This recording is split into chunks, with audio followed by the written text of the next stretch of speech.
Chapter 21. Aren't you going to get up, kid? Naruto breathed out heavily and shook his head impetuously, jilting the water around his face back and forth. It was already past his ears. Kurama sighed and put his head back in his palms. And here, I thought you were going to never give up the... Oh, could you, shut up? Naruto pushed his head up and got into a sitting position. Are you only able to make vaguely threatening and just plain mean things come out of your mouth? Is sarcasm your default? Are empty words yours? Naruto's face scrunched up in frustration. I didn't give up. I never did. I fought until the end. And here we are. Kurama glanced around the mindscape. The water was rising. Slowly, but it was. This is the end? Throwing up his hands in defeat, Naruto shrugged and flopped back to the watery ground. Looks that way to me. Not giving up isn't going to do me much good. Your chakra is being taken. We're both going to die here, not that you care. Kurama's eyes narrowed. And what's that supposed to mean, little boy? Okay, first of all, Naruto said, raising a finger. Don't call me boy. Not a boy. Second of all, you once tried to kill yourself just to spite me. Given your track record, I'm pretty confident in saying you don't really care about your life. Kurama's nose curled and he stood up, baring his fangs at the gate. Don't presume to speak for me, child. And yes, I am going to call you a child, because you are one. What, did you think that just because you put your little prick in a willing hole meant you were a man? A fully grown adult? Don't make me laugh. You've still the mentality of a child. If I've got the mentality of a child, then you have a mentality of a toddler.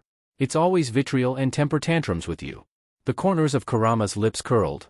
Vitriol? That's a big one. Did your wife from San teach it to you? Naruto shook his head as he stood up. It was no longer comfortable to lay in the rising water. Hey, that's a good question. I have one for you. Why are you such an asshole all the time? Because I have reason to be. Ever think about that? Yeah, well I've got reason to be an asshole too. Ever think about that? But I try my best not be one. I try my best to talk to people and understand them because I know what it's like when people don't do that for me. Being alone is the worst feeling in the world, and this is coming from a guy who had someone's hand in their chest. It sucks. It really fucking sucks. Naruto shouted the last part out, his facing getting red from the heat of the moment.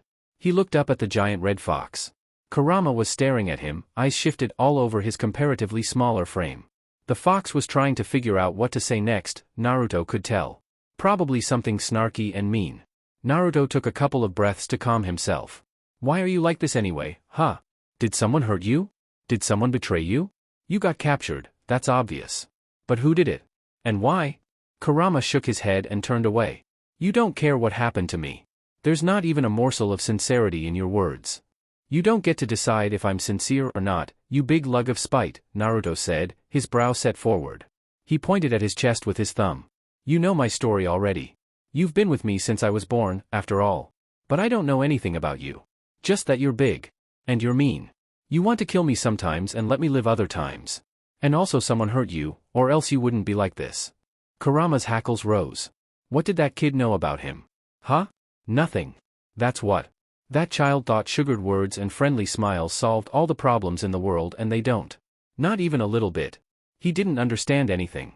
The fox turned around, snout set in a mighty course of invective at the minuscule child, but he wasn't where he'd been standing.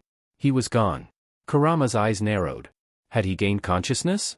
That shouldn't be possible. Kurama could still feel the drain on his chakra. And then he felt something on his wrist.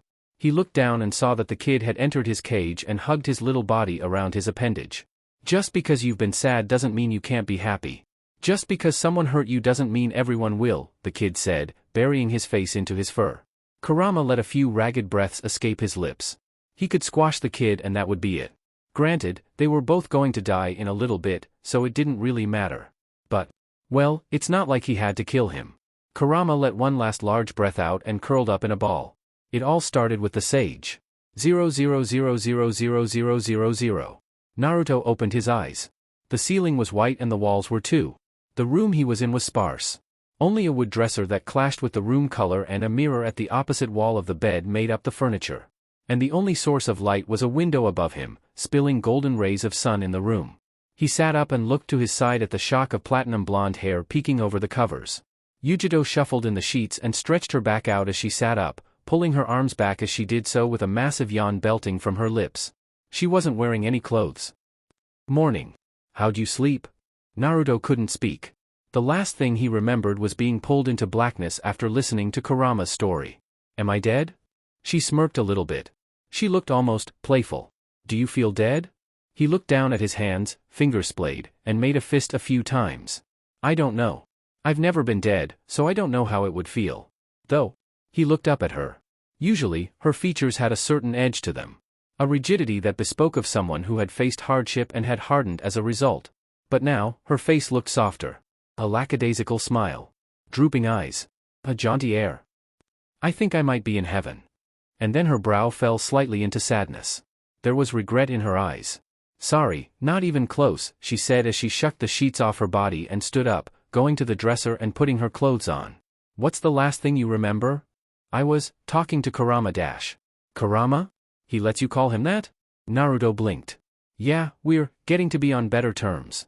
Anyway, I was talking to him when my vision went black, then I woke up here. Are you feeling okay? Naruto blinked a few more times. Yeah, a bit.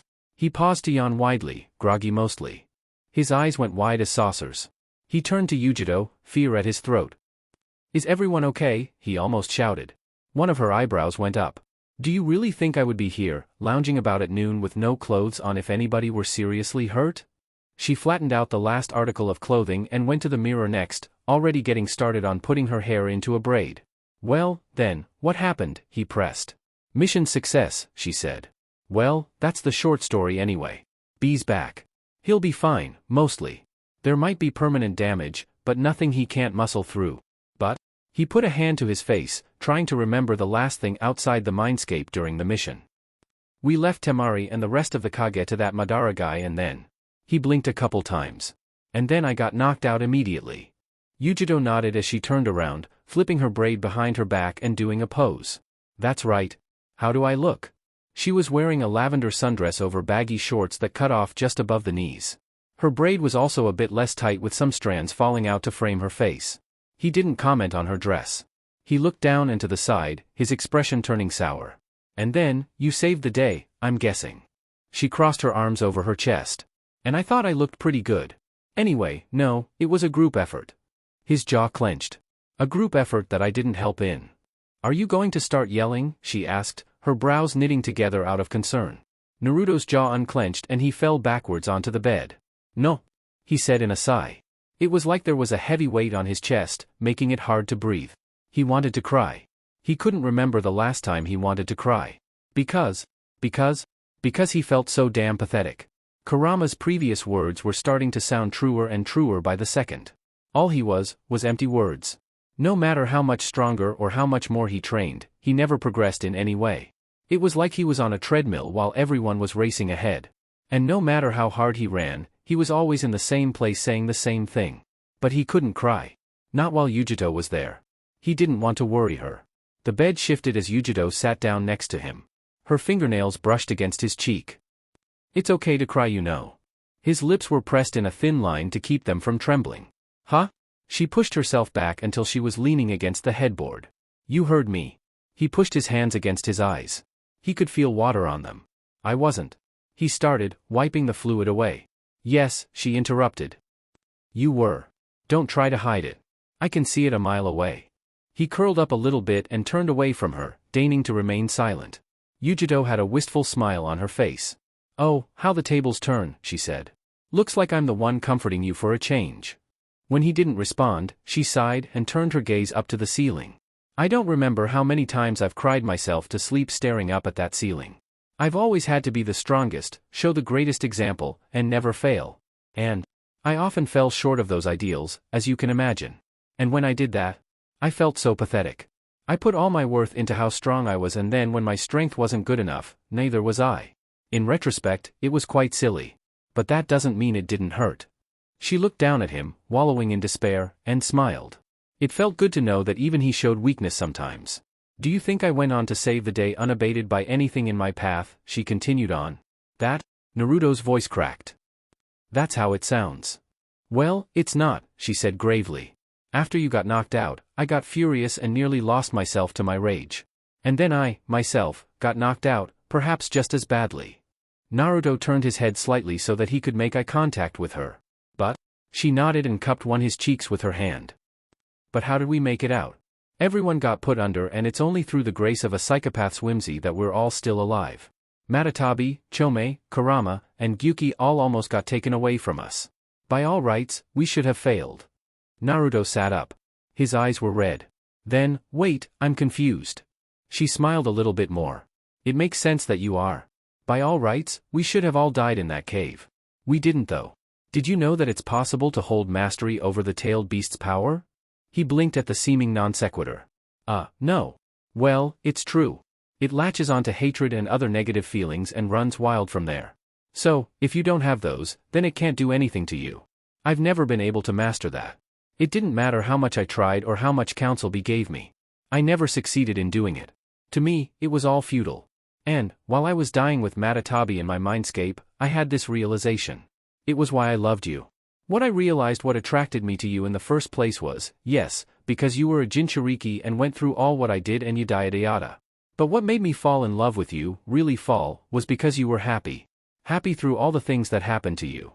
And I didn't like how I never got to be that way. And then there was this thought. This thought that it was okay for me to be me.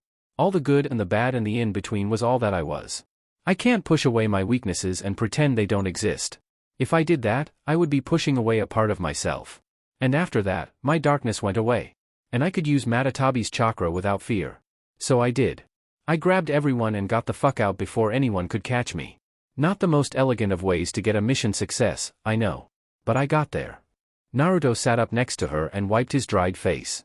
But I couldn't save you. Or anyone else. She turned to him and grabbed his hands in hers. Her eyes were intense and unflinching. Her jaw set and her face uncomfortably close. Don't say that. Don't ever say that. You did save me. Maybe not by rescuing me from a fire-breathing dragon, but you did. It doesn't matter where we go from here or what changes between us. You saved me. And I won't ever forget that. Then why do I feel so weak? She let go of his hands and stood up from the bed. If you don't feel strong now, you never will. Strength isn't how hard you can hit someone. I know. For all my life, that's what I thought strength was. It's not even close. Strength is knowing what to say to someone who's lost everything. Strength is comforting someone on the precipice of something dangerous. Strength is never giving up. To me, you're the strongest person I know. So get up. We need to get to the hospital. Naruto looked at her, a small smile coming to his face. You're pretty strong too, you know that? She shrugged with a cocky grin. I do, but please tell me more. The thing I need most right now is a bigger head. He got up, realizing he was naked himself, and covered his extremities with the sheet. Where are my clothes? He asked. And why was I naked? I'm not going to sleep next to someone covered in dirt and grime. So I cleaned you up before getting you to bed. He blinked. Okay, so where did you put my clothes, and are you saying that you gave me a sponge bath? She threw him a small scroll from a pocket in her shorts. There are your clothes. And yes, I did. I have to say, the way Tamari talked about it gave the impression it was 2 feet long and as wide as a thigh. That impression was very off. Naruto pressed his lips together. I'm a grower, he said, face getting flushed. I hope you are, she said, turning around so he could get dressed. It doesn't really matter if you see me changing, he muttered as he unsealed and climbed back into his clothes. It's for your sake, not mine. He frowned. He didn't like not being in charge of the situation. You can turn around now, he said. When she did turn around, he made sure to drink up her entire form with his eyes. You actually do really nice, by the way, he said. She smiled again, but this time it was genuine. Thanks. Now come on, we don't have all day. Yujito walked to the door, but Naruto was quick to catch up and grab her hand, halting her. Or, we could fulfill our little wager we made yesterday. Her brow scrunched up. You were out cold yesterday. He shrugged. 2 days ago then? Maybe 3? At night, before we fell asleep next to each other. Her eyes narrowed, then widened. Her face flushed a little bit and she looked away. We can do that later. Besides, I should talk to Tamari and Fu Fi Dash. She was interrupted by Naruto's hand cupping her cheek and turning her head so that it was facing his. They'll be fine with it, he said in a low voice. 2 to 3 is a lot easier than 1 to 2. And besides, I love you. And you love me. She tried to look to the side, but his other hand looped around her waist and pulled her closer. She didn't pull back. She looked as deeply into his eyes as she could, then she closed them and pushed her head forward, lips parted, looking for something good. And he was all too happy to oblige. 000000000. You look like pressed shit. I am so glad to see that you haven't expanded your lexicon in the slightest since we last saw each other. Kuratsuchi grinned at Mei as she cut up fruit to be eaten. So tell me, how badly did you all get your asses beat? Mei let out a long breath of air, breaking eye contact with the cocky girl. It was bad, I'll admit. Her voice was scratchy and light, like she had something in her throat that she couldn't cough out. The worst show of outward damage on her body was a black eye swollen shut and a general air of weakness. Madara hadn't done too much damage past breaking a few bones. The worst thing he broke was everyone's pride and moral. And it was the 5 of you? Strongest people in the elemental nations? Mei nodded slowly. We gave him a run for his money, granted, but it wasn't even a contest in the end. Well, shit, Kuratsuchi muttered. She'd started off trying to grill the older woman, but now she felt unsettled. If she was telling the truth, then they were in for a wild ride. A dangerous wild ride. God, what had her grandfather gotten her into? You feeling better? Mei asked. Kuratsuchi's brows furrowed slightly. She was almost expecting a biting comeback or remark to come with it. Their conversations usually comprised of her grilling Mei about her shortcomings and Mei in return lecturing her about her caustic attitude and personality. A show of genuine concern was somewhat new.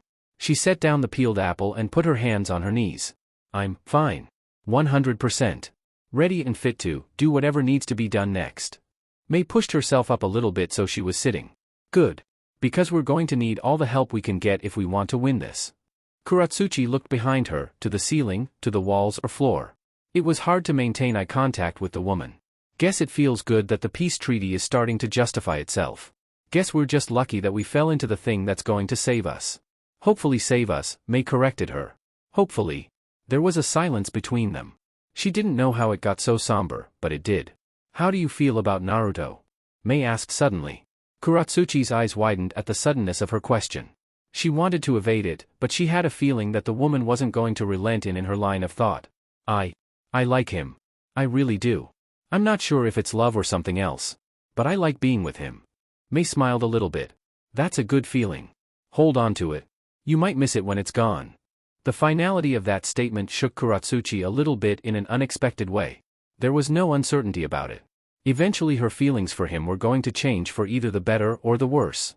The in-between phase she was in was untenable at best and she knew it somewhere deep down, but had never truly realized it.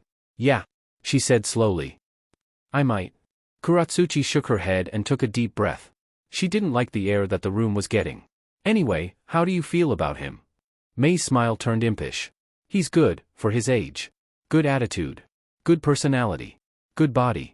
Seems to have matured past what a normal 17-year-old should be, which is regrettable in some ways and desirable in others, but in the end, he's too young for me. I'll check back in when he's 20. Kuratsuchi's lips curled upwards. Oh? Because I'm pretty sure Yujito said something pretty similar at some point. Mei shrugged. The future's uncertain.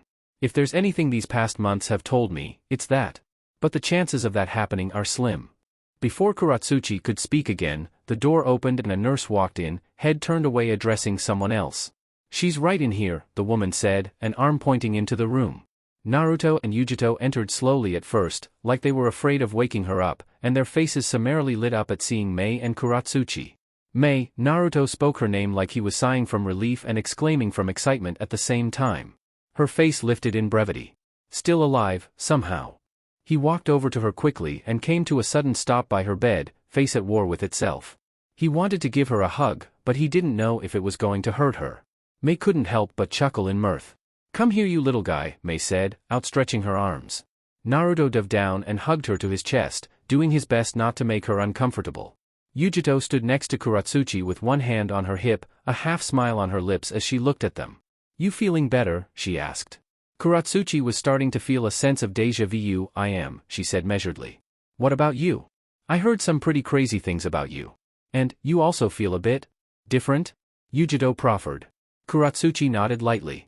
Yujito took a deep breath, closed her eyes, and let the breath out slowly. I am different.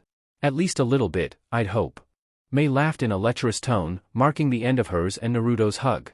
Ho ho ho, different eh? Moving that fast, are you? Yujito crossed her arms over her chest, one eyebrow cocked. And if we were? Which we're not, Naruto said definitively. Killjoy/Killjoy, Mei and Yujito said at once. There was a beat while everyone processed the sheer coincidence of that moment before the three women broke into laughter at Naruto's expense. Naruto sighed a little bit. Maybe having a harem wasn't going to be all it was cracked up to be. 000000000. Sakura wiped her brow and sat down in a cheap plastic chair. She'd been standing on a linoleum floor for the past 4 hours hunched over Jiraiya's shoulder doing her best to sew his arm back on. As it would happen, his was the worst injury of everyone's, which was good considering she had been expecting some fatalities with them. What wasn't good was that his arm wasn't taking a hold again. It took 6 hours for Yujiro to run from the Akatsuki hideout to the village hidden in clouds and had grabbed his arm as an afterthought on the way out. How he even survived the trip, Sakura didn't know. What she did know was that as soon as she was oriented enough, she had been doing catch-up work on healing everyone's injuries considering hidden clouds, lack of significant medical chakra techniques, to put it lightly. In truth, she was the best medic nin in the village by a country mile. And that made her indispensable. And that made attaching Jiraiya's arm very difficult. Chakra techniques were all well and good, but they only sped up and helped the body to heal itself. And his body didn't want its arm back. It was looking to be a lost cause. She didn't know much about Jiraiya, but considering the way he fought the man with copious piercings, she could tell he relied extensively on ninjutsu. There was the possibility of using one-handed sealing, but that didn't shake the fact that without that arm, Hidden Leaf's military capabilities had taken a huge loss. And they needed all the military capabilities they had at the moment. So in thought she didn't notice when Fu sat opposite her. "You don't look too good," the girl said. Sakura snapped back into attention, blinking her heavy, bagged eyes. Yeah. Fu laughed a little bit, though it had a twinge of concern tinting it. Like she had just watched a toddler fall over. "Maybe you should go take a rest?" "You?" Sakura blinked a little bit and shook her head. "No, never mind. Anyway, I'm a medic nin. Long hours aren't something new to me. Long hours after being tossed through the grinder is, I'm guessing." Sakura rubbed her eyes.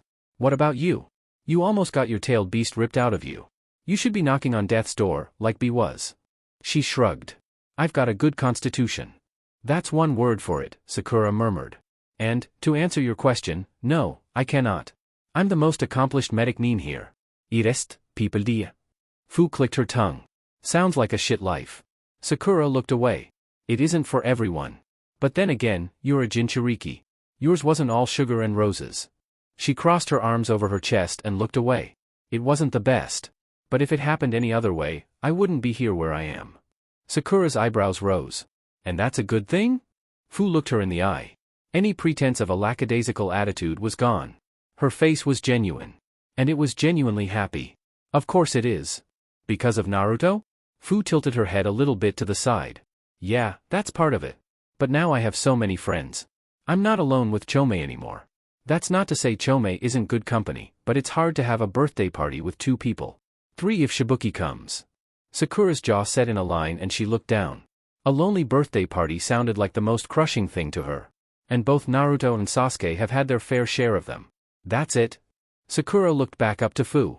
She drowsed off for a couple of seconds. "Huh? A party? That's what we need." Sakura slowly blinked. "Huh?" Fu stood up with her arms crossed over her chest belting out a laugh of defiance. "No more lonely birthdays. And for all the birthdays up, till this point, we have to make up for lost time. We're throwing a party to end all parties. And everyone's invited." "You sure that won't be awkward?" Sakura asked. Fu looked down, not breaking her stance. "How so?" "You know. You and Tamari and Naruto, and with how Kuratsuchi and Yujiro feel about him." Fu tilted her head. "What are you talking about?" Oh, she didn't know. And it was so obvious. Well, it wasn't as if she could pick up on social Ks all too well considering her background. Sakura thought for a moment about withholding the information so she could work it out with the parties involved. That thought was stricken down as soon as she realized who she was dealing with and just how unrelenting a person she could be. "They like him," Sakura blurted out plainly. "In a romantic way." "Oh," Fu said, closing her eyes and smiling in an eerily similar way to how Naruto did it. "I thought you were going to say something like, they hate him or something. Wouldn't be the weirdest thing if that were the case. They all got off on pretty bad footing with each other, after all." Sakura's eyebrows rose. "You'd be okay with that?" Fu looked to the side awkwardly. "I mean, I am the 2nd edition. Not much room to complain from where I am." "Of course there is," Sakura said. "If you're not okay with it, then that should factor in." I know," Fu said quickly. "I am okay with it. I like those 2. They're good people. Maybe if it were someone random, someone I didn't know. But I'm okay with them." I'm just saying it'd be a bit hypocritical if I objected to that. And I'm just saying that the fact that your relationship is hierarchical isn't healthy. Fu's eyebrows drooped a little bit. That line had annoyed her a bit. It's not hierarchical. We're equal. All of us. But all of our situations are a little bit different. If I'm upset with him, I'm going to bring it up to him. I'm blunt like that. Kinda like how I'm going to say that I don't appreciate you trying to poke holes in our relationship. I'm not poking holes in anything, Sakura said, showing her palms. But if there are holes, I'm not going to pretend they aren't there. The pink-haired girl stood up and straightened her clothes out. She stunk. She needed new clothes. She needed a good meal and some sleep. And she needed to find a way to coax Jiraiya's arm back into place. Listen, she said, putting a hand on her shoulder. You're in a harem now. You were before, but that was political. Now, you are romantically involved with someone who has another lover of whom you have some relation with. Normal rules don't apply, so I can't give you much advice. Hell, I don't even have a well of personal experience to draw upon, so that's out too. What I can say is that there's a reason those types of situations usually dissolve. There has to be, otherwise people would do it a lot more often. Hopefully, you don't find out what the reason is. Sakura turned to leave the room, but not before turning around, putting on as kind a face as she could muster given her exhaustion. I want you to be happy, she said. You and Naruto and Tamari. I don't want you to split apart because, right now, you all seem content with your situations. But seeming content and being content are two radically different things. Don't lie to yourself. Don't lie to others. Hopefully it'll all work out. I need to go put an arm back in place. And then she left, leaving the room empty with Fu biting her cheek and her arms crossed over her chest. 000000000. The door cracked open, stopping the conversation between Tamari and her nurse. Naruto's head poked in the opening, followed closely by Yujito's atop his. Hey, he said. Didn't want to wake you. Tamari cracked a half smile. God, she loved him. She looked up to the nurse. Is that it? The woman nodded. Rest for a week or two and you'll be back up in no time. Naruto and Yujito opened the door fully to let the woman out and stepped in after her. Doing okay? Yujito asked. Thanks to you, she said sincerely, propping herself out of the bed. Naruto rushed to help her up, which she took graciously, using his shoulder to lean on. All I heard was that you saved all of us, so I thought you'd be in the worst state. I'm glad you're not. Yujito grinned a little bit, obviously very pleased with herself. I'm just glad no one's dead. Yeah, that's what's hard to believe. All of us got thrashed by that monster and we all made it out okay. Relatively, but yes. Tamari gradually let go of Naruto and walked around on her own. She seemed wobbly and he was always there in case she fell over, but she never did. Tamari eyed Yujito up and down, noting her change of garb and markedly different attitude. Are you, alright? Yujito bit the side of her cheek and looked to the side a little bit. Naruto, can we have the room? His brow knit in concern for a moment or two before her intent dawned on him. Tamari was witness to their interaction and reacted by saying oh, and nodding a little bit. I think I've got an idea what's happening. Tamari stared at Yujito's face, trying to discern the woman's intention.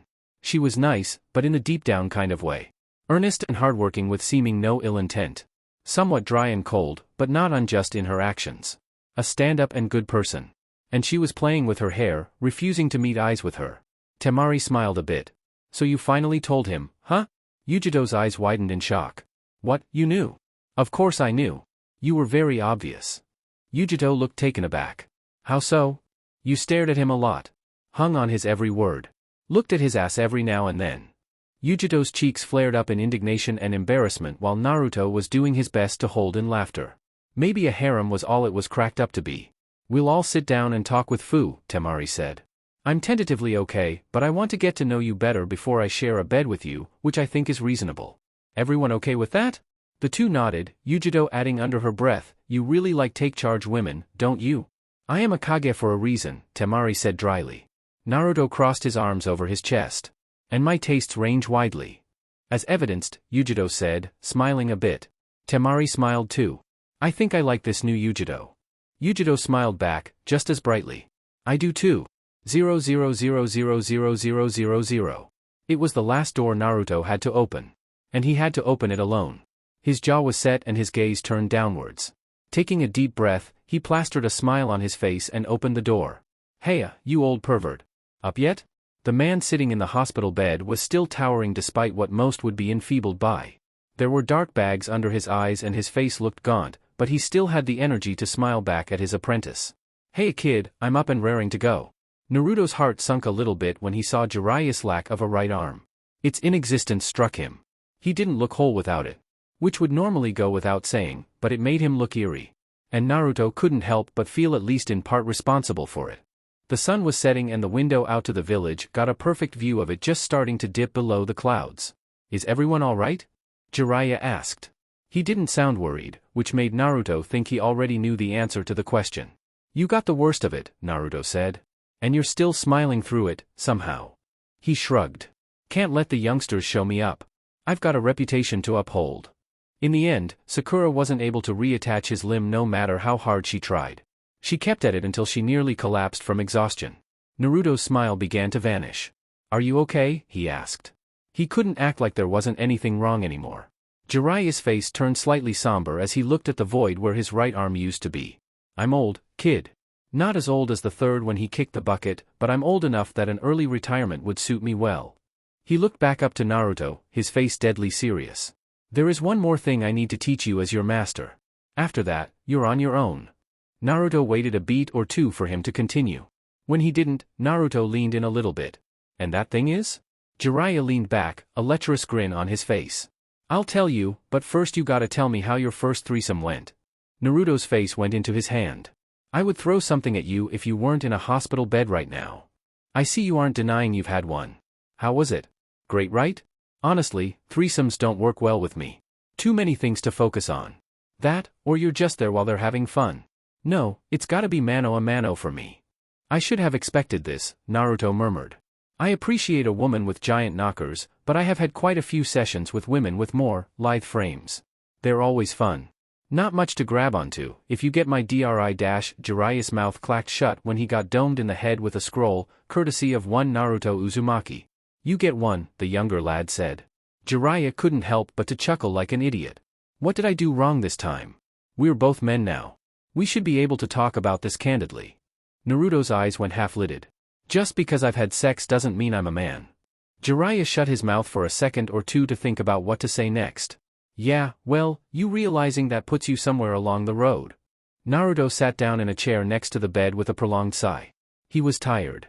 Physically and emotionally. When was he ever not emotionally tired? "Someone sounds like they need a break," Jiraiya remarked casually. Naruto looked at Jiraiya, unable to believe what he was hearing. "We almost all died, if you haven't noticed. You lost an arm. We can't break. The man tilted his head. "That's what I'm doing. I've earned a day or two. So have you. You're going to burn yourself out. Spend some time alone. Spend some time with your two lovelies. And come back when you're all done."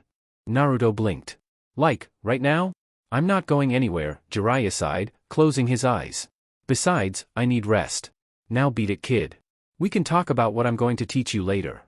Naruto was about to follow up with more lines of questioning, but Jiraiya's sudden, deep snoring stopped him. It wasn't fake snoring either, he could tell. The old man was out like a light. He shook his head at the familial old man. "Yeah, get some sleep, you old fart." He stood up and made to leave the room, but not without one more parting glance. 00000000. The sun had set and he could go back to Yujito's apartment, a temporary domicile which she so graciously extended to him for the night. Afterwards, they would be staying at a home allocated to them by the Kage. But he wasn't making his way to her. Not yet. The village hidden in clouds didn't exactly have the most thriving of night lives, but there was a ramen stand with its lights still on a distance away from the hospital that he felt drawn to. He flipped through the small curtains and sat down, immediately taken back to when he was a kid, slurping down ramen on a pitch-black night just so he wouldn't have to eat alone again. The man behind the counter was towering and had a pleasant face. There was only one other person at the stand, preoccupied with their own dish. "What'll it be?" he asked in a deep baritone.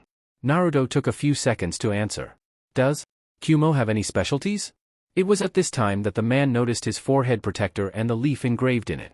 His face lit up and he grabbed the counter, leaning in. "You're a Konoha nin, right? Are you with the party that saved B?"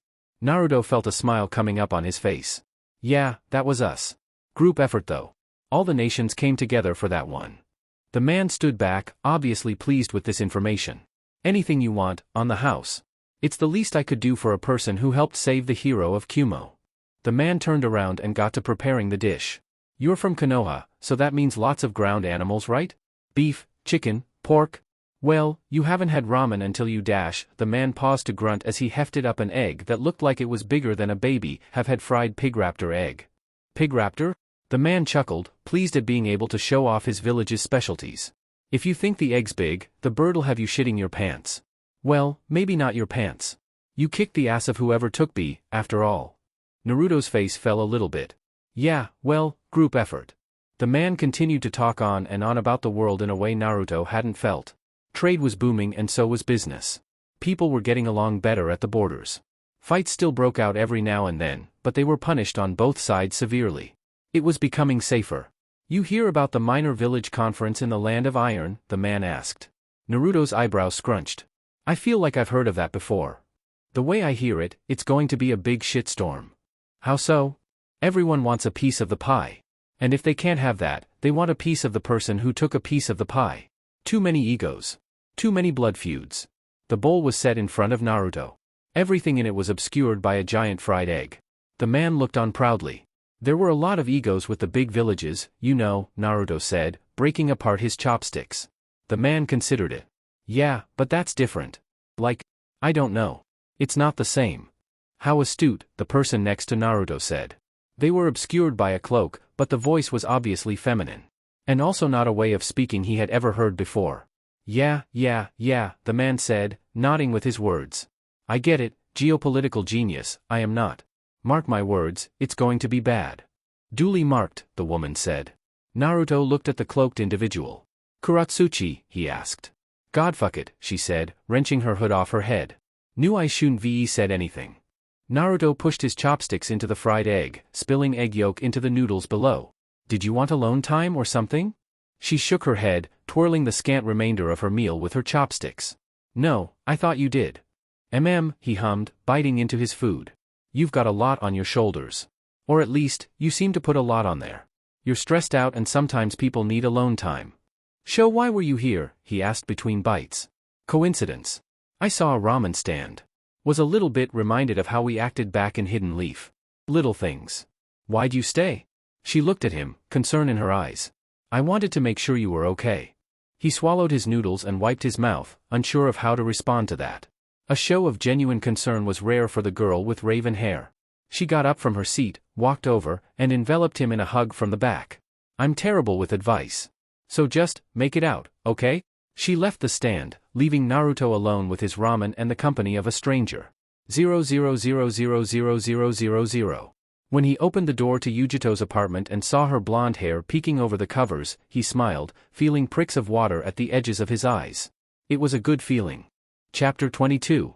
Most villages made announcements of major importance from the Kage Tower, as the tower was usually the most central point and or the highest point in the village.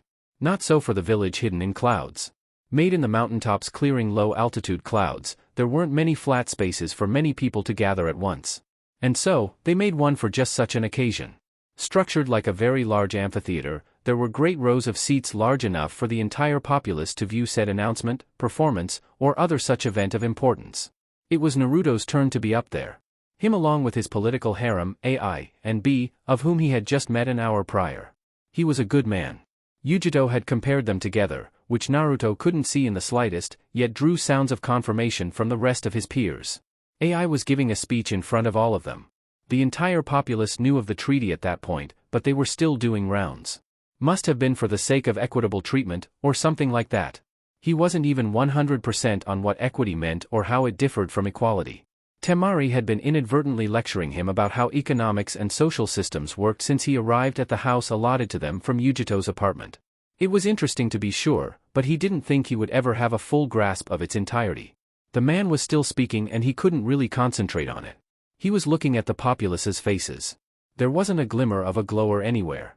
They were all elated and hopeful. They had faith that the treaty would work. And why wouldn't they?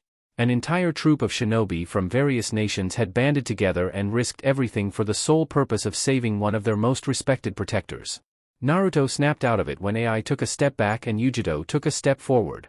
She stood in front of everyone, garbed in her normal shinobi attire. Her back was rigid and her face as hard as stone. You know me as Yujito Ni of the Hidden Cloud, she said loudly, her voice carrying across the entire range. The audience's faces changed slightly. She was respected like B, but there was a bit of worry present on their faces. She obviously didn't inspire the hearts like he could. And considering the way she acted until very recently, Naruto would have guessed they might even have had an amount of fear when they looked at her. I'll try to keep my time speaking brief. You all are very busy and we're all eating away at your time. I just feel like I had to speak about something important to me as it pertains to this treaty. She paused. Her voice had been getting wobbly towards the end of her sentence. She looked down, took a deep breath, and looked back up to address the crowd. Before being selected as a member of a political marriage, I didn't like the village hidden in leaves very much. There was a murmur of slight laughter across the crowd, though many of them didn't know how to interpret her words. And, when I found out I was going to be a member of a political marriage, I liked them even less. Her words had a lightness to them and her small, sheepish grin told the crowd that it was okay to laugh a little bit. I liked it so little that, perhaps when our tempers were a little bit higher than they should have been, me and Mr. Uzumaki had a sparring session, which was little more than a ploy to beat the shit out of the other person. And it, went a little bit too far. I almost killed him. The crowd went silent.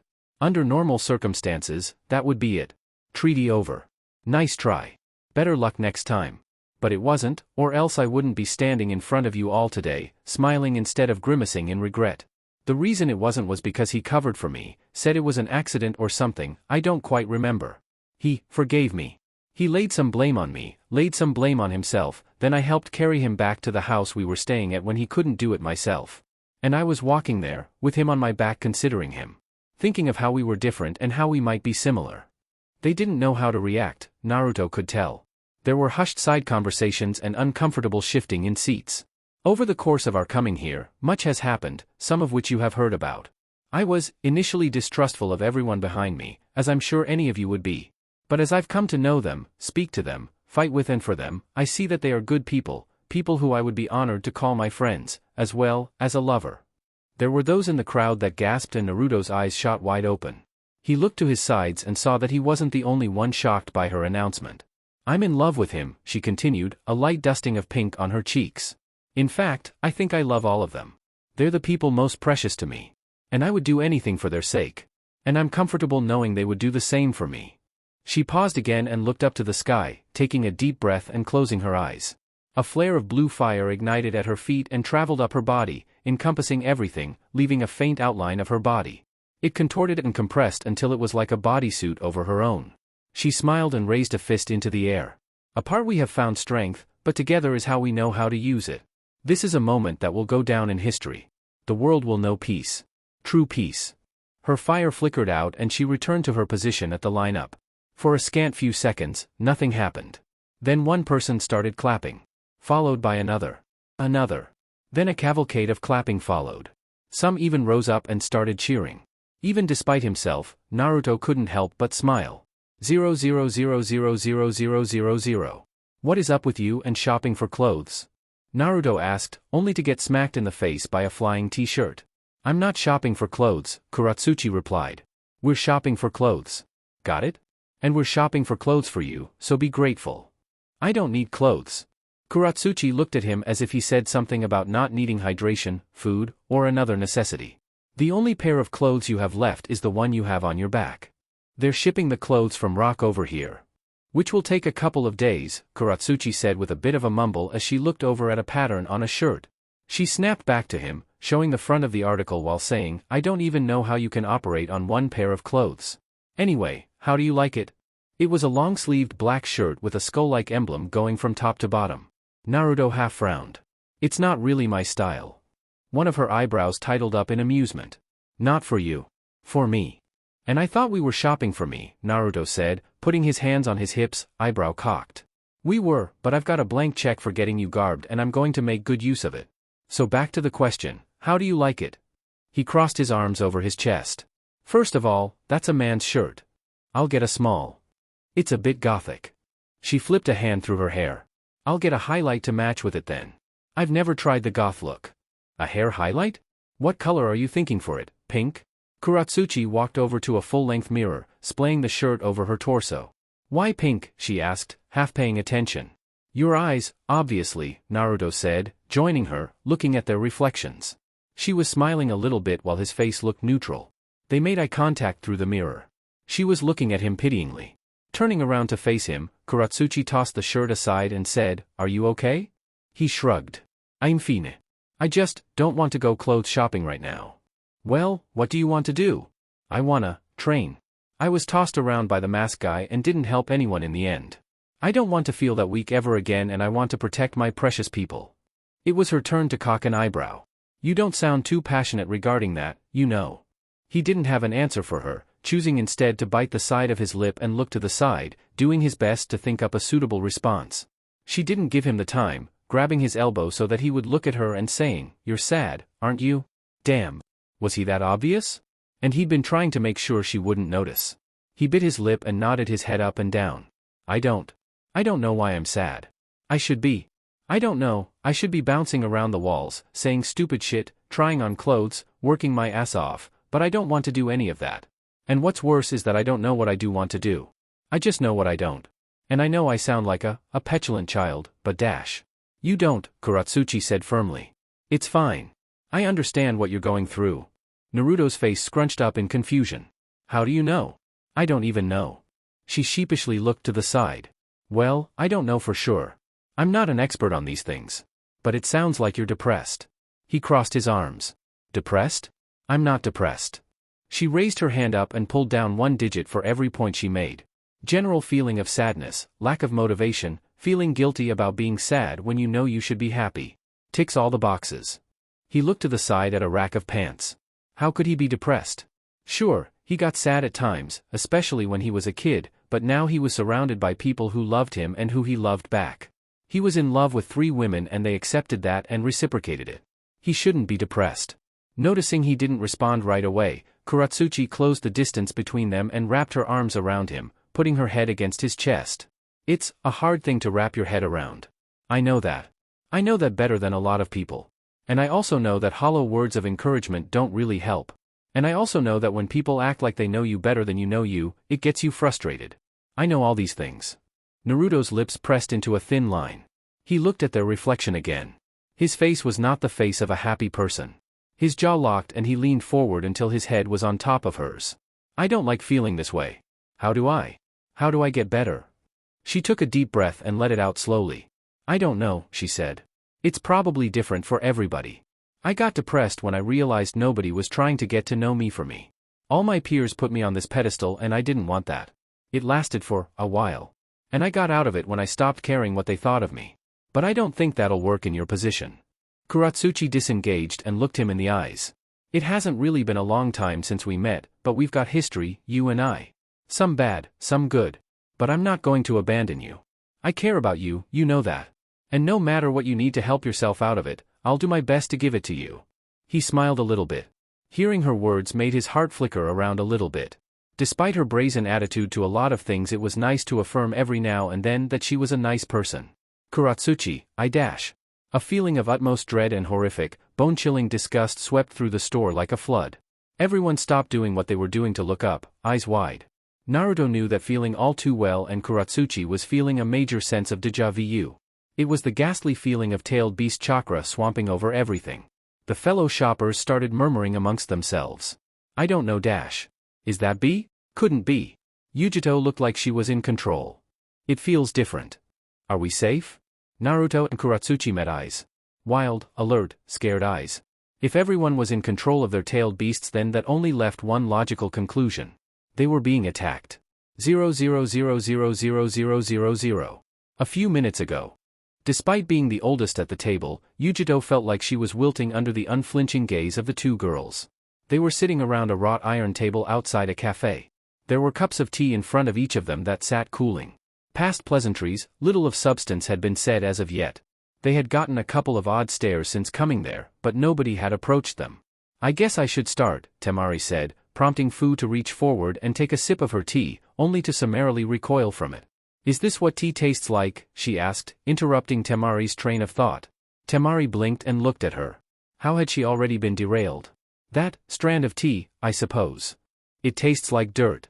They all taste like dirt, Yujito remarked, taking a sip of her own tea and frowning at it. Tamari balked at that statement. No, they don't. Personal tastes aside, there are some strands that are quite relaxing. Yujito shook her head. Nope. Dirt. Tamari's eyes went half-lidded. You aren't making a good case for yourself. I think she's making a wonderful case, Fu said, casting her gaze to the side. Tamari pinched the bridge of her nose and leaned on the table. This is going to be a long marriage, she groused. Hopefully a long, happy one, Yujiro said in consolation. Tamari sat back, rubbing some life back into her face as she did. What's he to you? Yujido's eyebrows scrunched. How do you mean? Naruto. I guessed that. It's the line of questioning I'm uncertain of. Tamari took a sip from her tea. Sounds pretty self-explanatory to me. What's he to you? Yujido tapped her finger on her thigh. He's a good friend and hopefully a good lover. That caught Tamari's interest, if nothing else. So you're open to the idea that we'll refuse? I mean. Yujido looked at the ground. I would hope you wouldn't. But I don't want to sour any existing relationships by my coming into this little harem, Tamari said resolutely. Yujido stalled. I was hoping there would be a more euphemistic way of stating that. But there isn't. We're a harem. I know you love him, that's obvious enough, but have you given really any thought about what that means? What being part of a harem means? Yujido gulped, not tearing her gaze from Tamari's own. Not really, no I haven't. I'm okay with it, if that's what you're asking. Like you both. I'm not the jealous type, or at least I don't think I am. We can work any of the logistical problems regarding, times of when we would meet for nightly activities. The woman was doing her damnedest not to be blunt with her words. Would you like to have sex with us? Tamari asked, face set in her normal stoic demeanor. It was like she was asking for clarification on a serious question. Yujido's eyes widened from shock and her face flushed a deep red. That's, like, right now? Near future. I mean. I haven't thought about that. I haven't ever really seen women in that light. I'm open for trying it though. I probably won't be very good at it, Yujido laughed nervously, hoping to lighten Tamari's mood. Not even a twitch of the lip. If there was ever a time to feel social anxiety for the cat woman, it would be now. You're being a bit hard on her, don't you think? Fu asked. All I had to do was ask. And I'm pretty sure I was the one who suggested we all get it on together. I just want to make sure all the communication that needs to happen, happens, Tamari said, taking another sip from her tea. Fu waited a beat for her to continue. Is that it then? She asked when Tamari didn't continue. Tamari shrugged. I didn't write a list or anything. Did you want to bring anything up? Fu narrowed her eyes and stared at her hands. How old are you again? I turned 29 this year. Fu's eyebrows shot up. 29? You look a lot younger than that. Yujido blinked and took a gulp of her drink. I'll take that as a compliment? It was more of an observation than anything else, Fu said. Actually, Yujido said suddenly. She shifted in her seat a little bit and looked around to make sure nobody was paying attention to them. After that, she leaned in and, with mischievous eyes, asked, should expect anything? Tamari looked at her quizzically and was about to ask for clarification when Fu grabbed the table and leaned in explosively. He's gigantic. Oh, God, Tamari said, putting her face in her hand, realizing what the question was about. He's not that big. Fu looked at her, aghast. What are you talking about? It was, Fu leaned back, covering her eyes. Can't even describe it. Wouldn't do it justice. Just prepare yourself for a walloping. Yujido's eyebrows went up. Really? If my healing factor weren't through the roof, I wouldn't have been able to walk in the morning. You're exaggerating, Tamari remarked, going unheard by the two of them. Yujido leaned in closer. Is he long? Thick? Why choose? Fu answered with a question. Notice the difference of the frames between the two of you, Tamari said. One of you is going to be affected by it at a greater amount than the other. Just talking about it is making me drool, Fu said under her breath.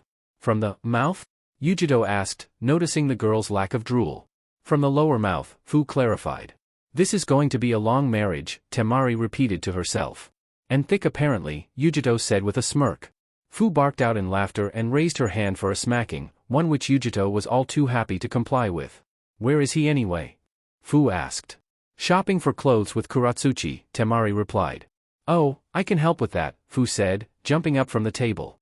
Oh, wait, do I have to pay? Tamari shook her head, reaching into her pocket for some change. I'll get it. You're going to fly down to him, right? Fu nodded. Just don't do anything in the changing rooms, Tamari said, putting the correct amount on the table and getting up. I'll be at the house. Try not to take too long. Fu crossed her arms and wiggled her eyebrows a little bit. Looks like I'm not the only one drooling. Tamari's eye twitched. Like I said. Right, Fu said, turning to Yujido. Do you want a ride? Yujiro got up as well. Sure. I've never flown before. Sounds nice. Fu quickly hopped up on the woman's back and wrapped her limbs around the woman. On your marks, get set, go. Instead of being lifted off her feet into the air, like she had been expecting, Yujito's back started burning from caustic-tailed beast chakra. She yelped and threw Fu off her back like she would an article of clothing that was on fire, and backed away. The girl landed with a thud in front of them. Red chakra was swallowing up her entire body and was quickly turning black from a radiation point on her back. Her face was a twisted mask of fear and confusion as Komiai's chakra ate her up from the outside. Her face was covered and a skeleton quickly manifested, settling above her frame.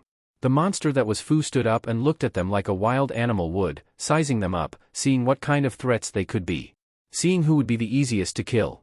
Chakra wings sprouted from her back and lifted her up in the air, where Komiai's true body began to manifest itself.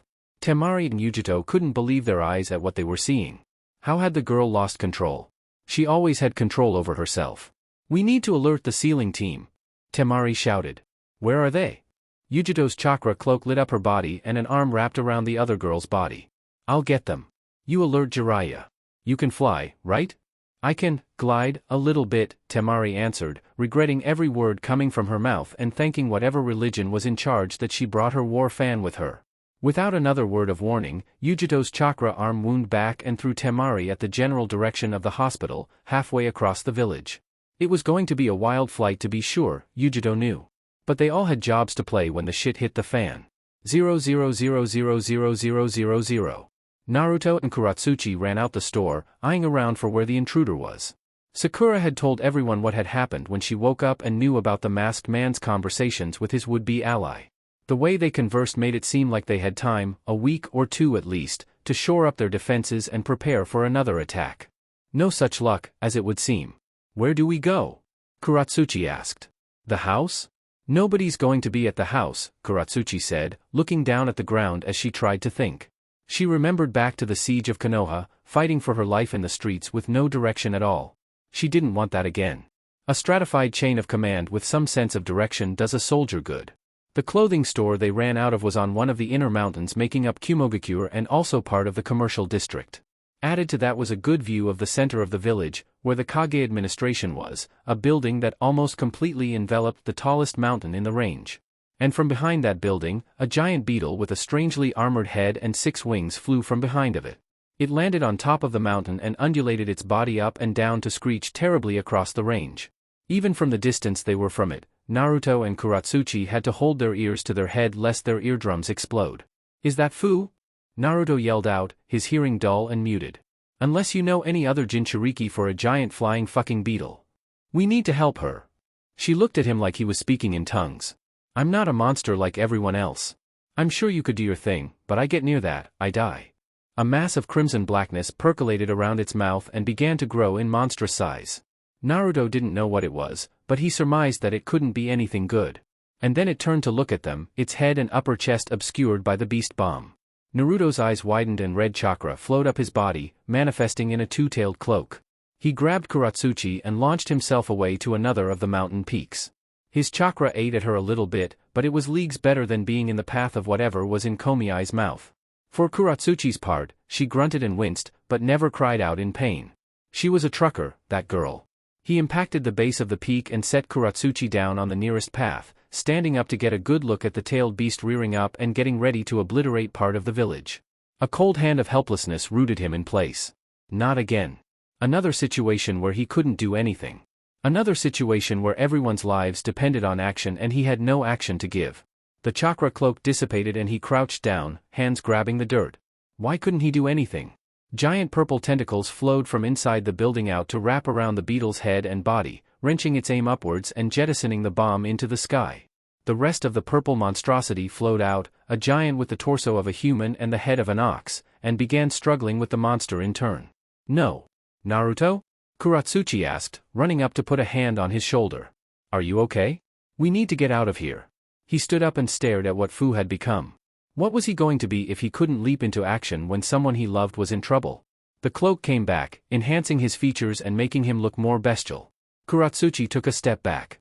I'm going to help her, he said with a strained voice. I don't know how, but I will. I have to. And don't say I don't. I do. You have to do whatever you have to do, but Kuratsuchi interrupted herself to look at the titans tangled together. But even if it looks hopeless, I have to try. You might die. You might die for no goddamn reason. Her voice scratched and broke at the end. Contemplating his end was too much for her. I love her. You get that, right? I can't not do anything. His voice was pained. He was battling with himself. One side knew that if he jumped in the fray he would be nothing but a hindrance. Another part found it unacceptable to sit back and not do anything. Kuratsuchi's lips thinned. There had to be an answer. Anyone would work. She's going to be okay, Kuratsuchi blurted out as he crouched down and got ready to jump. He looked at her questioningly. Kuratsuchi nodded. We have Jiraiya, B, and Yujito. They can wrestle her down. You make sure no one get hurt with collateral. You can help. But you can also be safe. That's okay, right? Right? 000000000. Jiraiya stumbled down, nearly swiping ink across the entire scroll and ruining his progress. He was still dizzy and grumbled and in pain and still not accustomed to having only one arm. And now, he had to subjugate a tailed beast. No pressure, right? Mabui, AI's secretary, walked back and forth in front of the window. She had a calm outward demeanor, but Jiraiya knew she was freaking out mentally. She was looking at a battle of tailed beasts from outside a window for the love of God. Do you need anything? She asked. There was a quaver in her voice, which she ruthlessly suppressed. Concentration, he said, blinking out the black from his eyes. That, and pain meds. The woman nodded and darted out of the room, probably very happy to no longer be in such immediate vicinity of the fighting. Not that that would do her any good if Fu got a good hit on the building. Jiraiya closed his eyes and rubbed them with the back of his wrist. The whole one-arm thing was taking some serious getting used to. And a trial by fire including a Jinchuriki battle in the middle of one of the most populated places on the continent wasn't something he wanted to face. What happened to retirement? He knew he would never be allowed to completely retire, but come on, not even one day? Christ, he needed to teach Naruto how to seal. And also how to run a spy network. And also the secrets of Sage Chakra. But first, he needed to make sure everyone made it out alive.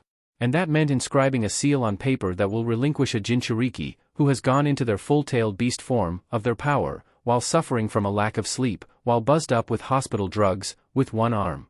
It was going to make for a hell of a story, that was for sure. 000000000. Yujito alighted down next to the sealing core, who were preparing their chakra chains that would hopefully work for a different tailed beast. By theory, it should, but tailed beasts had a knack for being unpredictable in the strangest of ways. Is everyone here? Yujito shouted. B had managed to wrestle Fu to one of the unoccupied peaks of the range, where he was trying to bring her to some solid ground and hopefully rip enough parts off of her that the regeneration of said parts would tide some of her ferocity. They were on the opposite peak, waiting to give B the signal to move Fu over within range of the sealing core. And their chains. She didn't want to join in immediately as there would be too much risk of crossfire. Crossfire, which could kill thousands of civilians within a single second. Despite all the potential of destruction and loss of life, despite B wrestling a tailed beast that lost control and despite everyone else that depended on her, she was worried most for Naruto. She hadn't felt his chakra surge, so that meant he was still in control, but that also meant she didn't know for sure if he was okay. She really hoped he was okay. 000000000. Karui held up lit rods to signal her position and usher children down a hall into the interior of the mountain. Its insides were sturdy enough that it wouldn't crumble through anything smaller than a direct impact with one of those beast bombs. Each of the peaks had their own evacuation procedures that were currently going underway, but most of the shinobi had been delegated to the one she was on, the nearest to the fighting. Come on, this way. No pushing. We're all going to be fine. She tried to sound as reassuring as possible, but no matter what she said, the kids wouldn't stop crying. From the faces of the older people, it looked like they had gotten used to tailed beasts flying around and causing mayhem, but this was a new sensation for the children. Do tailed beast fights usually take this long? Omoi groused. Though he was doing his best to sound like normal, there was a shake in his voice that he couldn't hide. He was frightened and he had right to be. They do when he and Yujito spar, she responded. The interior of the mountain shuddered, letting loose dirt and dust that had accumulated in the ceiling, prompting a wave of cries from children. Something had hit the mountain. This isn't a spar, Omoi reminded her sourly. She narrowed her eyes as the tide of oncoming children started to slow to a trickle. Something didn't feel right. This wasn't the only time she was doing that job. Hidden Cloud drilled often in the case of an emergency and was pretty damn efficient at it, terror and fear aside. Karui had a sense for how many kids should have walked by and it was off by quite a bit. Karui looked to Omoy. From his facial expression, she could tell he was thinking similar things. Something's not right, she said. Just what I was thinking. He dropped his lit rod and started jogging for the exit with Karui bringing up the rear. They were going to get those kids, god damn it. 000000000. Naruto landed on a heap of rubble and looked around. Kurama's chakra had supercharged his senses. He could hear and feel things no one else could. And he could hear sobbing. The sobbing of children. He looked around some more. Most of the peak was untarnished, but there were a few places that got hit with stray chakra blasts. The fight looked like it was getting resolved, with Fu struggling against both B and chakra chains. Where was that sobbing coming from? He could hear it. Hell, he could practically feel it. Wait. He could feel it. He knelt down and pressed his ear against the rubble. The sounds of crying intensified. That was unexpectedly easy. He grabbed the pieces of rubble as easily as one would lift pebbles and threw them aside. Piece by piece, bit by bit, he uncovered an alleyway between two buildings that had partially collapsed, trapping its inhabitants inside.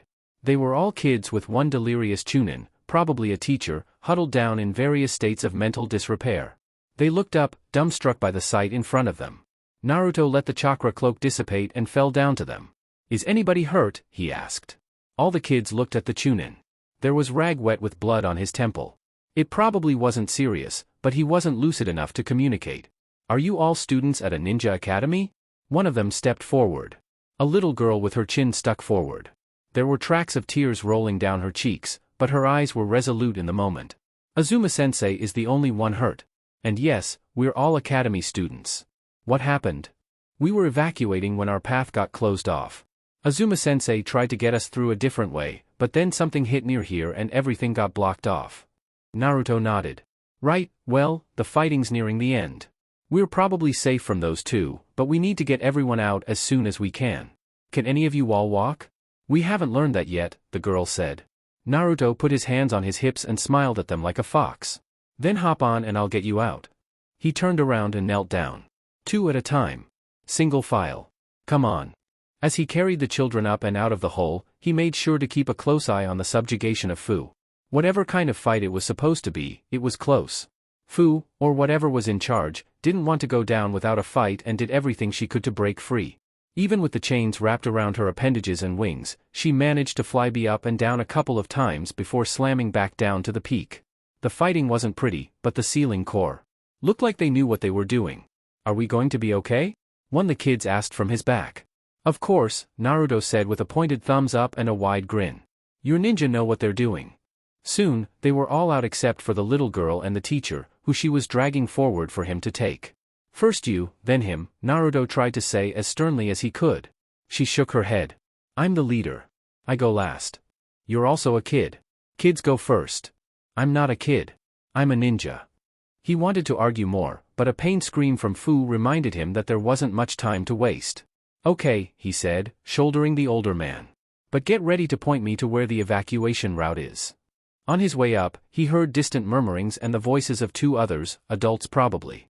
When he crested through the hole, he saw 2 shinobi questioning the kids. Do you know the way to the evacuation route? Naruto asked, hefting the man to the ground. The female shinobi nodded, taking the new development in stride. Come on kids, Karui said. We need to go back to... Karui muddled on, looking at the titan fight. Her eyes were wide with horror. Run. Now. That direction. Go go go. Naruto saw what got her so scared. Fu's head was pointing in their direction, a scarlet black ball forming in her maw. Shit. He dove back into the hole after the last girl. We don't have time for that. Omoy warned. We need to get out of here. Of course we have time. Naruto shouted back, while grabbing the girl. He hurried up the hole and broke out into a sprint after the backs of Karui and the rest of the children. Omoy was in the back, casting a fearful glance in his direction. There was the sound of a loud snap reverberating across the mountain tops. Naruto looked over and saw the ball of death barreling towards him. Thinking quick and acting quicker, he lobbed the girl as hard as could at Omoy. The last thing he saw before getting blasted away was her caught in his arms, yelling back at him. 000000000. Jiraiya slapped the seal on the nape of Fu's neck and jumped away from the struggling beast. Almost immediately, it had an effect on her. She stopped struggling and fell slack against the chains holding her down. It didn't take long at all for her to shrink down to a fraction of her size. He stepped back and looked at the last bit of defiance that Fu had. No matter what they did, they couldn't get her to look away from the surrounding mountains when she launched that beast ball. It was much smaller than it could have been, but it still left a sizable crater in its wake. Yujiro stepped up next to him. That took way too long, she mumbled. Jiraiya nodded, wanting nothing more than to fall in a bed and not wake up for a week. That looks like it took out a lot of houses. Did they evacuate in time? They should have, she said. Otherwise, they're dead. Yup. Jiraiya glanced down at Fu. She was back to being a normal girl. Knocked unconscious, but normal by anyone's judgment. She's going to feel terrible when she wakes up. Does the seal have side effects? She asked. He gestured to the destruction she caused. Can you imagine how someone would feel after causing something like this? By the time he was done talking, Yujito's face had lost much of its humor. Quite clearly. Well, then you're best for her to talk to when she gets up, Jiraiya said, not breaking stride and also leaving the scene in search of a suitable bed and more pain meds. 00000000. 1 day later. Naruto woke up to the sound of muted and very spirited arguing. The voices were familiar, but unrecognizable. He was back in a hospital. In fact, it was the same hospital he had woken up from days earlier. Hell, maybe even the same room. You're up. Naruto looked over and saw Tamari sitting down by his bed, looking down at something she was fidgeting with in her hands. He took in a deep breath and sat up. Everything from the chest down was covered in bandages and his right arm wasn't responding very well to his commands. Is the girl safe? He asked. Tamari let a small smile come to her lips. Everyone made it out. I heard the kids' accounts. You're quite the hero, you know. At least to them. If it weren't for you, they'd all be dead. He looked down at his bandaged arms. I don't feel like a hero. If I were faster, I wouldn't have gotten hurt. And how should that stop you from feeling like a hero? Some people don't feel good at all unless they've sacrificed something like that. Because then, you wouldn't have worried. And I'm guessing just about everyone else was worrying too. She stopped doing whatever she was doing with her hands to look at him. I want to shout at you and yell at you for being careless. I want to berate you for making me worry. But that won't solve anything. Because I know that if you stood by and did nothing for my sake, you wouldn't be able to live with yourself. It was Naruto's turn to smile. How perfectly like her. And everyone else? Tamari shrugged. Fu woke up a couple hours ago and hasn't said anything. Kuratsuchi was in hysterics. Mei was, well, it's always hard to tell what she's thinking, but she looked suddish.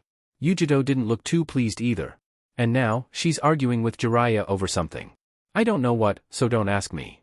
Sakura, Kakashi? Sakura stitched you back together. Your arm flew off.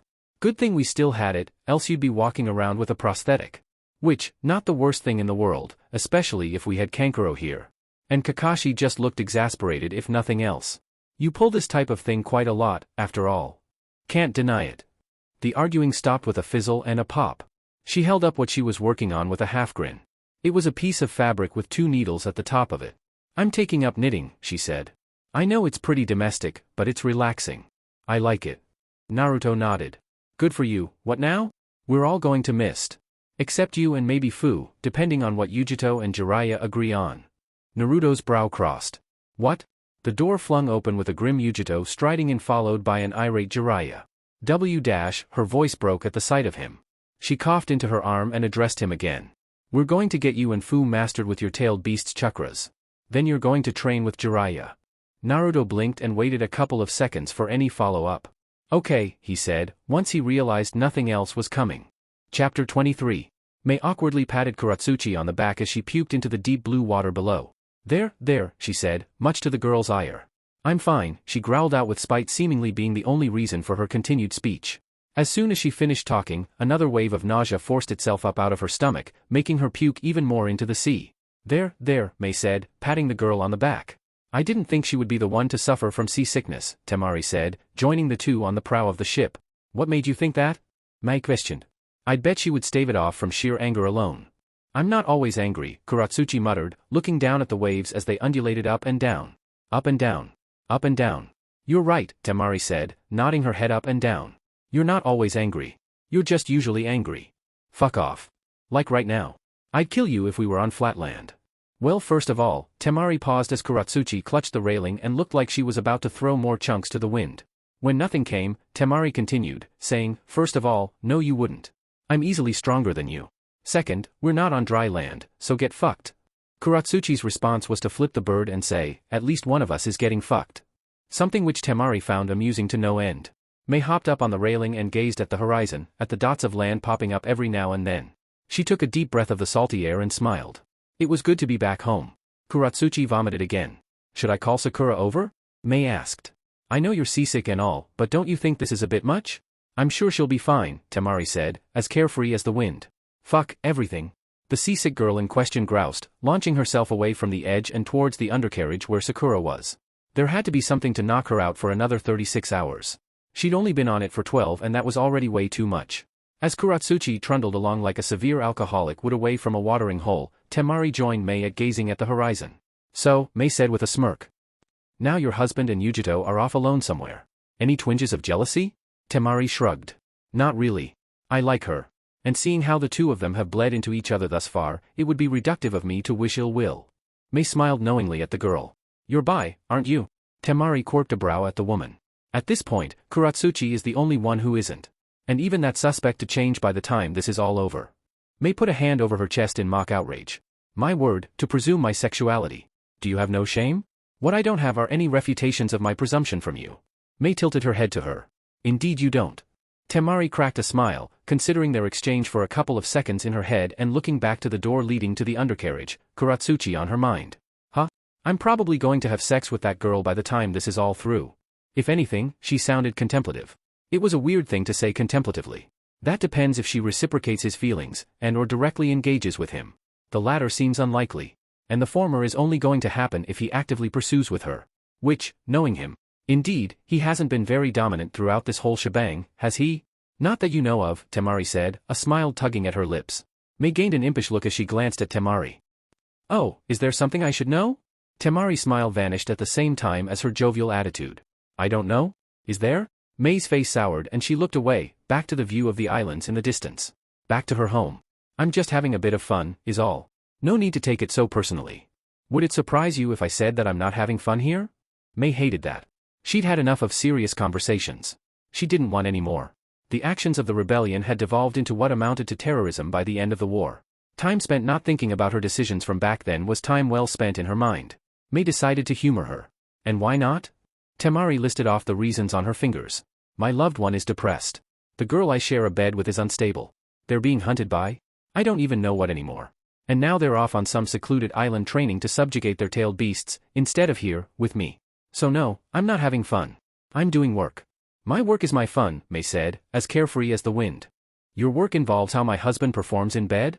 He's my husband too, you know." One of Tamari's eyes twitched from annoyance.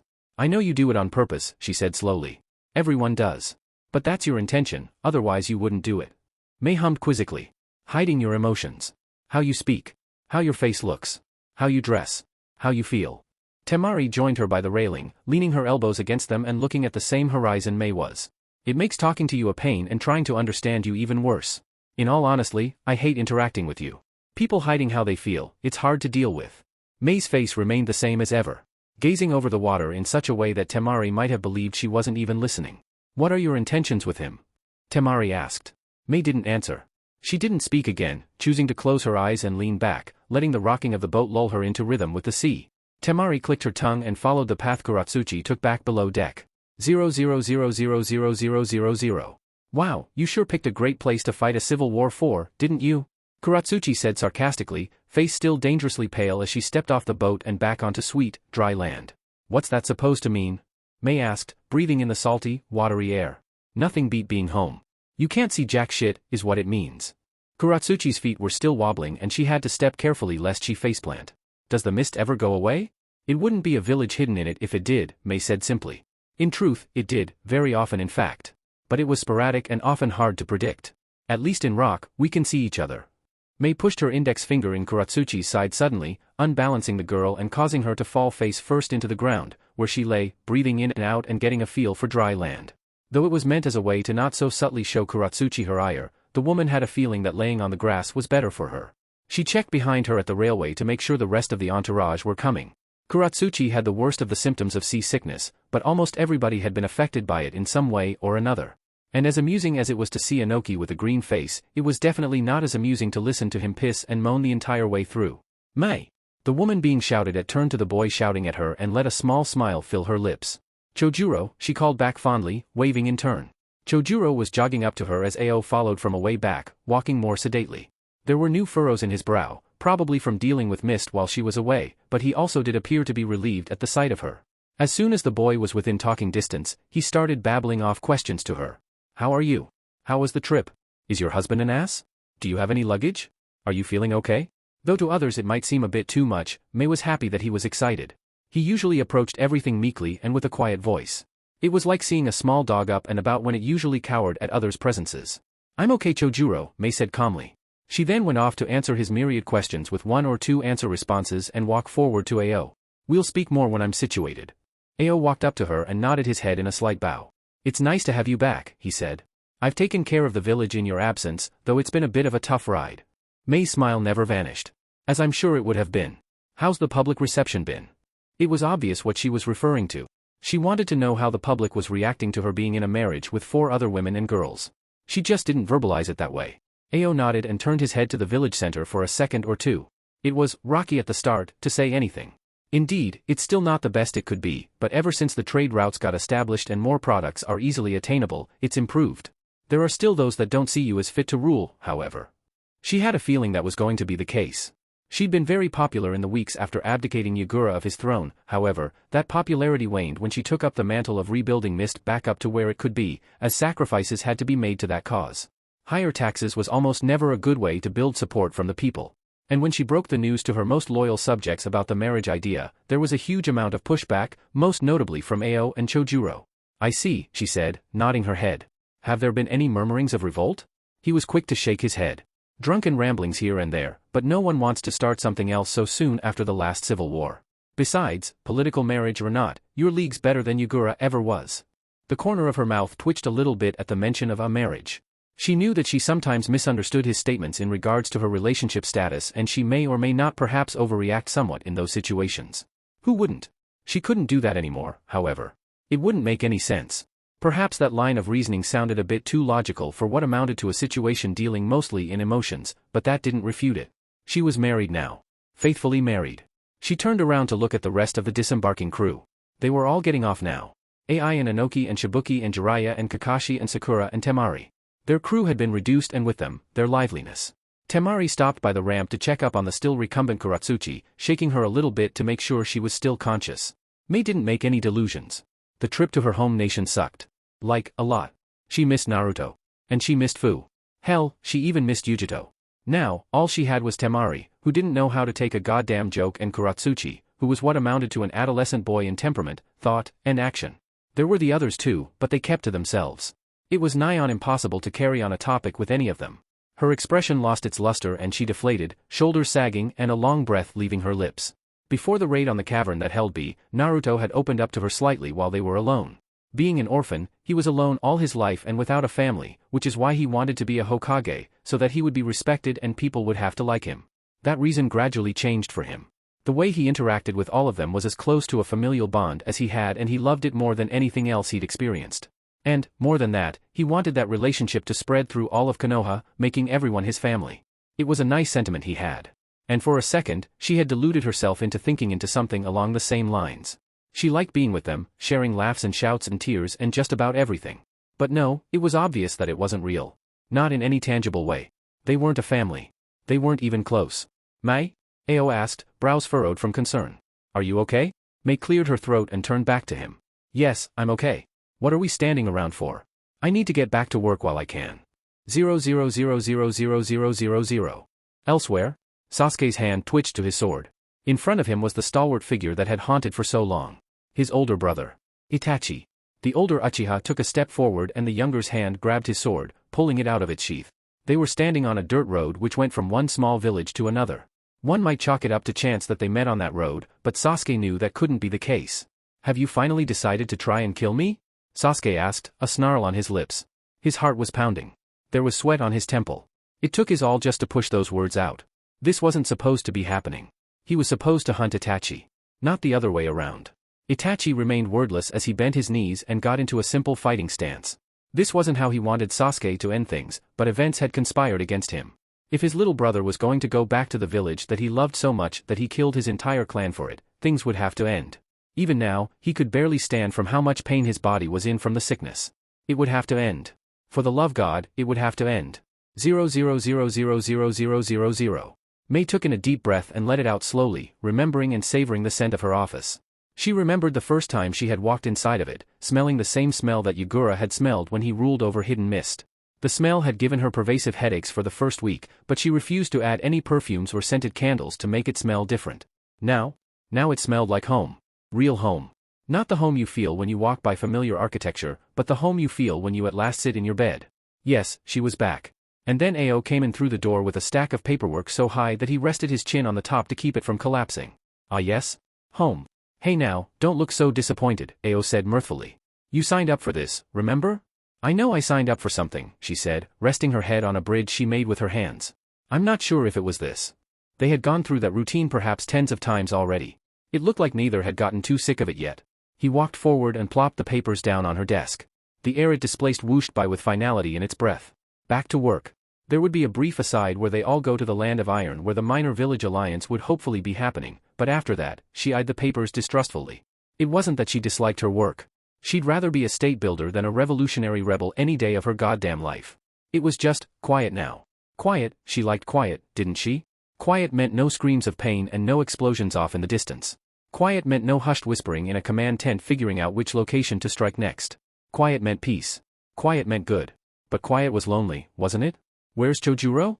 Mei asked, looking up at Ao and away from her paperwork for a few seconds. His single eye widened and looked away. He's showing around the girls who His confused stammering worried Mei for a few moments before she realized what he was doing.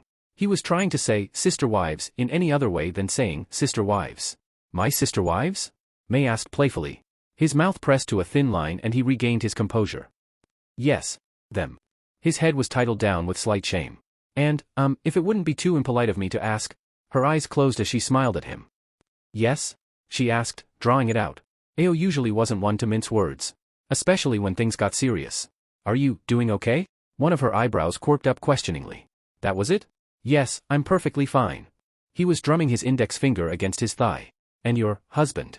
That situation, that's perfectly fine too. Her face remained static as she processed his words.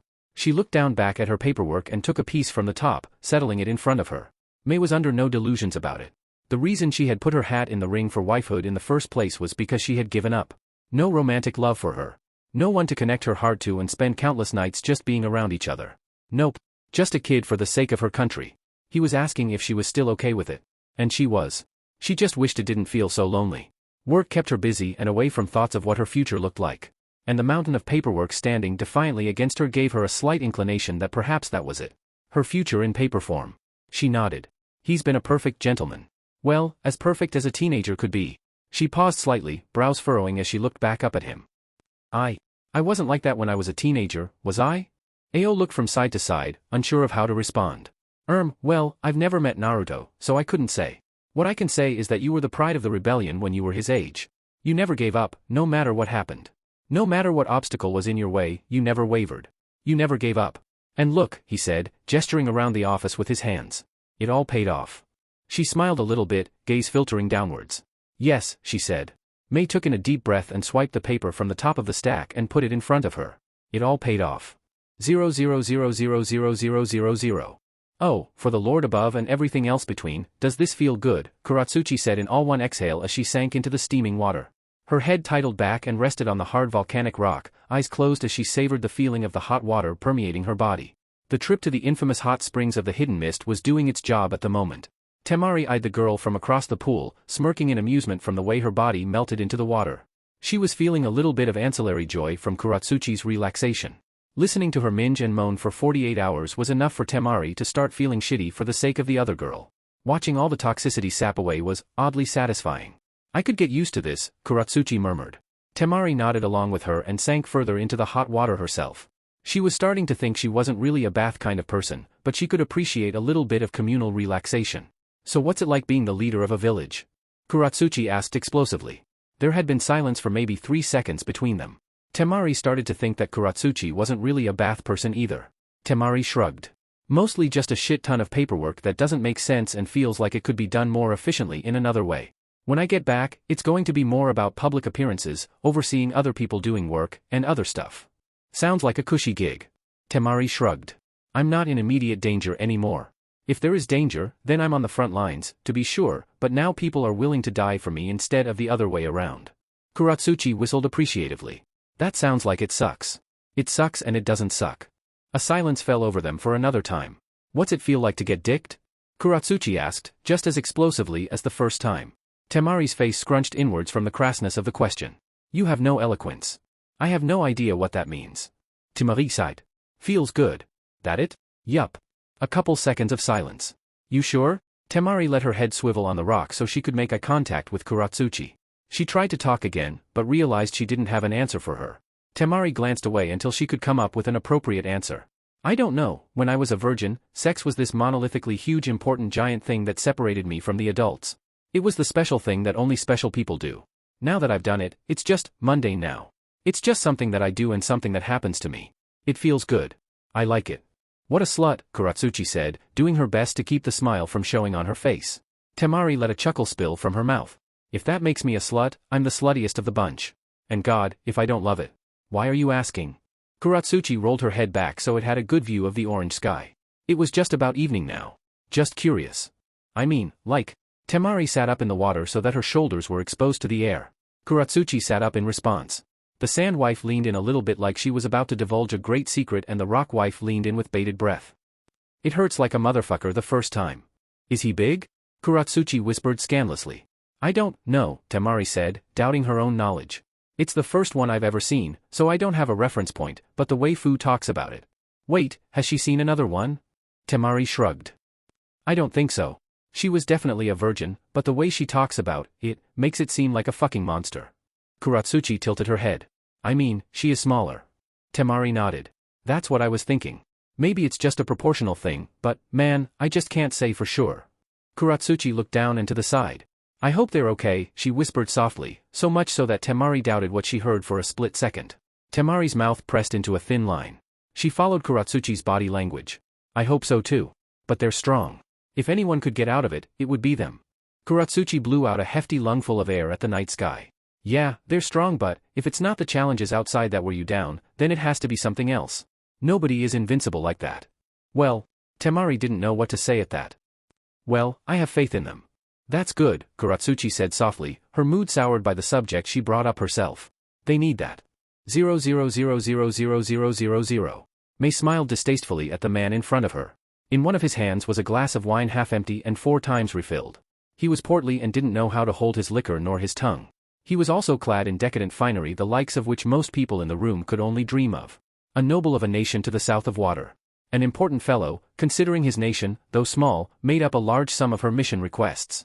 Importance aside, he openly stared at her tits, even when talking to her, and had a crass way of speaking.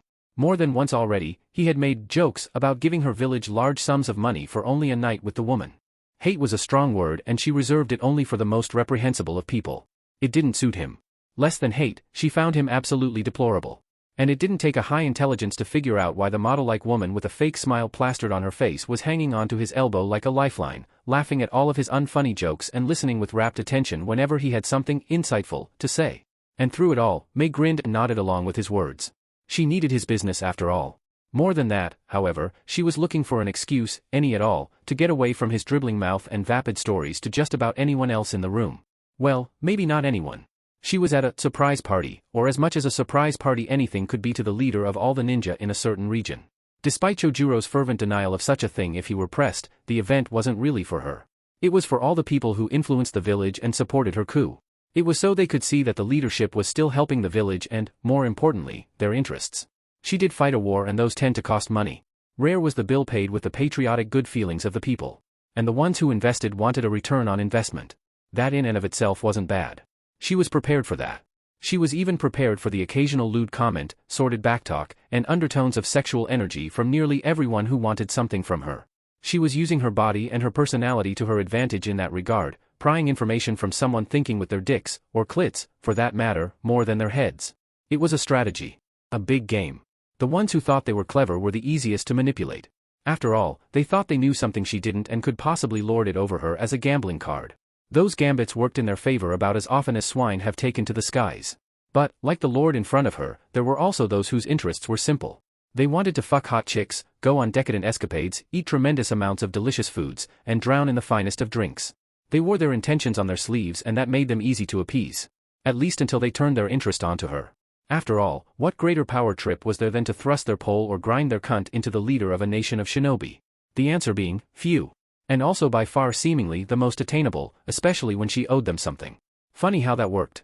Ah, May said, clasping her hands together and attracting her gaze elsewhere. It seems my 8AO is in need of my input on something. If you'll excuse me for a moment, we can continue this conversation another time.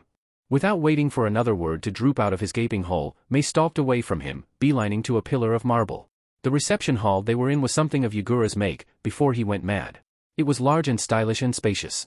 His eye for the fine things were about as well tuned as his affinity for attempted genocide, it seemed. She stepped behind the pillar, leaned her back against it, and belted out a sigh.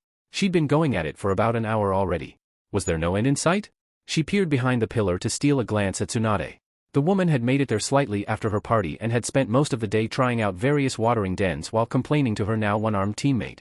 She was at the surprise party by a table with a variety of drinks. The woman hadn't even dressed for the occasion, deciding to go with her normal clothes. May wondered how she handled things over in Leaf. Surely, she wasn't hounded after like May was. Leaf was by far the most influential village in the continent. If anything, she hounded others. Tsunade took a swig of a drink straight from the bottle and burst out laughing at the absurdity of it, much to the chagrin of Jiraiya, standing nearby and also with no alcohol in his system. May had to wonder how that woman operated normally. Nice duds, May heard someone say past a mouthful of food. She turned around and saw Kuratsuchi standing simply with one handful of some pastry or another. The girl was looking around at the architecture and the various people milling about in the hall. She was wearing a crimson dress that went down to her ankles and had even applied makeup. Thanks, May said, turning her face back into a smile. For herself, she was wearing a dark blue dress much like the one she normally wore, but with less function, more style, and more cleavage. You're really throwing those honkers out, aren't ya? Kuratsuchi asked, gesturing to her breasts with a handful of food. It keeps others distracted, May said cordially. That makes them easier to deal with. The girl nodded, already losing interest in the line of conversation. May wasn't sure if that had to do with the topic of breasts or if she gave an answer the girl was expecting. Either way, they were suddenly lacking in the conversation department and May was hoping it would be one that would drag on so that a war hawk, pervy noble, or other nuisance wouldn't bother her. She'd already done the rounds. She didn't want to talk to them any more than duty dictated. And being alone was just asking for conversation. How are you liking my village? May asked evenly. Instead of giving a half-baked response like she had been expecting, Kuratsuchi leveled a suspicious gaze at her and shifted her position away from her. You're getting worse. Is it the event, or everything else? One of May's eyebrows quirked upwards. Excuse me? Kuratsuchi half cringed away from the woman. Man, it's like talking to one of Tamari's brother's wooden puppets. If you don't want to talk to me, don't force yourself. As Kuratsuchi made to walk away, May jolted forward and grabbed her by the sleeve. No, it's not that, she said, glancing about to see if she had gained any attention from onlookers. They were still partially obscured by the pillars, so no one seemed to notice. It's just the nature of these events, May said. I have duties to fulfill. Kuratsuchi didn't seem convinced. Have you fulfilled these duties? May had to take a second to think about that. Had she? She had spoken to everyone individually and that was all that was truly socially required of her. But it was under the pretense of a party being thrown for her. She was sure that someone was going to perform a speech or something. But it had already been more than an hour and the amount of people who were in no position to speak publicly was rising. I might, she decided on non-committally. Anyway, it was a serious question. How are you liking it here? Kuratsuchi clicked her tongue and settled back into a relaxed stance. The people leave something to be desired, but just about everything else is pretty good, including that hot spring. By the end of her talking, Kuratsuchi had narrowed her eyes at May. It wouldn't be new information to say that May usually hid her emotions behind a mask, but at this point, it was like the woman was clad in armor. No weaknesses, no openings, no areas for humanity to develop. It was odd speaking to her. And she was worried for her. She had every right to be. Kuratsuchi didn't dislike the older woman. Hell, she quite enjoyed the fact that she was open with how she thought, albeit through a mask and with flowery language.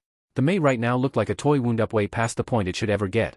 She looked like she was about to snap, both metaphorically and literally. Like every cell in her body was contracting, waiting for something to kickstart her into sudden and profound action. Kuratsuchi glanced around her, making eye contact with more than a few distinguished guests looking in on their conversation. When she looked back at the woman, she had some insight as to why she was like that. Kuratsuchi leaned in and whispered, "Hey, do you want to leave?" Mei blinked once, twice, 3 times. "Excuse me? You fucking heard me. It's like everyone here wants a pound of flesh." Mei took a deep breath. That's how it is when you're the leader. Everyone wants to be on top. Everyone wants more than they have, and I'm the easiest way to get there for them. They want their pound of flesh and I'm doing my best to not give them any. Kuratsuchi leaned back and looked at the gathering of people. She didn't like that answer. "Okay, but if you need an excuse, just wave me down, I'll make a scene or something." Before Mei could ward her off that line of thought, Kuratsuchi was already gone into the crowd. She was something of a unique existence and thus garnered much attention. She was already talking to a crowd of people in a very Kuratsuchi-like manner when Mei stepped away from the marble pillar. There was a noble or two already breaking away from their conversations to come speak to her when they saw her alone.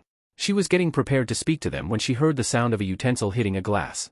Everyone's attention was brought to a raised part of the court where announcements were made. A man with a towering and intimidating posture was standing at the center of it, one hand with a glass and the other with a fork. Mei sighed in relief at his sight. He was the leader of a clan of Kekai Genkai users able to make profoundly realistic illusions. He helped Mei fight in the rebellion and was also one of her cohort's easiest to get along with. He wanted prestige and power and she gave that to him as reward for him helping her. And, surprisingly, he was one of the few that actually contented themselves with that. The speech he made was standard fare for any of the myriad of events she had gone to thus far. He thanked the guests for their patronage, reminded them of the hell that Yagura's rule was, commended her for her role in turning it around and state building, commended her ability, intellect, and beauty, and raised a toast for all in her favor. The glasses went up, some were downed, and others daintily put to lips. A cheer rung out and Mei smiled with a humbled expression as they all cheered for her. And there were all the boxes checked.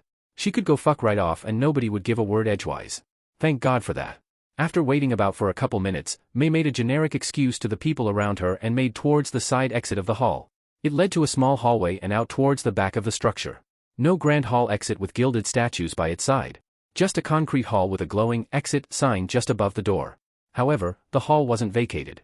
Just at the exit was a tall woman, towering over even Mei, who was someone naturally gifted in the height department and also wearing heels. The woman was fat and old and had a slight dusting of red on her cheeks. Her mouth reeked of alcohol. Though slightly intoxicated, the woman was obviously still in control. "I thought I might meet you here," the woman slurred slightly. She was leaning on the wall with her shoulder, other arm outstretched and blocking the way out. Saki Sakura. A crown princess of a nation to the east. Said nation was very affluent and aided the rebellion greatly during the Civil War. Mei, and all of the Hidden Mist, was forever in debt to her and her family. The woman had also made clear her intentions of betting Mei in very lewd ways of speaking. Mei was disgusted by her very existence, but knew she couldn't do anything outwardly to harm the woman. Her family was too important to the Hidden Mist. "And so you have," Mei responded curtly. One side of her mouth reached to an ear, so great the half-smile was. It was a face that exuded both danger and slyness. Not a good combination to see from someone another was indebted to. "You've been avoiding me," Saki said, slightly slurring her words. Mei continued to smile. "What makes you say that? This is the first we've spoken tonight. You're so good about that with the others. Well, it does make me feel a bit special, but not in a good way. If I have forgotten to speak with you, I can assure you." Saki reached over and cupped Mei's cheek with her hand. It took every fiber in Mei's being to not rip that woman's arm off right then and there. "Now, you and I both know that's not the case." Her breath reeked, her hand was clammy, her everything was revolting. But she had to smile. She had to fucking smile. "I keep on telling you over and over. Just one night. One night is all it takes for all the debt you owe my family to vanish. Poof. Like thin air." Mei delicately pinched Saki's wrist and took it away from her face. "And as nice as that offer is, I'll have to, yet again, decline it." "Oh. Now why's that?" the woman asked, leaning in close enough for a kiss. Mei had to suppress a small laugh. "Because I'm married. To a boy half your age." "I'm half your age." Saki frowned and leaned back, straightening out her shoulders and doing her best to look as big as possible, which wasn't hard considering her mass.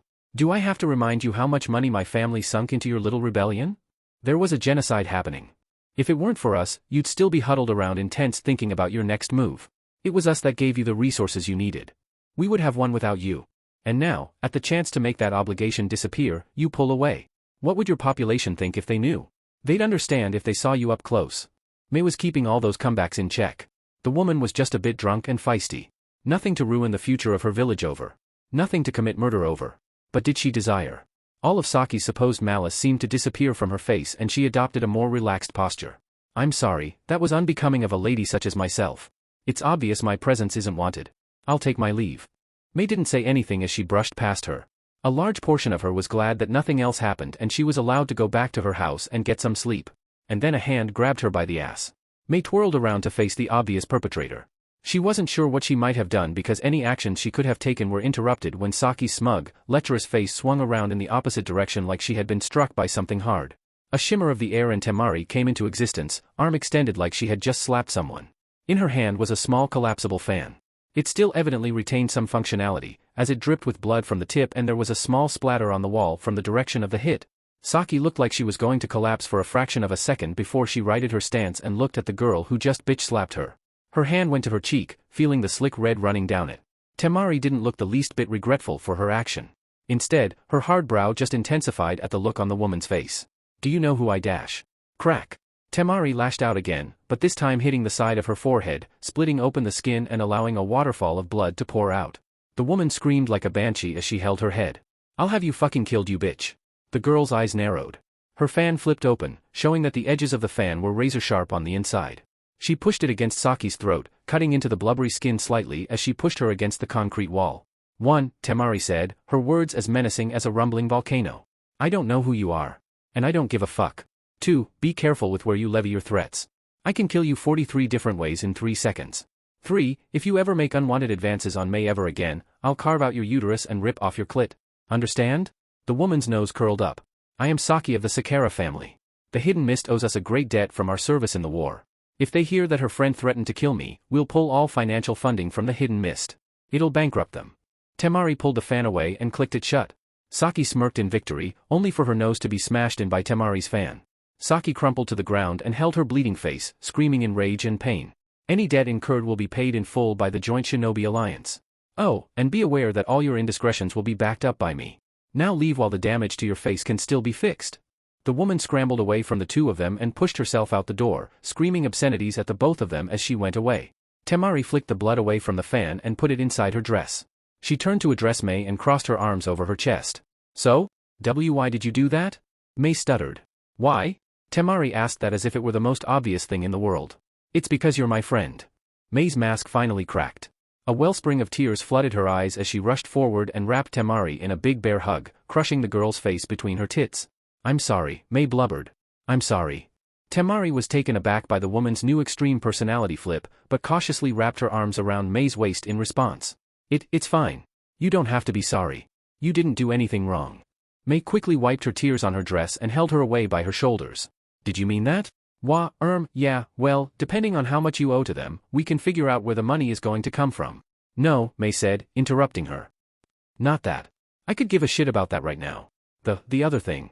Tamari's brow scrunched up, trying to understand her words. And then the realization dawned on her. "Yes, Mei, I'm your friend." Mei's lips quivered and she had to look away. I'm sorry that I insinuated what I did about your sex life. It was rude of me to pry.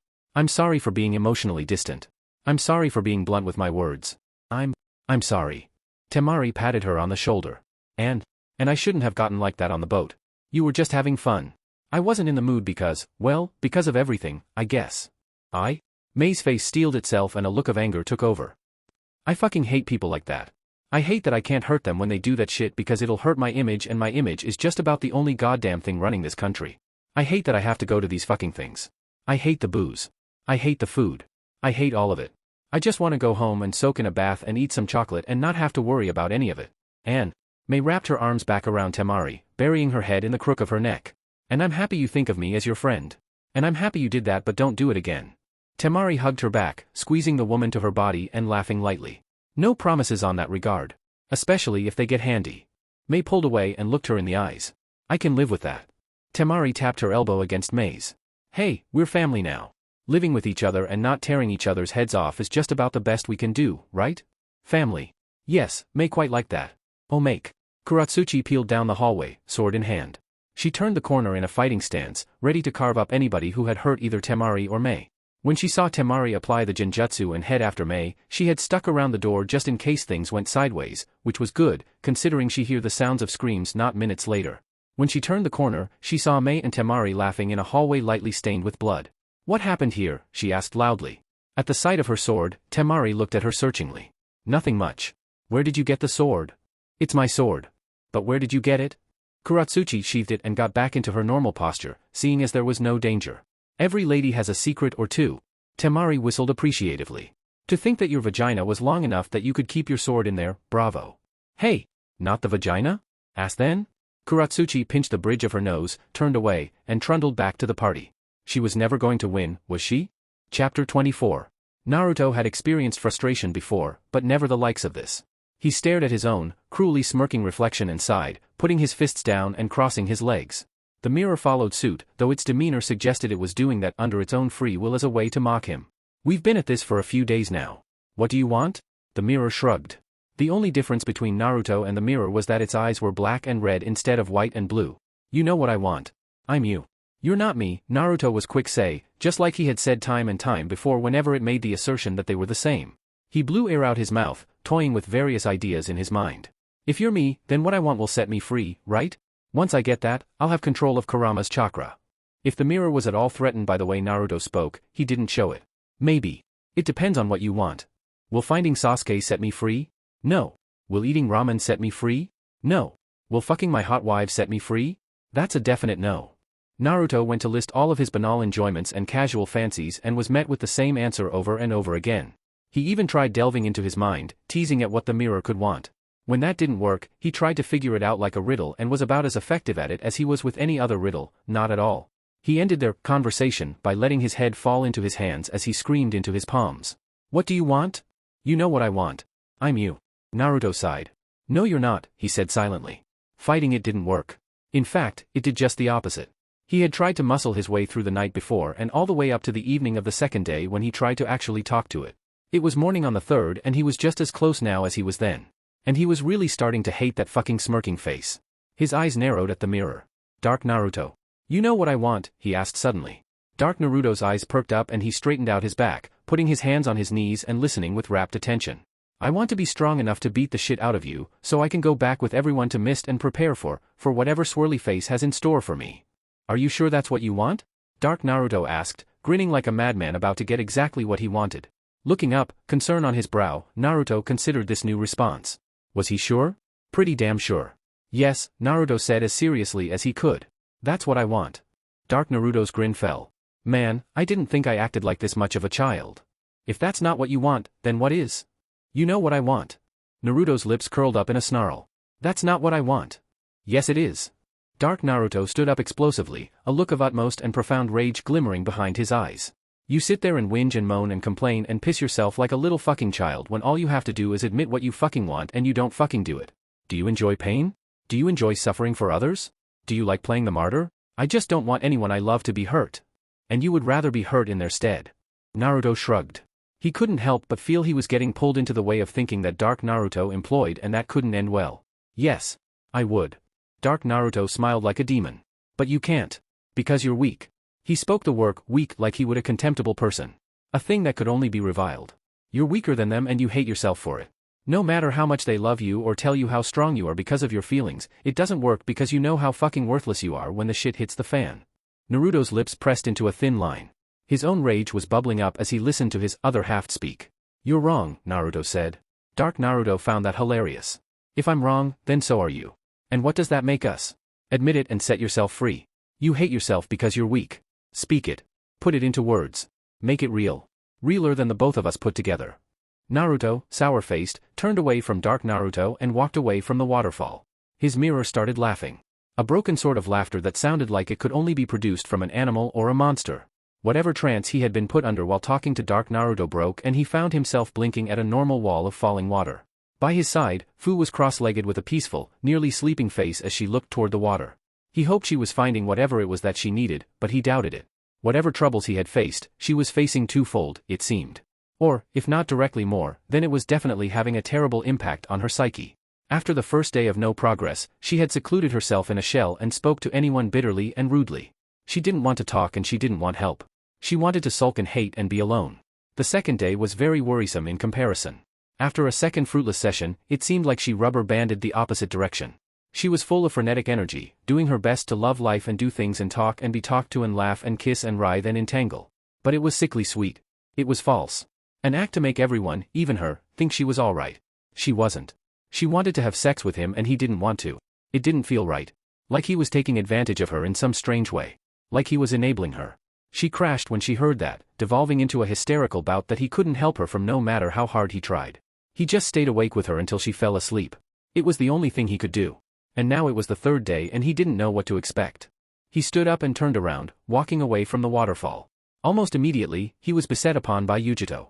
She pounced forward, hope in her eyes as she grabbed a hold of his hands, bringing them close to her. Did it work? Have you conquered your dark half? She had taken his early departure as sign of progress. Seeing that light in her eyes only made it worse for him when his expression lowered, saddened. Her smile didn't go away, but her eyes changed. From hopeful to consolatory. Oh, don't worry, she said softly. I couldn't get the hang of it for 10 years. Don't lose hope just yet. That last string of words yanked at the fibers surrounding his heart. Then when do I lose hope, he asked, a deep unsettling pain in his words. She didn't have a response other than to frown with him and tuck his chin into the cranny of her neck. I hate that you're in pain, she said, voice shuddering as she spoke, close to tears as she was. When I look in you and know that you're feeling bad, I can't help but feel bad too. Because I love you. And you being happy is just about the only thing I need in this world. And it hurts so much because I feel like I can't do anything for you. I can't help you. You've helped me so much, you always knew the exact right things to say and I can't say anything back now when you really need it. They stayed like that for a minute or two, sharing each other's warmth. Eventually, he disengaged and smiled at her, or at least he tried to, and said, thanks. And he tried to not let tears spring to his eyes when he added, I'm going for a walk. I'll be back later. 000000000. The dinner they all ate that night would have been noted for being tense. That is, it would have if everyone ate together. Naruto didn't return until much later into the night and Fu took the food from the cafeteria into her room, not saying a word to either Yujito, B, or the other cloud ninja who had come with under pretenses of security. It left the two remaining Jinchuriki to eating a solitary meal together, the first they'd had in a very long time. B's personality hadn't changed at all since Yujito last saw him and she was intensely grateful for that. Not even the brink of death kept him from being in high spirits, spitting rhymes out with such frequency that she sometimes wondered if what he said was what he felt or just something needed for a little bit of verbal artistry. She laughed at some of his tricks of gab, but they only helped to alleviate her worry slightly. In truth, through it all, Naruto and Fu weighed heavily on her mind. It was made worse by her seeming incompetency to help them in the slightest. After one such bout of giggling from his words, Yujito fell silent, her face stone cold. The question had been weighing on her mind for a while, biding its time until she didn't have any other choice than to speak it. B, have you ever been in love? The depth of the question coupled with the way she asked it, made him pause in his wordsmithing so he could consider the question seriously. After a few seconds he said, can't say I have. I get a honey every now and then, but that's for the then and now, not for the later, you dig? She smiled a little bit, already anticipating that sort of answer. Through all her interactions with him, she never got a good, deep conversation out of him. From the outset, he was a simple man with simple thoughts, simple desires, and simple, well, everything. But every now and then, she would get glimpses of the depth within, if that was a good way of saying it. She didn't know if he hid it all with a mask, or just chose not to dwell on it. Most of all, she guessed he just didn't find it very interesting. After all, who cared about all that mumbo-jumbo pile of interwoven feelings? It didn't matter to him and he didn't pretend it did. And that, she respected. Of course, that was going off of the presumption that her most liked interpretation was correct. And it could very well not be. She kept it anyways. You looking for advice for the little ones? He asked, mouth full of food. The differences between him and Naruto were both profoundly few and profoundly many. I don't think you could help with that, she settled on. And don't call him little one. He's my husband. B showed his palms and nodded. Guess you're right on that part. Sometimes we have go through things alone, pick a bone with our dreaded foe. Conquer and rise, feel apart from the traumatize, oh yeah. Though she did smile, she couldn't laugh anymore. The haven that B was for her started to lose its luster. Worry was gnawing at her. She wondered what would even happen if she took Matatabi's cloak. Obviously, one could revert back to when they hadn't conquered their self, if Fu was of any indication. Would all that worry and doubt make her unable to use Mata's chakra? She didn't know. And she knew she had to find out, but she also didn't want to. 000000000. Fu sat in the corner of her rickety bed, knees drawn to her chest with her arms wrapped around them. The only source of light was from a beam of moon shining through a small window near the ceiling. She'd been sad, happy, angry, distraught, pensive, jealous, horny, and every and any other emotional feeling or sensation under the sun. Now, she was done. Done with it all. Does that mean you're giving up? Chomei asked. Fu sighed. I don't know. I just don't want to think about it anymore. There's a lot counting on you. Oh, don't you worry. I'm aware. The Dark Fu wasn't as forthcoming with conversation as Dark Naruto was, from what she could discern. Dark Naruto spoke, at least. From what she could tell, Dark Fu was more like Dark Yujito than anything else. When she tried to talk to it, it just sat there and laughed. Not a dark laugh or a slanted laugh or a bemused, mirthful, joyous laugh. She laughed hysterically. Like she was front seat to a joke of the highest degree. It didn't do well for her self-esteem. Or, really any aspect of her mental fortitude for that matter. She couldn't make heads or tails of it. She didn't know why she lost control in Cloud and she hated herself for it. There weren't any fatalities, but people got hurt. Naruto got hurt. Why is this happening, she whispered to herself, not for the first time just that hour. She was supposed to be in control. That was her thing. She was a self-encapsulated, self-driving, self-needing force of nature. She was fully aware of her inner self and all its foibles and she accepted that. And from that acceptance, she got her power. But now that was gone and with it, anything she was proud of herself for. Even if her dark self didn't speak to her, she at least had the benefit of having once perfected the use of Komiai's chakra and also that she had a time frame for when she lost it. In theory, all she had to do was to track any changes in psyche between when she last used it perfectly, the mission to save B, and when she lost control in Cloud. But then again, most plans work in theory. Few ever survive implementation. For the life of her, she couldn't figure out what might have happened between those two periods of time. She felt the same. Maybe not now, but she had confidence in her ability to use Komiai's chakra when she lost control of it. It was infuriating. And her dark self wasn't of any help, just sitting there staring at her while she puzzled it out. Its lung-choking laughter driving her mad, all the while. What's wrong with me? She whispered, pulling her head back until it was touching the cold concrete wall. Selfish? Check. Flighty? Check. Insensitive? Check. There were bad things about her, but there were also good ones. She listened to people. Gave them the benefit of the doubt. Was averse to great displays of negative emotion. She tended to open up more to others. Those were good things. She was those things and she accepted herself for them. Hell, she didn't even know that that was the reason why she had control of Komiai's chakra in the first place. She was self-taught. It was only after conversing with Yujito that she came to know about controlling tailed beasts' chakras in the more traditional sense.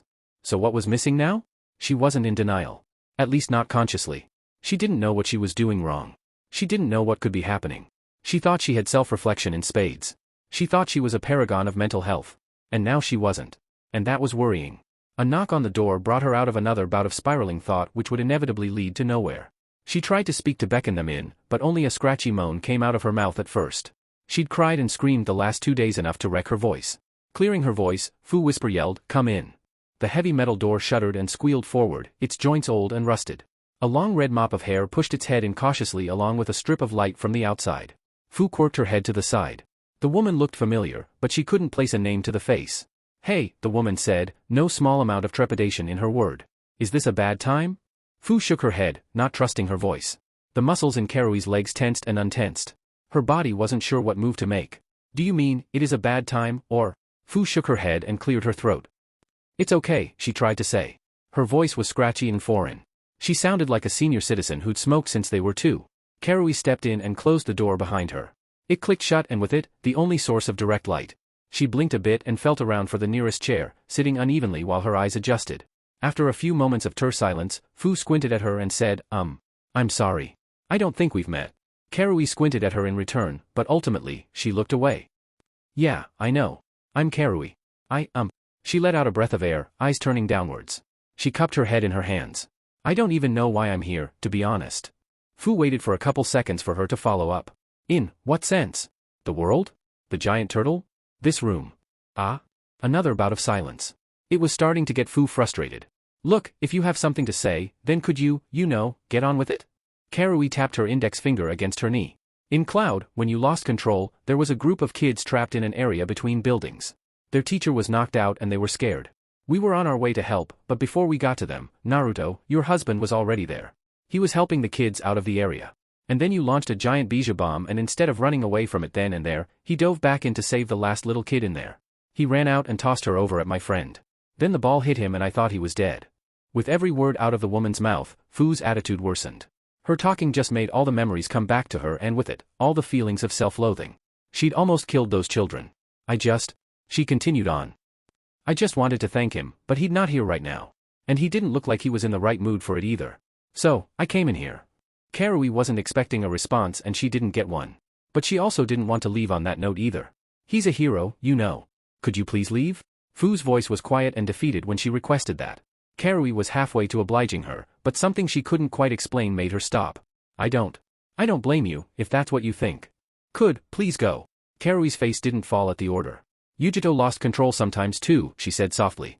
At not hearing an order to leave again, she continued on. She never killed anyone, thankfully, but she came close on more than one occasion. Nearly ripped the head off of one of her teammates. Doesn't really spar too well anymore because she avoids blows to the head at all costs.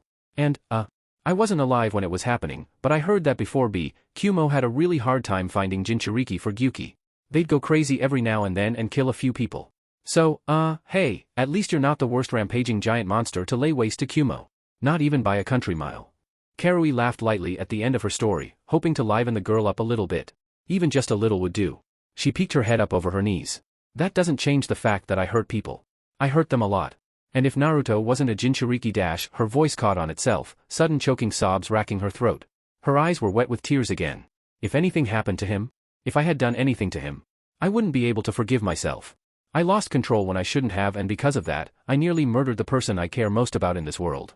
And as a cherry on top, I have no idea why. I have no idea if it could happen again. I have no idea how to stop it. Karui shrugged, a small frown appearing on her face. I'm not much help in that regard. He's my teacher. And he never really addressed the topic before. From what I hear, it was as easy as walking for him, though. Yujito, well, you know her story better than I do, I bet. She did. Fu had come to her with her tail between her legs to ask for advice on how to control the chakra.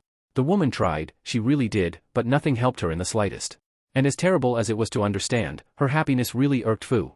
It wasn't too long ago that Fu was the one in complete control of everything in her life while Yujito merely pretended she did. The tables flipped with such speed that she was still reeling. What do I do? Fu asked helplessly. She wasn't looking for an answer and she wasn't expecting one, but Karui still spoke up. I don't know. Being a Jinchuriki is hard. Like, really hard. But at least you care about other people. That's something that's a lot more rare than people understand. Fu tilted her head up, eyes half-lidded and flat. I don't care about other people. I'm selfish. I only care about myself and how I feel. One of Karui's eyebrows shot up, a look of disbelief evident on her face. You're joking, right? You nearly broke down into tears because you thought you might have hurt a bunch of kids. You're in love with someone. You're torturing yourself over your actions that might have put people in danger. That's just about the least selfish thing I could think of. Fu's forehead impacted the knees that she had drawn up to her chest. It wasn't like that. She was still selfish. She only cared about herself. The only reason she was around Naruto was because it made her feel good to be around him. The only reason she was friends with all the people she was friends with was because it made her happy. The reason she hated herself because she had almost hurt innocence. The girl sighed and flopped over on her bed. I'll pass along the message. Dearest is a hero. Thanks for coming in. Could you please go? This time, Karui did acquiesce, opening the door with a squeal of rusted metal on rusted metal, and pushing it back close. 000000000. Naruto walked among the ancient trees, tangled with vines and moss and large insects. He took in a deep breath of salty ocean air and sat down in a small clearing, crossing his legs and closing his eyes. Meditation was a good way to get in contact with Kurama, but that wasn't his intention this time. Now, he was doing something Yujito had softly suggested he do. Clear his mind and get in rhythm with the world. It was something he would normally be averse to doing, but without a better alternative, he didn't really have much of a better idea of what to do. He'd rather bash his skull into a brick wall than talk to Dark Naruto again. From what Yujito told him, meditation wasn't quite about clearing his mind. Only masters could clear their mind. It was about noticing when the mind strayed and correcting. It was supposed to teach mental discipline. That was something he lacked in some capacity, he supposed. If he were to be honest, it felt like a futile effort, though. As depressing as it sounded to mull over, everything seemed pointless to him at that point. Nothing felt like it would help.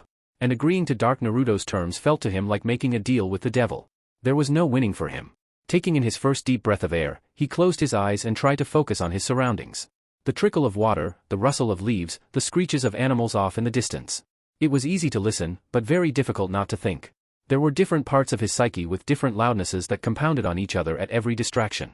They pulled his mind in every direction it could go in, directions he didn't want it to go.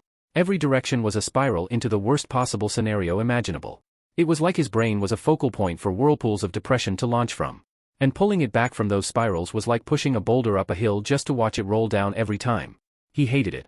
"Fuck," he shouted suddenly, overwhelmed by the situation he was in. Everything led to shit. And the worst part was that he was surrounded with everything he ever wanted and he still wasn't happy. A loving family and good friends. That's all he wanted and now he had it and he was still sad. That was fucking infuriating.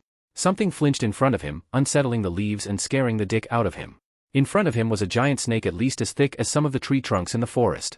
How hadn't he heard that thing sneak up on him? He pulled out a kunai and got into a fighting position.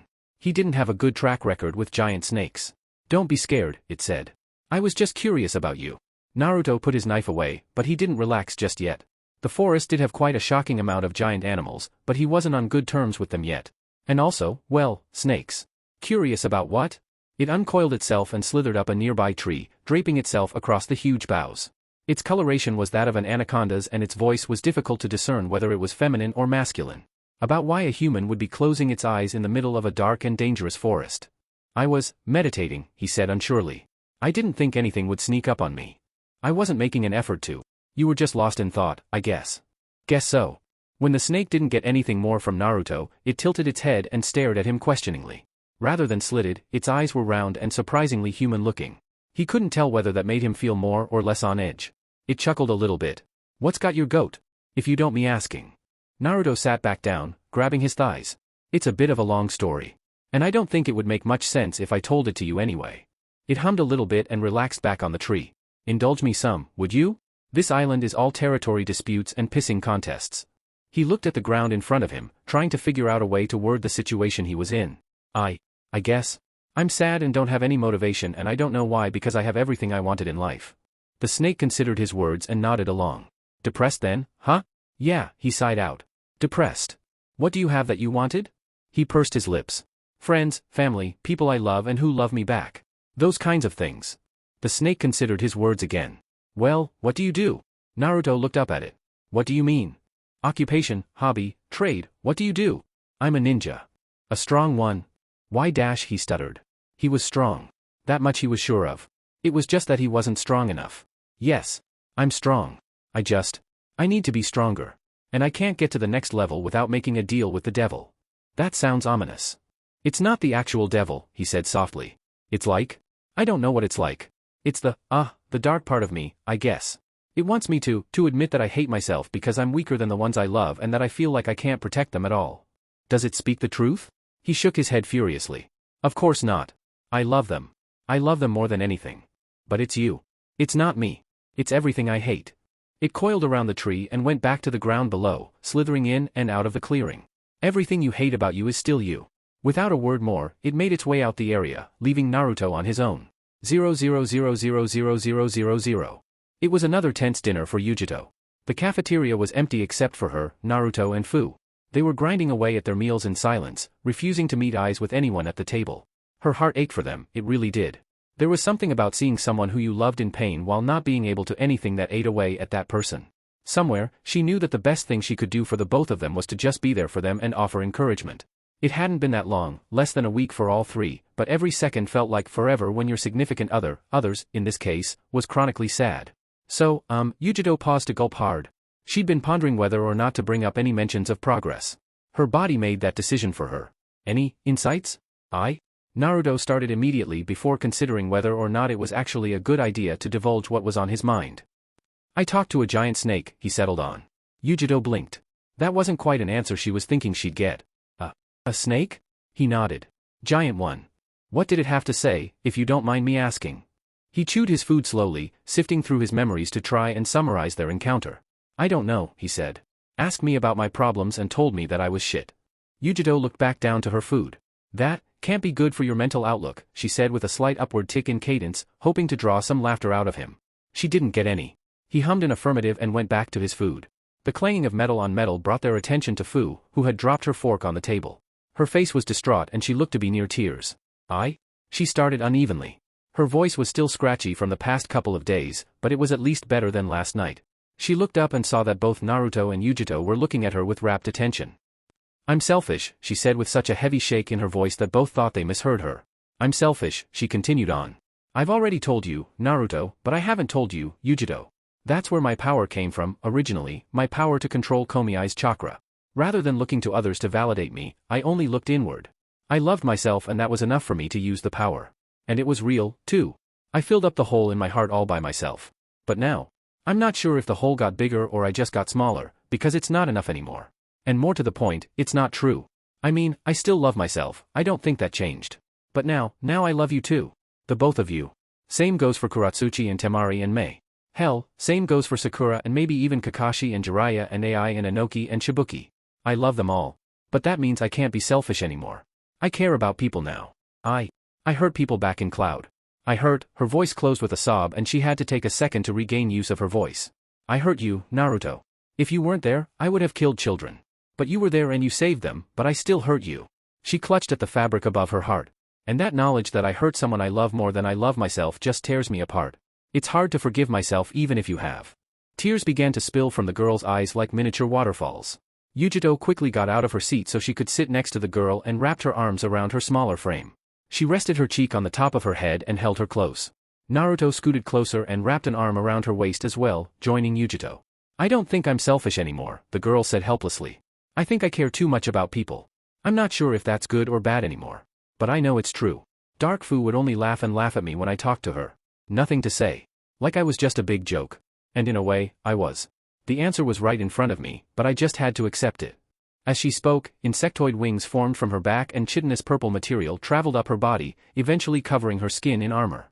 I'm back, she said, looking up at the ceiling with a bright smile on her tear-stained face. I'm back. 000000000. So? It asked as a huge, toothy smile reaching across its face from ear to ear. Anything you want to say to me? Naruto looked down at his hands splayed on either leg. He was sitting down, hunched over, nothing much on his mind to say and nothing much in his eyes to denote any passion or motivation. He looked dead to the world. He hadn't slept the night before and forewent eating breakfast the next day. All around him, everything was gray. That's the way the world looked. That's the way the world had looked the past week or so. He hadn't wanted to do anything. He just moved with the tide of the world, doing what others had told him to do. It was pathetic. He was aware of it. He was aware others were aware of it. He didn't like it. He knew others didn't like it. It was hurting Yujito and it was hurting Fu and he wanted to find something to make things different but he didn't know how to do anything to make it work. He could change, or he could stay the same. Both frightened him beyond belief. Change. Change? He was a way he didn't want to be, but what was the alternative? What did he want to be? He could be different, but what would he be after he changed? Strong? Kind? Smart? Charismatic? Nothing called to him. Or, you could just be you. Dark Naruto said seductively. It made the situation sound so simple. He wanted to be different, didn't he? Didn't he? He liked color. He liked how the glint of the sun reflected off of Yujito's hair. That was good. He liked it better when she smiled while doing it. If she was doing it to him, even better. He liked the sound of Fu's laughter becoming louder or quieter as she zoomed about. He liked hearing Mei and Kuratsuchi bicker and snicker. He liked kissing Tamari. He liked those things and he wanted to experience them more. He liked the color, the sound, the taste. And Fu cut both her arms off, sacrificing them so that she could survive. Yujito had her limbs pierced by iron tendrils. Gaara died. Mei and all the other Kage stayed behind so that he could move forward and was knocked out immediately. He was useless at every juncture. He hated those things and he wanted them to be different. But they couldn't be different. They were in the past. They were fact. They couldn't be changed. And he could promise himself that it wouldn't be the same in the future, but he didn't know that and he hated it. I hate myself because I'm weaker than them, he murmured. They're stronger than me and I can't protect them. And I feel weak and useless because of that. Dark Naruto's smile fell away like broken glass from a window. Its face went neutral and it let out a deep breath. Jiraiya gave me 3 pieces of advice a bit ago in rock. You remember them, don't you? Of course you do. You're me. We're the same. Dark Naruto took a breath to interrupt, but Naruto didn't let him the time. 1. Don't lie to the ones you love. 2. Life's not fucking fair. 3. Life's what you make of it. I kinda ignored him and I think I'm suffering for it. I've lied to myself. I lied to you and I shouldn't have done that. It gave you power that you shouldn't have. Life's not fair and I pretended like it should have been. And I pigeonholed myself into one area and failed in that area and when I failed in everything and when I failed in everything, I lost myself. Dark Naruto's eyes went half-lidded and he couldn't meet Naruto's gaze anymore. The original walked up to it and rested a hand on its shoulder. He was smiling. It was a sort of melancholy smile, happy, but also sad. He couldn't figure out why. It was a bit odd knowing that Dark Naruto was going to go away, even if he never was going to vanish completely. He just wasn't going to be pushed away anymore. And then he wasn't there anymore. Naruto was looking at a waterfall, crashing down into a small pond rolling underneath his feet. He turned around and Fu and Yujito were standing there, smiling at him. And he smiled back at them and laughed. And they smiled back and laughed too, jumping forward to cross the distance and wrap him in a big hug. And he wasn't sad anymore. Chapter 25. Naruto hopped up and down while looking in the mirror of the bathroom. The orange-yellow flames licking his body flickered with him. Touching his chest, he felt solid, but he was also so light that it was almost impossible to come to grips with. Using that chakra, he was so strong, so fast, so much better than he had ever felt in his life. Thinking back on it, that's how it always felt when using Kurama's power. It was just that he didn't have to worry about the all-encompassing negative emotion that went along with it. What are you doing? Yujiro asked, quite bemused by the sight in front of her. Her platinum locks were tussed and disorderly and there was already a yawn growing on her lips. All around her was after-the-fact glow. She was also wearing her birthday suit. This isn't normal, right? Naruto asked, unable to keep from smiling. Yours and Fu's chakra cloaks look like your tailed beasts while mine looks weird. Yujito walked into the bathroom and draped her arms around his neck, pushing herself up on her toes so she could rest her chin on his head. Guess so. But it fits you. Are you calling me weird? You have 5 wives. There's a difference between being weird and being in a weird situation. She slid her head down until her chin was on his shoulder and her mouth less than an inch from his ear. Weird situations? Like how there's a gorgeous naked woman hugging you from behind and you're not ravaging her right now. No, you're totally normal. He switched around suddenly, hugging her to his body and crashing his lips onto hers. They were so soft and warm and wet and full of love and want. Just the act of kissing her was already so great. He broke their contact so he could stare into her eyes. Someone's getting a bit arrogant, aren't they? She ghosted his cheeks with the tips of her fingers. I learn from the best.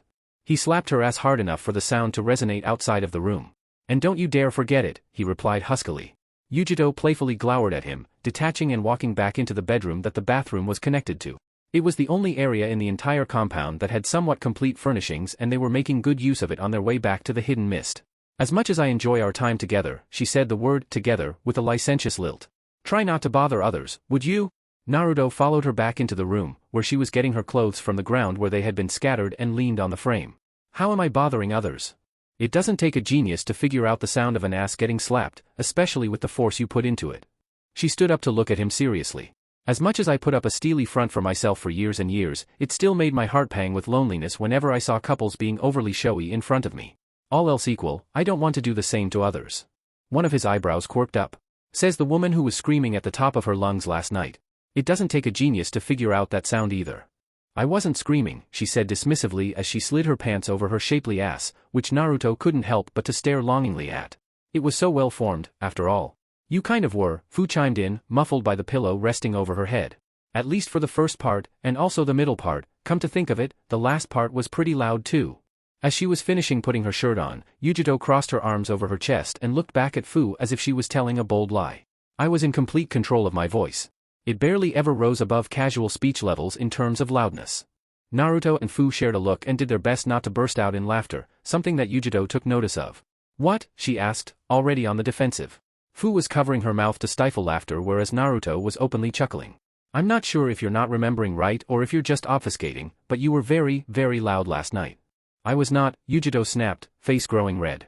Perhaps she had, at times, raised her pitch slightly when the good parts came, but surely that was to be expected? And it was only slightly, there was no way that it could have been noticed by others outside the room. It's 2 against 1 here, Fu said, grinning like a wild woman. You know, it's okay that you're a screamer. Especially since this is, like, what? The second time ever you've had sex. Probably the first time you've had good sex. Looked like you were tensing up every 10 seconds. While Yujito did have to admit that last night was probably one of the best nights of her life, full to the brim of never-ending pleasure and fulfillment and a font of writhing love, she knew that she was in control through it all. She didn't drink. She didn't get high.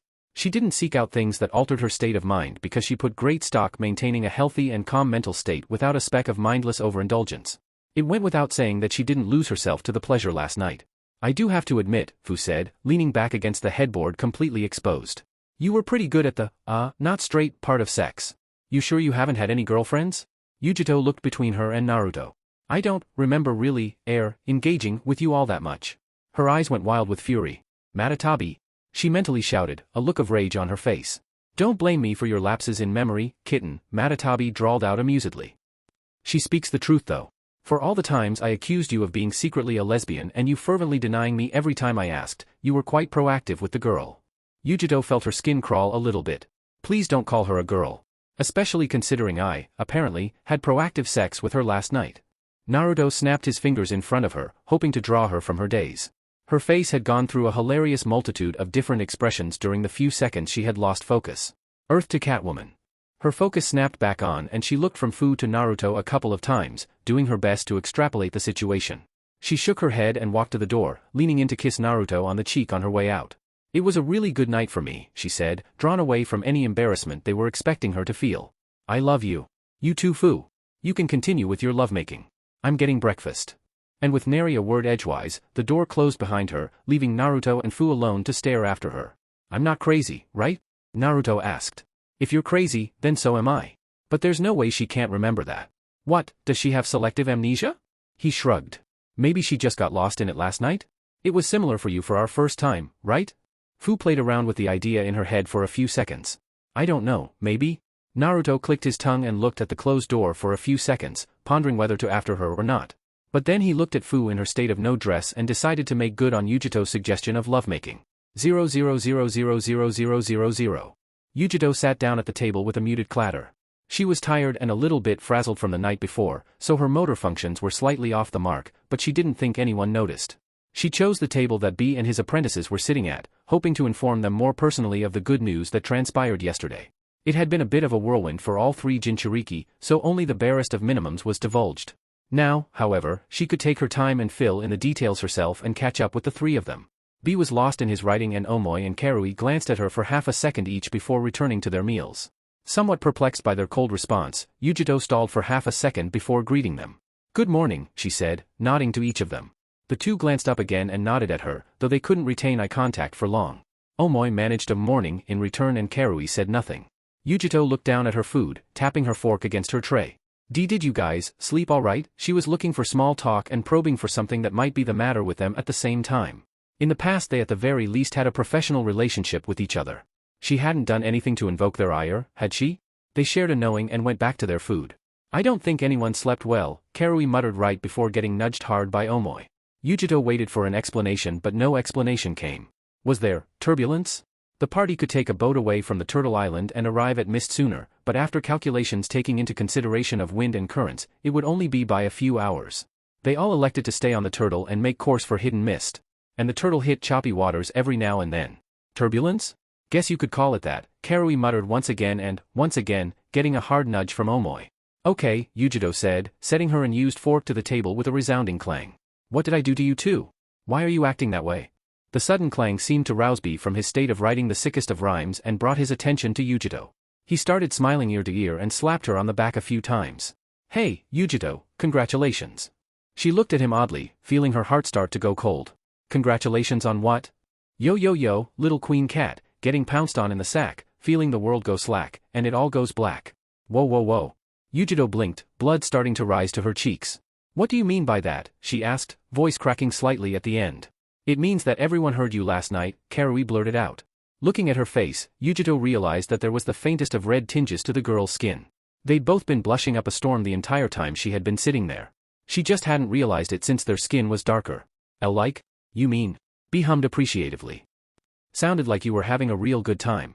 Her face was starting to turn an interesting shade of red. Did we keep anyone up dash? Yes, Karui said, just interrupting the last part. I was up for like 3 hours. 4, Omoi contributed. And I heard about it in the morning, B said, still grinning ear to ear. It made sense. He could sleep through the world ending. Yujito put her face in her hands and leaned on the table. But I thought I was being so quiet. How could you think that? Omoi asked. You were screaming as loud as you could, Karui added. I'm just happy you finally got fucked, B said. She'd usually be angry at B's lewd comment, but couldn't find it in her to get the moral high ground on him. What was good for her, in that it spared her of further embarrassment, was that sounds of light moaning began to penetrate into the cafeteria even over the low din of morning conversation, leaving Yujito wide-eyed and staring at the hallway she had come from in leaving her room. Does this place magnify the sound? She whisper-yelled. The walls are just super thin, Karui said, cupping her head in her palm, drooping her eyes slightly. Thanks to Yujito, she wasn't the only one who hadn't slept last night. 000000000.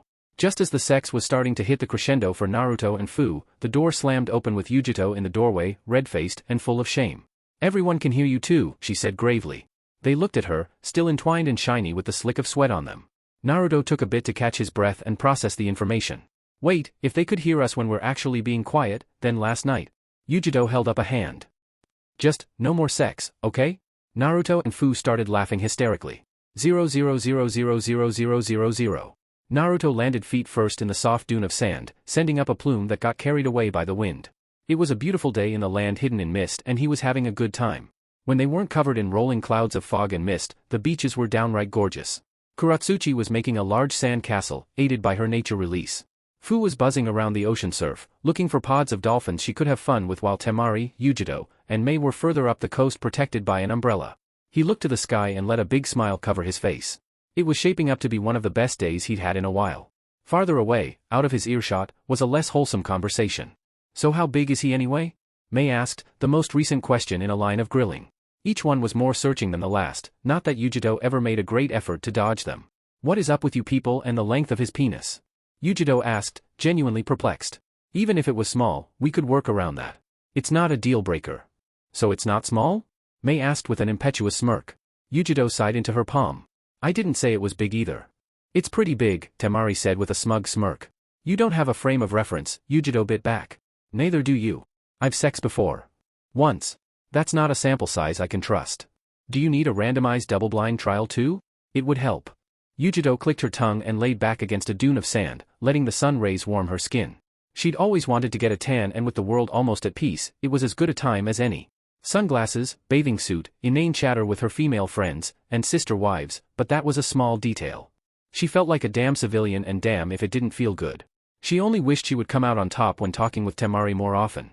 In the back of her mind, she wondered if that was how Naruto always felt when around her. What about you, May? Tamari continued on. What's the biggest you've taken? The Kage in question took a moment to think. Nothing that stands out if I think about it. There were a couple that were uncomfortable, so it wasn't a really good time. It's more about the man than the equipment by my approximation. Yujiro perked up. You never answered my first question, why are you so interested in this? Tamari put her hands behind her head and crossed one leg over the other. I'm an adolescent girl in the prime of my sexual awakening. It's to be expected, no? For some, Yujiro said back, snidely, in reference to her stunted adolescence. Tamari shrugged. It's to be expected for those forced into a marriage with 4 other women. Better? You came around, May reminded her. Tamari nodded. And I'm very glad I did, she said as she looked across the sands at her lover as he splashed and ran through the water, trying to kick up a splash large enough to glance across Fu as she routinely swept down. He was laughing and Fu was too. It made her heart flutter just looking at him, happy as all hell. It had been horrible for her to see him depressed. Knowing that it only lasted a few days did mitigate it, though. Fu too, for that matter. Speaking of Yujiro, Tamari said. Her voice had lost its playfulness. The two-tailed Jinchuriki lowered her sunglasses and looked in the girl's direction. Yes? Thanks for taking care of Naruto and Fu, she said with an unexpected waver in her voice. From across the beach, he noticed them looking at him and he waved back, beaming like a bright light in a dark room. Yujiro brought her sunglasses back up and turned back to the ocean. Don't thank me for that, she said softly. I didn't do it for you. And I didn't do it for me. But you still did it. And I'm grateful for that. You would have done the same. Correct, she said, nodding. I would have. But I wasn't there. You were. You look out for him too. May snickered at the two of them as they spoke. Listen to you too. We don't have to be thanked and praised for looking out for each other. It's what we do. We're family, aren't we? The two of them had to think about that for a few seconds. I don't know, Yujiro said. I've never had a family before. Is this what it feels like? Tamari shrugged. Don't look at me. My family was just about as fucked as one could get. I didn't have one either, May said, standing up to walk over to the water with Naruto and Fu. But I don't think it really matters.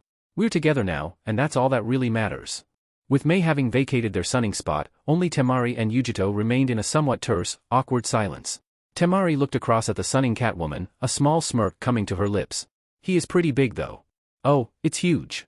I needed more than one ruler to measure it. You used a ruler? Amateur. What did you use? My own body. And even then, if I was any shorter, I would have had to call Fu over. 1 Yujiro and a tenth of Fu, that's how big he is. Some might call that well endowed. I call it an average Saturday over in Cloud. Tamari and Yujiro burst out laughing over their ridiculous exchange. Family, huh? That was a good thing to have. 000000000. Are you sure that's a sand castle? Naruto asked Kuratsuchi as she blasted another round of quicklime into her work. It was taller than her and wider than a shack already, and it didn't look to be even close to being done yet either. What would you call it? She asked back. She was wearing a sports bra and spats, the only thing she had even remotely seaworthy. As she was from a land of scraggy mountains, there was a very small amount of places to go to get recreationally wet, and even smaller reasons to spend money on high-priced swimsuits. Seriously, she could buy 10 swimsuits in the land of water for the price of a bikini top in Hidden Rock. It was ridiculous. Well, he said, appraising the sand castle for what it was. It was abstract, that was for sure, lacking any actual physical characteristics that looked like anything he had seen before. It's more like a sculpture, he decided on. Or even a statue. She crossed her arms over her chest and took a step back to appraise it as well. It's not like I was specifically going for a castle anyway, so I guess that's pretty accurate. Anything I can do to help make it come into reality? She bit the side of her cheek and thought for a few seconds. Not much. Just stand there and look pretty, like you always do. He put his hands on his hips out of mock indignation. I do more than look pretty sometimes. And I didn't say you didn't, she said before dousing the sculpture in a blast of water, making the quicklime dust expand and harden. Just said that you're usually pretty when you're doing it. He put his hands behind his back and pranced around a little bit. Ah, you flirt. You know exactly how to make my heart thump, don't you? She crossed her arms behind her back and shot back a beaming grin, much like the one he normally wore. You know, if you play your cards just right, I might even consider bringing you back to my place tonight. Show you what it's like to be with a real woman.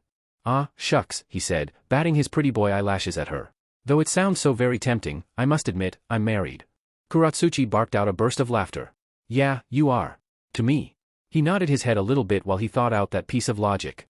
That point you made right there, it's not wrong.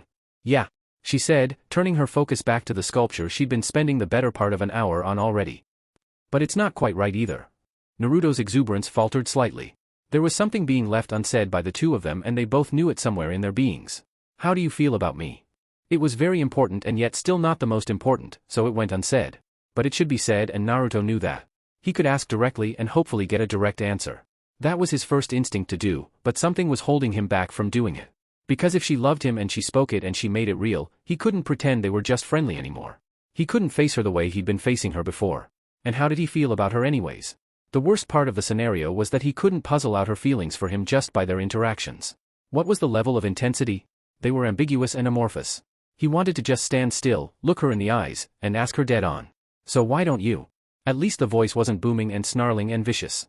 That was a plus. The fact that it wasn't making a bad point was making him wish that it was, in fact, booming and snarling and vicious. It would have been easier to ignore if it was. Because? I like being friends with her. And after I ask her that, the situation can go anywhere from there.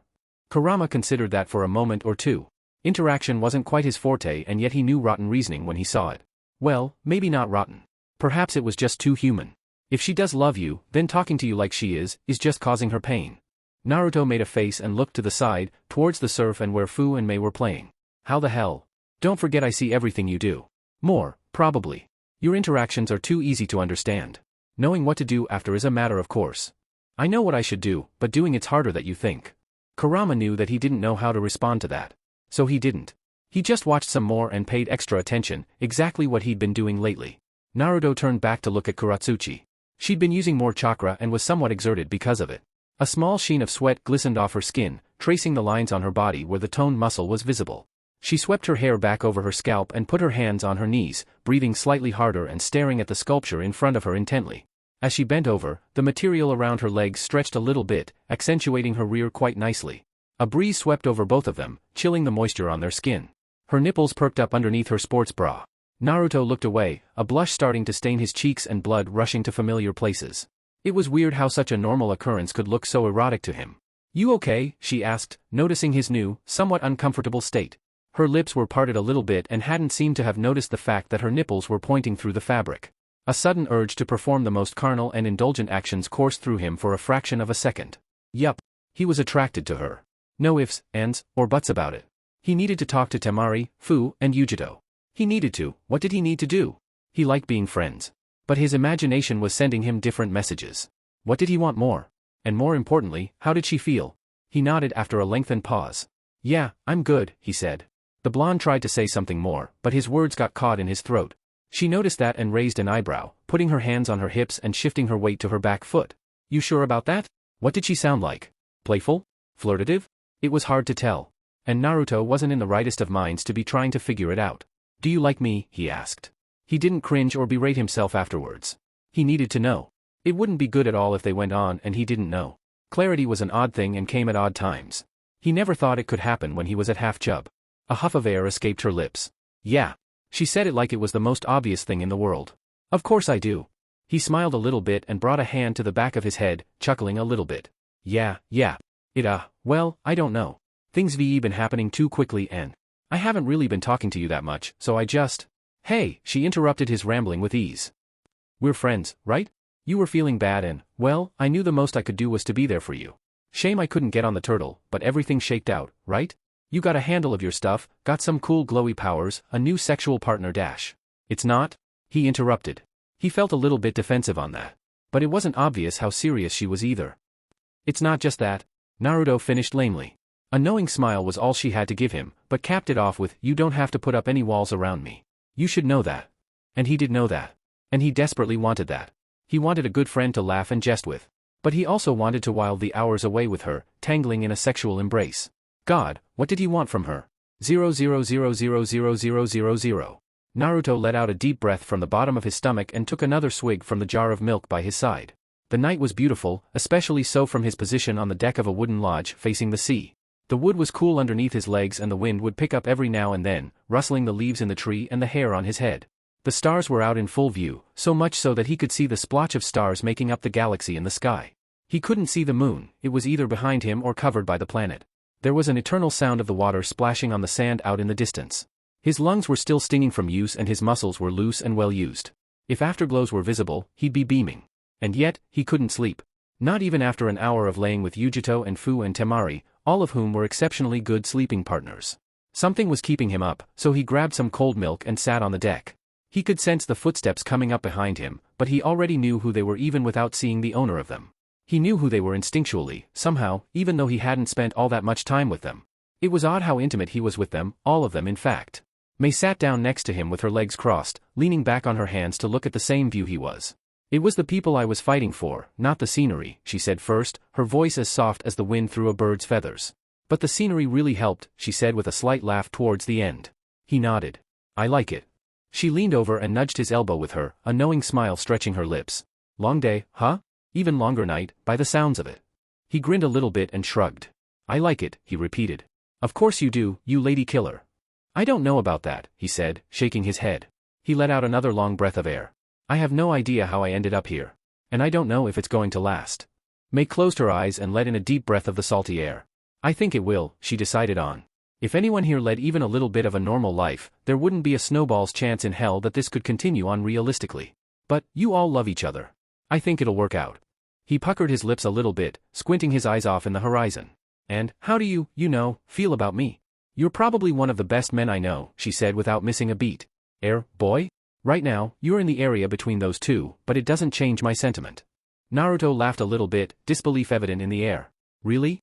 What's so good about me? It would be easier to count your negative attributes than to count your positive ones, if that helps.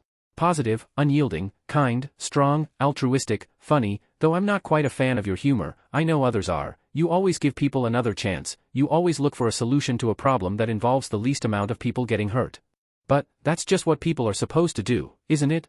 Naruto asked, interrupting. Mei's smile turned slightly morose. And you always see the world for how it should be rather than how it is. Just don't sell yourself short, how about? Okay, he said, nodding. I get it. I'm pretty cool. Today was a good day, wasn't it? Mei giggled. Would it be sad if I said it was probably the best day I've had in my life? Just goes to show how great it was. The Mizukage nodded and let her eyes glaze over slightly. I'm going to miss this. We'll go back to it, Naruto said resolutely. Once everything's all said and done, we'll come back here every vacation we can get and have fun just like today. Mei looked over to him to make eye contact. It was hard to read her face. It was hard to read her eyes. Careful with your promises. I just might believe them. Naruto shot a beaming smile at her. What kind of person do you take me for? I don't go back on my promises. Mei turned back to the rolling surf and the galaxy of stars. Jiraiya is coming for you tomorrow, right? Sage training? Naruto nodded. That's right. Hopefully I'll be done and join the rest of everyone in the land of iron before the talks start. Then we'll kick swirly face ass, bring peace to the world, and everyone will be happy for the first time in a very long time. And I thought I sounded idealistic. You gotta have something, right? Acting a bit impetuously, Mei sidled up to his side and rested her head on his. They sat there for a time, resting and taking in the scenery. Chapter 26. Oh, how Kuratsuchi dreamed of the plushest of sofas and the most relaxing of days in the future. A future where she wasn't constantly walking along a cart on to a new destination just for someone with a loud voice to announce the fact that she was married to a dude along with 4 other chicks. That future was going to be a good future indeed for her. Granted, the more she got to know the other chicks, the more she realized they weren't that bad. Hell, compared to the people she interacted with as friends, they were all downright saints. And the dude wasn't the worst. His dad killed her mom, but the less thought about that the better.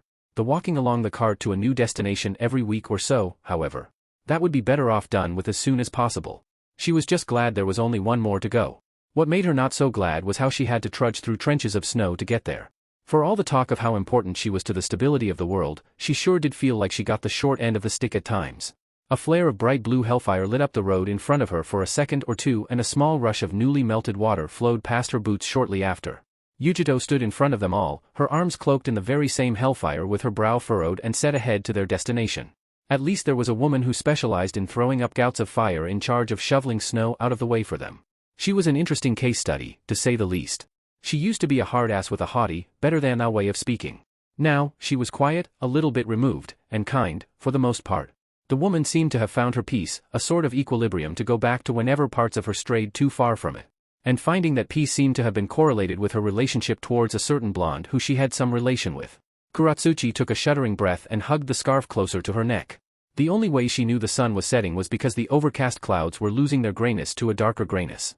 Huge, sky-piercing mountains popped out of the white fields every now and then. And if she looked very closely, she could see bright points of light glinting out of the windows of a house almost buried in the snow. It was perhaps a cozy land to some, but hardy and bone-chilling to others. She just wanted to be back in Hidden Stone. Sure, there weren't as many entertaining things to do there then, say, Hidden Leaf, but it was homey. There were walls in the form of giant mountains protecting her. There were nice landscapes to walk through. Enemies to hate? Well, fewer enemies to hate nowadays, as it were. But still. It was a simple place, and a part of her really wanted to get back to it. A sudden squeal of excited delight grew louder as it fell from the sky and stopped just as suddenly when it impacted a snow pile next to her. Kuratsuchi didn't have to look over to know that Fu had dive-bombed the drift in order to make a snow angel. She had always assumed Angle's wings to be of the feathered variety, but who knows? There might be one or two out there with insectoid wings. Fu carefully extricated herself from the imprint on the snow and took a few steps back to appreciate her work. You know, there could have been a sharp icicle where you landed, Kuratsuchi said. Fu waved her off. I would have just healed if that happened. Even if it pierced your brain? Fu narrowed her eyes and adopted a thinking pose. I don't actually know what would happen. That's never happened to me. She looked at Kuratsuchi, eyes half-lidded and with a dangerous mind in plan. You wouldn't want? I'm not helping you with it, Kuratsuchi said resolutely. Fu lost the support of her body and flopped forward. Ah, but you didn't let me finish. Didn't have to.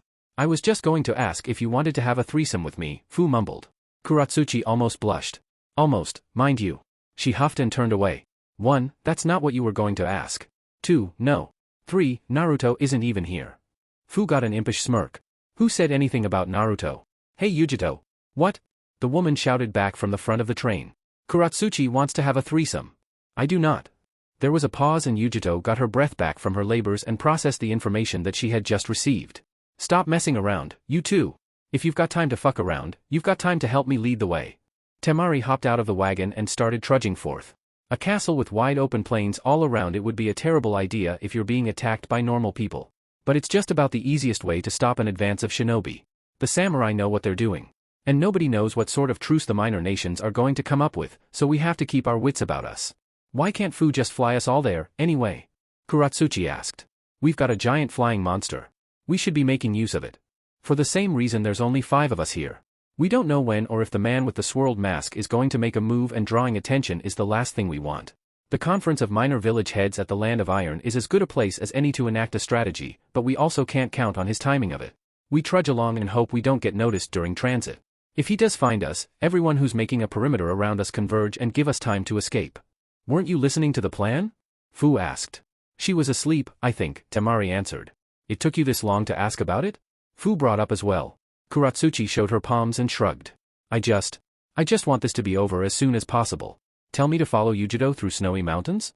Sure, if it means that's the easiest way through it all. Tamari and Fu shared a knowing, somewhat concerned look. What are you going to do after this? Tamari asked. Kuratsuchi let out a belt of frustrated breath. How did she know a question like that was coming her way? I don't know. I don't know what I want. Hopefully, I'll pick up a hobby or something. Maybe once it gets really peaceful, I'll go on missions again. What are you two going to do anyways? I'm going to be the Kazekage. And I don't know what I'm going to do, Fu said, looking up at the quickly darkening sky. I'm thinking I'm just going to relax for a bit. This time it was Kuratsuchi's and Tamari's turn to share a knowing look. Relax? Kuratsuchi asked.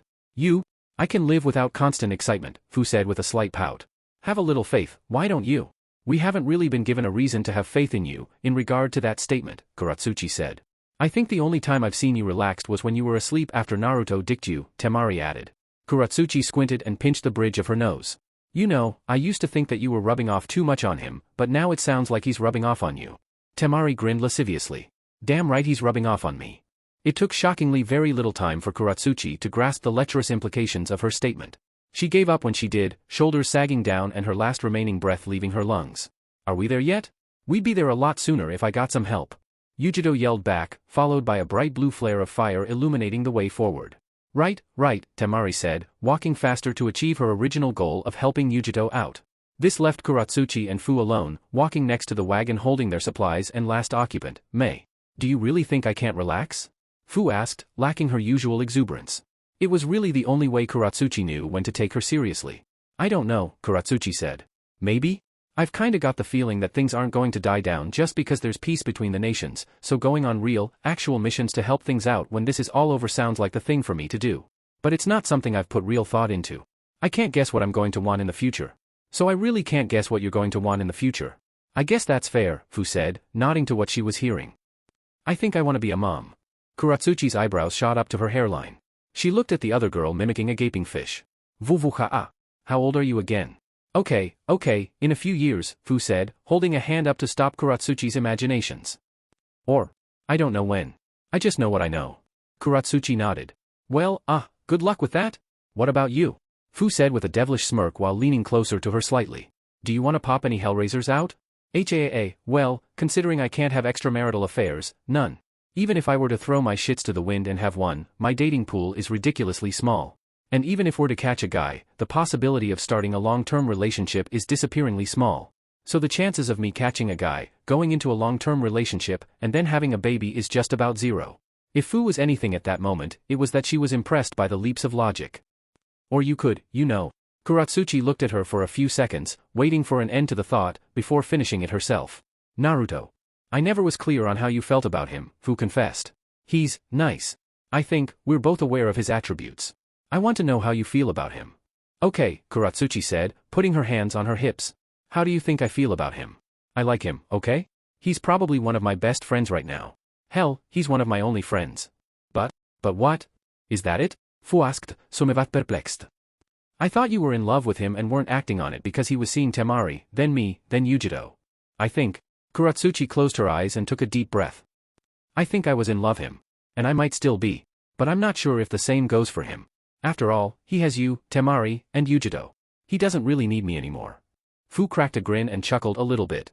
Love isn't about need. Well, maybe, depending on how you define need. Anyway, you don't love someone just because you need them. And you don't need someone just because you love them. It's about want, desire, the thing that you can't rationalize. Kuratsuchi blinked and looked at her suspiciously. Does he love me? Fu shrugged. Wouldn't know, he hasn't told me and I haven't asked. Even if I did, I wouldn't tell you. And if you told me you loved him I wouldn't tell him. It's not something for a third party to put their hands in and muck about with. Kuratsuchi turned back to the trench she was walking through. Tamari was augmenting the fire Yujito was producing with her wind attacks, meaning there were more frequent rushes of warm water going past her boots and they were able to walk forward faster. Good for you for being faithful, I guess. It is a good attribute to have, you know? Kuratsuchi nodded. It is. I won't refute that. I guess I'll be left guessing until he comes back. Fu hopped on the wagon and laid herself out on the top of it. She was wearing light clothes, but was able to stave off the cold by continually taking in her beast chakra. It made Kuratsuchi want to put a coat on the girl. Well, let's say everything goes lovey-dovey. What after that? Kuratsuchi crossed her arms and glared up at the girl. Oh come on, why do we have to pay so much attention to the future? Why can't I figure it out as I go along? There are too many paths forward to make adequate plans anyway. For now, it's blow by blow for me. Hallelujah! Came the muffled voice of Mei from inside the wagon. She gets it, Kuratsuchi said with a huff of laughter. Fu put her hands underneath her head and looked at the sky slowly get darker and darker. As chaotic as the times have been, I think I'm going to miss them a little bit. Kuratsuchi looked up at her dubiously. The times? What's so great about them? I don't know. Just a feeling. Maybe it's just because it's almost over. Kuratsuchi shook her head a little bit. If I'm looking back on this time fondly, then that means the future is going to suck ass. Future's not the only thing going to be sucking ass. Tamari yelled back, followed by uproarious laughter from everyone except for Kuratsuchi, who glowered at the ground and tried not to let a smile come to her lips. 000000000. Mei sat down the bed first, letting the notion that she would stay in the position and function like how a kage would function flitter across her mind for a few graceful seconds before she plopped the rest of her body on the bed and belted out a huge sigh of relief. The bed wasn't even a little bit comfortable, but anything beat the rickety old wagon. She did like the horses though. They were the more stout, furrier variety, made for dragging wagons and carriages through snow. They were cute little sweethearts and they were still alive, surprisingly enough. She'd had misgivings the entire trip. How they hadn't been attacked at sea was anyone's guess, but it didn't happen. Because of that, the idea that they'd be surprised while on the way to the land of iron was almost a surety in her mind, and also the reason why she made so many redundant fallbacks in case they were attacked. All of which turned out to not really matter in the end. They made it. They were safe. Yujito spit very loudly into their shared bathroom sink and the sounds of her washing her mouth and toothbrush followed suit. The woman walked out while in the process of undoing her braid while belting out a wide yawn. She was wearing loose and cozy-looking pajamas that had shuriken art on them. You really are a beautiful woman, you know that? Yujito paused and slowly turned to Mei, a cautious look in her eyes. Thank you. Mei tilted her head, a warm smile splitting her face. Don't be so cagey, it was a sincere compliment. It's just so odd to me that you had such bad luck with men before Naruto. Yujito shrugged. It's not that I had never been advanced upon, but I had been burned badly and was content to live as a useful tool to my village. She sat down on the bed, feeling the rough blanket between her fingers. Oh, how the times have changed. Oh, I get that, Mei breathed out. She had just gotten in the room after confirming the following day's plans. She still had to get her makeup off and get into proper sleep attire. Apparently, all the minor village heads, sans the head of Rain, who no one had even seen before, had all arrived and negotiations were planning to take place the day after and continue until a settlement could be reached. It would take either a very short or a very long time for them to come to agreement on how they ought to interact with each other from then on. When and why they could bring up tariffs, shared responsibilities for dealing with bandits and robbers, any transnational infrastructure, those kinds of things. They were either going to follow what the major villages had already done or come to their own conclusions. Them being there was originally meant to be a symbolic gesture, but now they were essentially a bodyguard detail in case there was an attack. Her nerves were getting riled up. Their enemy had too many unknowns, too many variables. The last time they had gone up against him, they got thrashed and only escaped by the skin of their teeth. She liked to think that their chances of survival were better this time around, but she didn't actually know that. It was worrisome. Can I ask you a question? Yujito asked. You already have. The Catwoman's eyes went half-lidded. Are you okay with this? Okay with what? Yujito shrugged. Anything, really. The marriage is a good place to start. The future. The man with the swirled mask. Take your pick. Mei considered the slew of questions for a moment. The marriage is treating me fine so far. The future is looking good if we have some presumptions about how the man with the swirled mask arrives. Naruto? Do you love him? Mei hummed a light laughter. Love, huh? I'm starting to feel like that's a mainstay of what we talk about. It's important. Is it the most important? Depends on the timing of it. If I'm being attacked, you can rest assured that I won't be thinking of anything frivolous. If I'm, well, trying to console a friend, I won't be thinking about my love life. And even now, it's probably not the most important. But it's important to me. Do you love him? I love him in a way, Mei finally said, wistfully. I've seen a lot. More than most. Much of it unpleasant to dwell upon. I'm perhaps somewhat cynical of most people, and Naruto is the most directly opposite that I can think of. He's, cute, I guess. Not in the puppy dog way, or even in the pitiful way. Just a bit naive. Yujito regarded her with the side of her eye.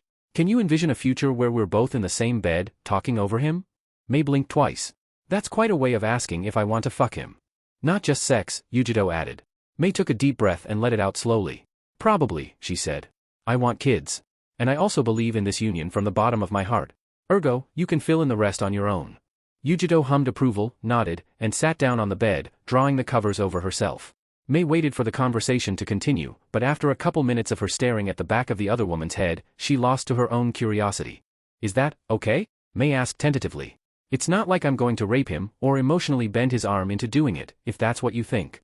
I don't think you do that, Yujito said plainly, turning around in bed and sitting up. I'm just trying to get a handle on you. One of Mei's eyebrows went up. Get a handle on me? Yujito bit her cheek and glanced to the side. Maybe that's wrong. Not, get a handle. I'm trying to figure you out, if that makes sense. Mei blinked twice, again. You're not the first person to try to figure me out and also not the last, I'll assume. What's bringing this on, anyway? Well, we're. Yujito blushed a little bit and looked away. We're family, right? She asked resolutely. And I don't know anything about you, or why you are the way you are. Is that necessary? Mei asked, almost wincing. Yujito shrugged. It's necessary to me. Otherwise I'm just talking to this puddle. A puddle? A shallow existence. There's no depth to you, to me. Mei sighed a little bit and looked away. It's not a good story. Mine isn't peaches and rainbows either. That's a fair enough point, I guess. Mei didn't continue on with her train of thought for long enough for Yujito to wonder if she was going to continue at all. Do you not want to get too close to us, to me? Tapping her finger to her knee, May nodded in the slightest of ways. It's possible. Putting everything you have into someone only for them to be taken from you is a lot of work and takes a lot of energy. I'm thinking I might be out of that. Then why do you want kids? Yujito asked severely. May shrugged. Don't shrug. You know. You're just not telling me. Putting everything you have into someone knowing that they're going to die is what being a mom is all about, or at least it's what being a mom is supposed to be all about. May squinted at the floor. I want to make something real and put it into the world. Really real. It's nice being Kage and walking among the people and talking to them and hearing them thank me for one thing I've done or another, but then I'll walk away and I won't remember their faces or their names and it'll be just another notch on a belt for me. I want to make something. Something good. Because maybe if I make something good enough, then that means that the world isn't so bad. If I can make something good, then that means that if enough people make enough good things, then the world will be good. Not just better. Not just bearable. Good. That's what I want. May pressed her lips together and refused to make eye contact with Yujito. A short silence reigned. Is that why you offered yourself for the marriage? May blinked. What? I could have kids with any suitor that pleased me. I didn't do this for the sake of forcing myself to have kids, if that's what you're asking. Yujito shook her head. It's not. I was asking if you volunteered because you wanted to make something real, put it into the world, and make the world a good place. May shrugged, this time for real. I'm sure that had a part to play in all of it. There were other factors of motivation too, of course. No relatives and no females of whom I have close ties to. It would strengthen Mist. Less death. But, yes, I wanted to make something good. Yujito tried to give as reassuring smile as was possible. Hey, you did it. The alliance is here. People are getting along, finally. We're done with war. Before May could respond, the room they were in vibrated violently as an explosion rocked the castle somewhere on its other side. They only had to share a single look before finality set in. It was go time. 00000000. Kuratsuchi woke up from the sound of the explosion going off on the far side of the castle. But what really woke her up was falling from her uncomfortable bed to the even more uncomfortable concrete floor. Ah? Fuck dash, she tried to yell, but got smacked in the face with a sword scabbard, cutting her voice off at the knees. Tamari and Fu, who had been sharing a bed, which led to a somewhat awkward conversation between the three of them, were already out the door by the time she rubbed the sleep out of her eyes and found her footing. Thanks, she mumbled to herself as she clipped the scabbard to her nightwear and ran out the door. Almost immediately, from the opposite direction Tamari and Fu ran to, a giant wooden salamander piloted by Tamari's brother, Kankuro, came careening through the hallway. Kuratsuchi hopped on with nary a word edgewise and drew her sword out, keeping it at her side and at the ready for anything that might threaten her. They caught up with Tamari and Fu within 10 seconds and they hopped on too. Tamari mumbled a thanks, which Kankuro nodded to. If pressed, Kuratsuchi would have to admit that she had only found out Kankuro was traveling with them that evening, such was the way that their travel plan unfolded over the week it took to get there. Apparently, he'd had a pretty good time all on his lonesome. Any ideas? Fu asked. Sounded like an explosion, Kuratsuchi offered sardonically. It wasn't large, Tamari said. There's been no other signs of commotion. Hopefully, this is just the... Her words got lost in her mouth. The salamander slowed to a crawl and finally stopped in a wide open room. The dead bodies of samurais littered the floors, even staked to the walls at points, their copious amounts of armor doing their best to hold the spilled blood inside. That was all only decoration of the main draw, however. In the middle of the room was a giant, burning, purple, transparent ribcage. And at the bottom of the ribcage was Sasuke Uchiha, grinning like a madman with blood pouring out of his left eye. Oh, fuck, Tamari finished eloquently. His head swiveled up to look at them, grinning like a demon. He reached his arm out and black fire raced through the air straight at them. 00000000. Yujito and May threw open the door to the main conference room and immediately stopped cold in their tracks. The man with the swirled mask was on top of a conference table, holding Shibuki up in the air by his neck. The water swords that the man usually used a mainstay for fighting technique had failed and sloshed to the lacquered hardwood. They couldn't figure out if he was alive or dead. All across the room in chairs looking inward were the various heads of villages with varying degrees of fear evident on their faces. The swirled mask turned to look at them in an eerily inhuman way. He focused on Yujito. I don't suppose you'd sacrifice yourself willingly and heroically? The muscles along Yujito's jaw nodded and unnodded. Her mouth scrunched up and she shook her head. He hummed a little bit and tilted his head downward as if he were genuinely saddened by her reaction. I see, that's a shame. From the shadows of the room, a large figure walked forward, intimidating and monster-like in appearance. His sword shivered and undulated rapidly. Kasame's black, dead eyes stared into their souls. You're the only one whose chakra I'm missing right now. The best part is that I don't even need your whole beast. Well, it'd be easier if I did, but I'm not the greedy type. One of the heads of a village Yujito didn't even remember hissed at her, if you don't do it. We're all going to die. More dead figures walked out of the dark of the room. Akatsuki members who could be brought back, past village heads, legendary shinobi of any day or age. There was a familiar face in the bunch that made both Mei and Yujito glad that Tamari wasn't there. A shock of red hair with a gourd filled with sand on his back. Gaara was back from the dead. The last one that stepped out was hunched over and cloaked in a red hood with a giant constrictor peeking its head out of the back. And you said this would be over within the day, correct? If all goes as planned, yes. But that's assuming all goes as planned. I've learned not to lean on that assumption around these people. That's enough from me on the subject. He looked back to Yujito and tightened his grip on Shibuki's throat. A newly pained expression blossomed on his face and his limbs struggled fitfully against his captor. Right now, you're outmatched. Come with me willingly, or I slaughter everyone in the room, one by one, starting with your friend here. Friend where? Obito looked at Shibuki, or more accurately, the voice that was most definitely not Shibuki coming from the throat he was holding. When he did look, the only thing he saw was a red eye with swirling tomo and then he saw nothing but pitch blackness. He phased out of existence, letting Shibuki fall to the ground, where he was engulfed with a puff of smoke that Kakashi walked out of. Behind Mei and Yujito, more of their heavy-hitting comrades began filing into the room. The air went cold and the tension was high. Every addition to their numbers was another tick in the box of reasons why things could go nuclear at any moment in time in such a small room. Obito phased back into existence. He saw AI and his escort, Anoki, Leaf Ninja, Tsunade and Jiraiya, Mei, Yujito, and the numbers kept increasing. And it wasn't just from the big five either. Bodyguards for the minor village heads appearing the swell too. They don't look too outmatched to me, Kabuto murmured. If looks could kill, the room would be covered in blood and viscera through Obito's gaze alone. What are you waiting for? He ground out. Go get her. And then the room exploded outwards. Chapter 27. Kuratsuchi was breathing hard as she ran from pillar to pillar, dodging out of the way of the debris falling from all around her. She only had a few seconds at most to regain cognizance of her surroundings per pillar before her cover was blown and she had to go to the next. What she saw in between her brief moments of respite was some of the most unbelievable stuff she'd ever seen in her life. And that was saying a lot. A giant made of glowing purple bone and armor walking forward, trying its hardest to destroy what was in front of it with a sword the size of any of the pillars she usually hid behind and black fire pouring from its mouth. It was Sasuke, Naruto's rival/brother figure. The way Naruto talked about him put the exact wrong picture in Kuratsuchi's head. A nice-hearted, but stubborn and dark kid that got swayed by the promise of power in order to exact revenge against his real brother. Perhaps not the most glamorous type of person to exist, but Kuratsuchi would be lying if she said she couldn't understand that type of person. It was only about 2 months ago that if someone said the hidden leaf was destroyed a smile would come to her lips. Things change, but the way he was described gave her some empathy for the situation he was in. Now, Fu, covered head to toe in purple battle armor, slammed into the giant's chest feet first and pushed back with all her might, launching herself backwards and staggering him a little bit. As she did a full rotation in the air, she whipped her arms around and dug the sharp end of an exoskeletal polearm into the giant's ribcage, pulling herself forward and landing another kick to its chest. They were trying to topple him, hoping that would reveal the squishier human it was hiding. Kuratsuchi didn't know if Fu was planning on killing him after that or what, but it was a fight for survival for all of them. Worse still, after trying to dig a tunnel underneath the giant purple monster thing, he'd been targeting her most of all. The worrying part was he must have been doing that because he considered her actions his biggest threat. And considering she was in a room with a Jinchuriki, a Kage, and a puppet master, the fact that she was the biggest threat spoke volumes to an apparent lack of hope they had.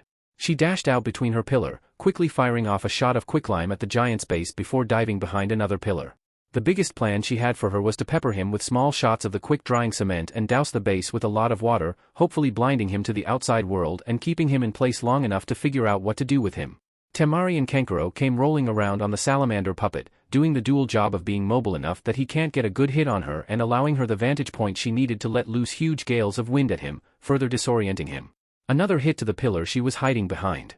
The fight was becoming patterned and routinized. That was never good. It always meant that the losing side was going to do something big and crazy to flip the game board over and come out on top. She had to end things quick. Fu! Buy me time! Kuratsuchi shouted out before breaking for cover one last time. The green-haired girl was already on the case, having abandoned her wings for a heavy set of armor with 4 arms that had oversized hands attached to the ends. Sasuke's Susanoo dropped a bastard sword the size of a building on Kuratsuchi, which was caught by Fu's hulking form. Kuratsuchi finished doing her required hand seals and shot a geyser of water at Sasuke's base. It hit the dust that was on the ground and shot up around him, covering at least up to the giant's chest with the quick-drying cement with a thick base around the bottom.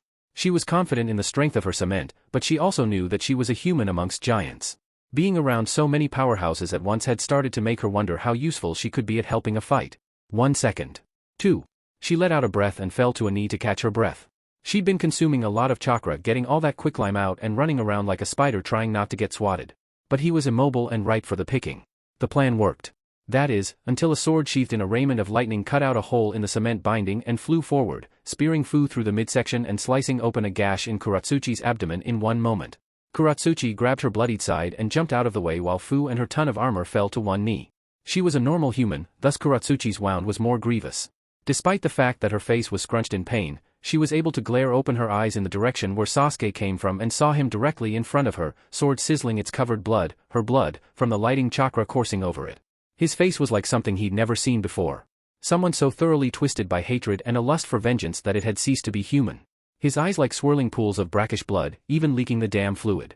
Naruto was wrong about you, Kuratsuchi gasped. The pain was intense and the cut was deep. It might have nicked something important. He paused, maybe even flinched for a fraction of a second. So you know him? Kuratsuchi chuckled lightly. Know him? I'm married to him. His eyes went to her forehead protector, then back to her. Past the hatred, confusion settled on his brow. He was clearly out of the loop. Regardless, she continued on. He talked about you sometimes. Made it out like you were brothers. Rivals in all aspects. He never gave up on you. Loves you and wants to bring you back to Leaf. Kuratsuchi paused to catch her breath and get back on her feet, despite the jabs of pain lancing up her body. Sasuke's face was difficult to read. But the hatred was getting more intense. She could feel it on her skin. She could see visions of her death dance before her eyes. Regardless, she continued on. But you're not that. Not anymore. You're just a thing now. Not human, not beast, not demon. A thing which is hard to define, controlled by something else even harder to define. A riderless wagon hitched to nothing but darkness, pulled forward. I don't think he'd recognize you if he saw you now. His face settled. The novelty of her knowing Naruto had worn off in a big way. He didn't care if she was married to Naruto. She was going to die. Lightning rolled through the sword like a storm and pierced the ground. He pulled up, slicing through the cement like rotting butter and arcing up to her, aiming to cut her in twain. It got close enough that she could feel the static electricity arc up and tickle her legs before a scythe of wind disrupted the lightning and dissipated it. Tamari and Kankuro, while riding the salamander, came to a stop right next to Kuratsuchi. The Kazekage disembarked and clanked her war fan to the ground, eyes set forward, completely unperturbed. Sasuke Uchiha, she stated. I don't have any idea why you are here, but you're surrounded and outmatched. Give yourself up and we might be able to work out a plea deal for you. Outmatched? He questioned mirthfully, like she had just told him a joke. Don't kid yourself. The fact that you were made Kage after your brother died just goes to show how little military might the hidden sand has, rather than any talent you might have. If you run now, you might survive. That's the only deal I'm willing to make. Tamari's jaw clenched. Kuratsuchi had been stalling for time for Fu to get her torso stitched back together, and for good reason. That girl was the real heavy hitter of the bunch, and everyone knew it. More to the point, Tamari didn't know why Sasuke was here. What was really worrying her was that they were still the only ones on the scenes. Either nobody else heard it, or they're all preoccupied with something else and she didn't know which of the two was worse. She had to find out what Sasuke wanted and keep it away from him at the expense of everything else. Naruto's not here, she said harshly, letting the fan open to its full extent. His grin just got bigger. I'm not here for that loser. What are you here for? He didn't answer, face turning back to that of a demon's. His free hand went up to his face, covering an eye, prompting a surge of black fire to launch forward, hungry and intent on devouring her. Kankuro jumped forward and got hit by the brunt of the attack, quickly becoming engulfed completely. Kuratsuchi let out a yelp of surprise while Tamari's face remained stony. After struggling for a few seconds, he fell to the ground and laid still. Not waiting, Sasuke launched forward, sword in hand. He was as quick as the wind and as ravenous as the sea. He planted a foot in front of her and swung the sword on a path to decapitate her head. What he didn't see nor expect was for Kankuro's burned hand to shoot out from his position on the ground and grab his ankle with a vice grip, pulling on the bloodthirsty lunatic and unbalancing him, providing the perfect opportunity for Tamari to heft her war fan and swing it downwards diagonally. Sasuke ducked under it and tried to wrench his foot away from the still burning man, but only succeeded in pulling the surprisingly light puppeteer from the ground and towards him, where several more hands and arms untangled themselves from the body and wrapped themselves around the Uchiha. Through the burning cloth, he could see a wooden face with 3 eyes and a mouth full of venomous instruments. A puppet. He should have known. Not risking a close engagement, Tamari swung her fan and created a dense bullet of air aimed straight at his chest. Tied down as he was, the only thing he could do was hastily bring up a Susanoo rib as quickly as he could and was shot across the room even still. He hit the wall in a puff of purple bones, black fire, broken puppet, and dust. Kuratsuchi started shambling away in the opposite direction of where Sasuke was, her breath short and ragged and intensely pained. Her hand was hiding a side slick with the wet of blood and despite her pressure on it, the blood wasn't letting up in the slightest. She fell to her knees at the bottom of a broken pillar and started kicking off her pants. Nearly biting a wound into her cheek, she removed her hands and glanced down for a second. Just under her ribs, about half a foot long, and a few inches deep. The area around it was turning purple and it was still spouting blood. Probably a ruptured kidney, internal bleed, and maybe a nicked artery. Even with the advances in medical technology, that was damn near a death sentence for her. But not if she had anything to say about it. Kuratsuchi wrapped the legs of her pants around the wound and tied it off, making sure it wouldn't be too much to cut off circulation, but enough to prevent it from leaking everywhere. That was the best she could do and it would have to work for now. She got to her feet and walked back where she came from, under no pretenses to how much combat efficacy she could give in her condition. Her first duty was to find out where everyone else was and perhaps get some medical treatment. If she survived, then that was gravy.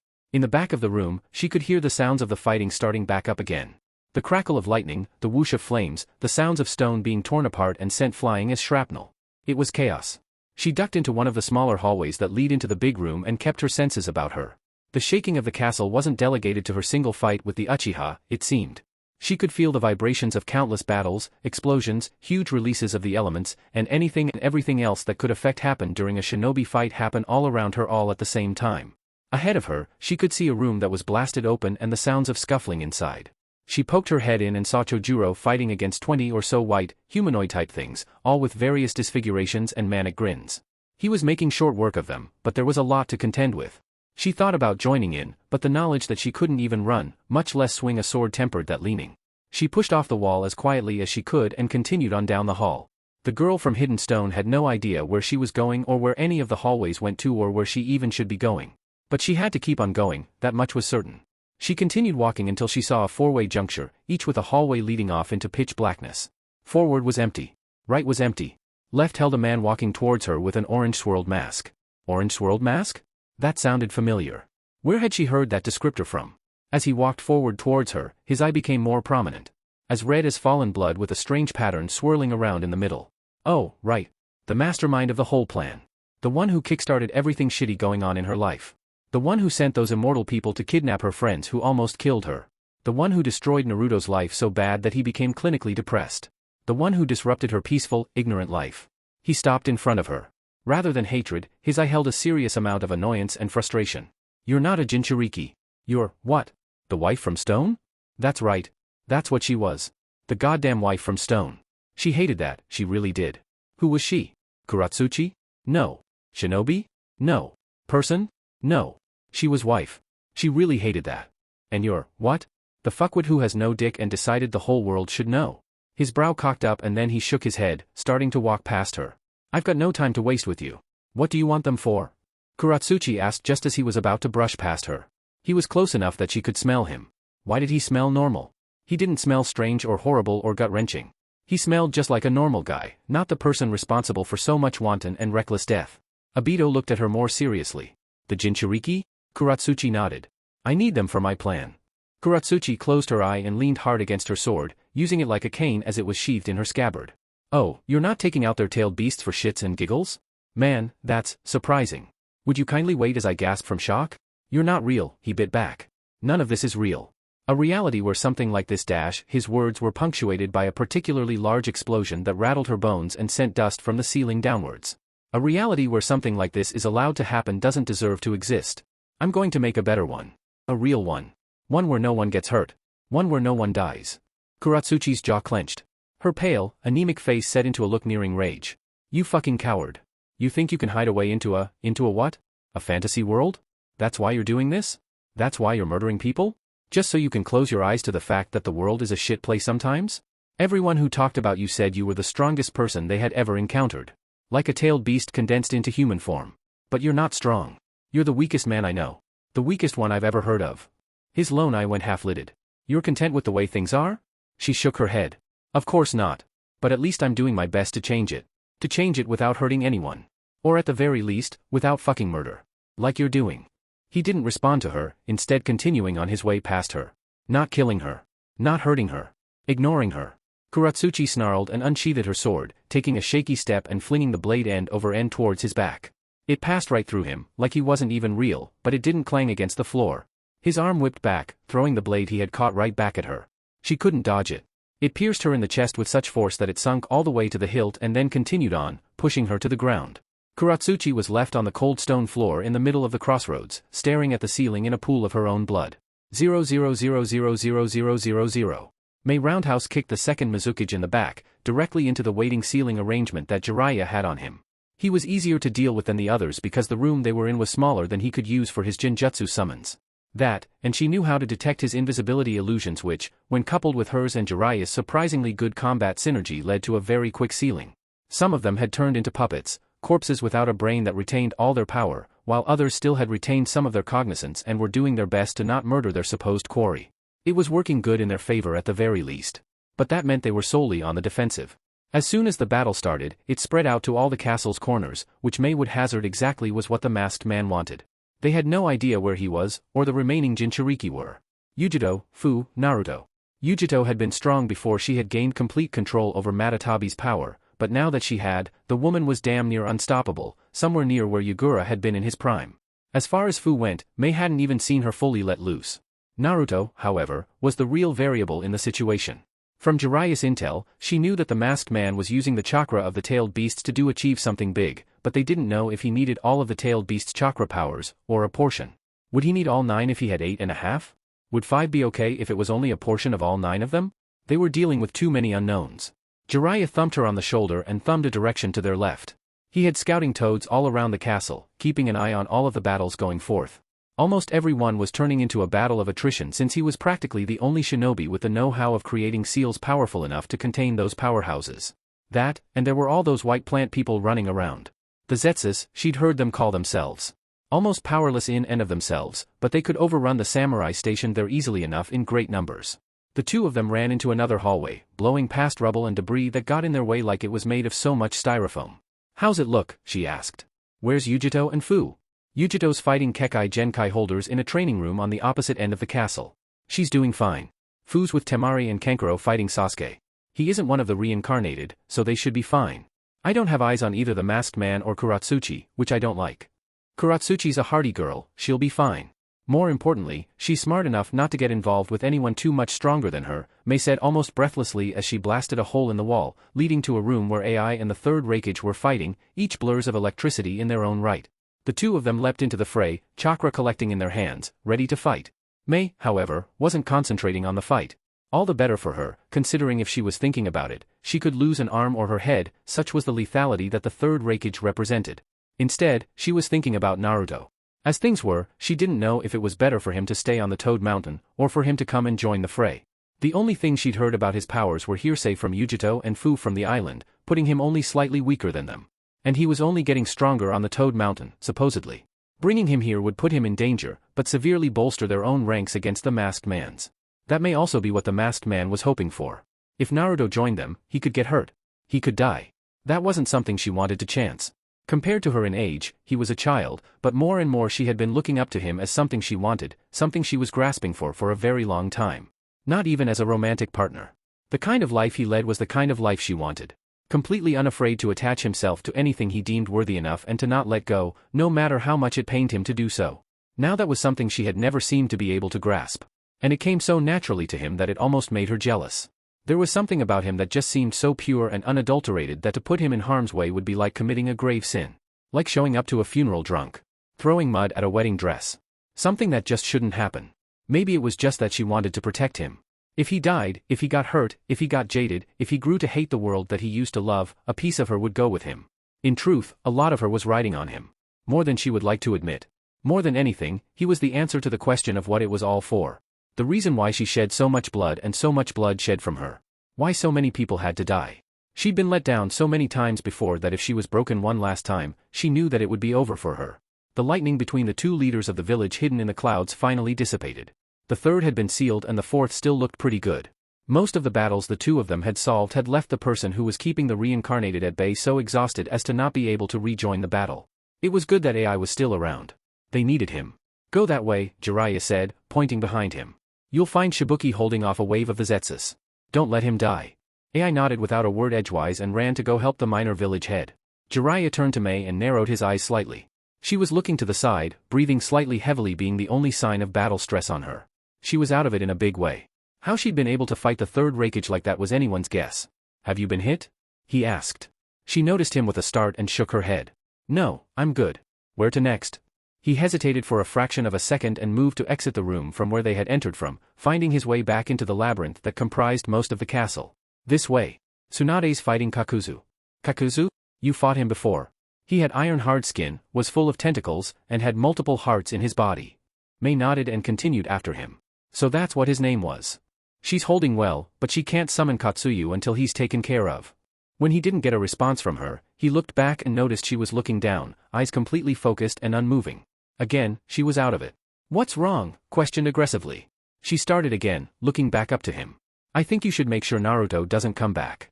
His jaw set in place and he turned back around. He'd been giving it an amount of thought as well. There are too many unknowns to make a good decision. I've sent a messenger toad to him. If he decides to come back, then he'll come back. Mais brau furuit.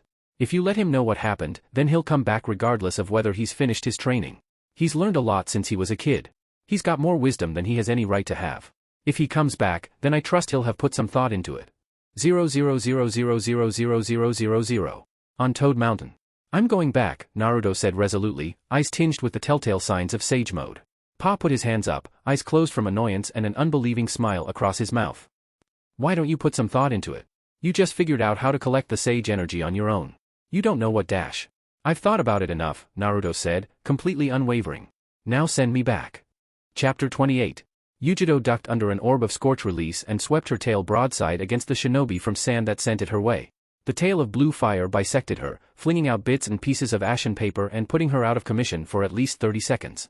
Not being able to rest on her laurels for even a second, Yujido had to summon a wall of consuming fire in a column around her, which melted the cold ice of a member of the Yuki clan. She pounced out of it like a tiger hidden in the grass, shoved her elongated nails into his abdomen, and wrenched away, letting him fall to the ground in pieces so thinly sliced as to look like deli meat. She didn't have a way to seal them away, but she was strong enough that she could deal with them with relative ease. But there were a lot of them, and if she hadn't mastered the use of Matatabi's chakra, then she'd have died dozens of times over by then. Luckily for her, she had. Magnet release, blast release, Byakugan, the whole gamut came out to play with her, and the only thing she could do was to keep them at bay and hope that Jiraiya was alive enough to help her put them away before they could wander off and do damage on someone who couldn't handle it. Strangely, despite the fact that she was very truly fighting for survival, her heart wasn't beating with the same flitted up-down, yes-no, do-or-die type of lightning-fast deep primal-level impulses. For lack of a better word, she felt calm and serene. Like someone who had mastered a particular way of movement. She didn't have to think about the fight, it just happened and she let her body do it for her. A slip-up could mean the end of her, but she knew that she wouldn't do that, and she also knew that the enemies couldn't force it on her either. She was ready to take on the world. If the world won, then the world won. But if it won, it wouldn't be because she didn't try. She stopped, pressed against the floor with her limbs splayed out, baring her fangs at an invisible enemy. All the Kekai Genkai users were motes of paper in the wind. She had a few seconds respite before the next one fully reformed and came with the intent to kill again. Yujido closed her eyes and focused on breathing. It was in those scant few moments that images of her loved ones came to mind. Kuratsuchi, a brave girl with a mouth that would make a sailor blush. Fu, the one who laughed at everything, even when the world threw the worst it had at her. Tamari, who stood tall when everything around her fell to pieces. Mei, a bastion of wise counsel, never changing, never having to change. Naruto, the one she decided to stand next to. And also Ai and B and Omoi and Karui and, hell, even Samui or Atsui. She thought of Sakura and Kakashi, and she thought of Jiraiya and Tsunade. She thought of them all. She thought back to when they weren't with her. Or, more accurately, when she wasn't with them. And she smiled. Even in the epicenter of the end of the world, Yujido smiled in remembrance of all those who helped her become more than a monster.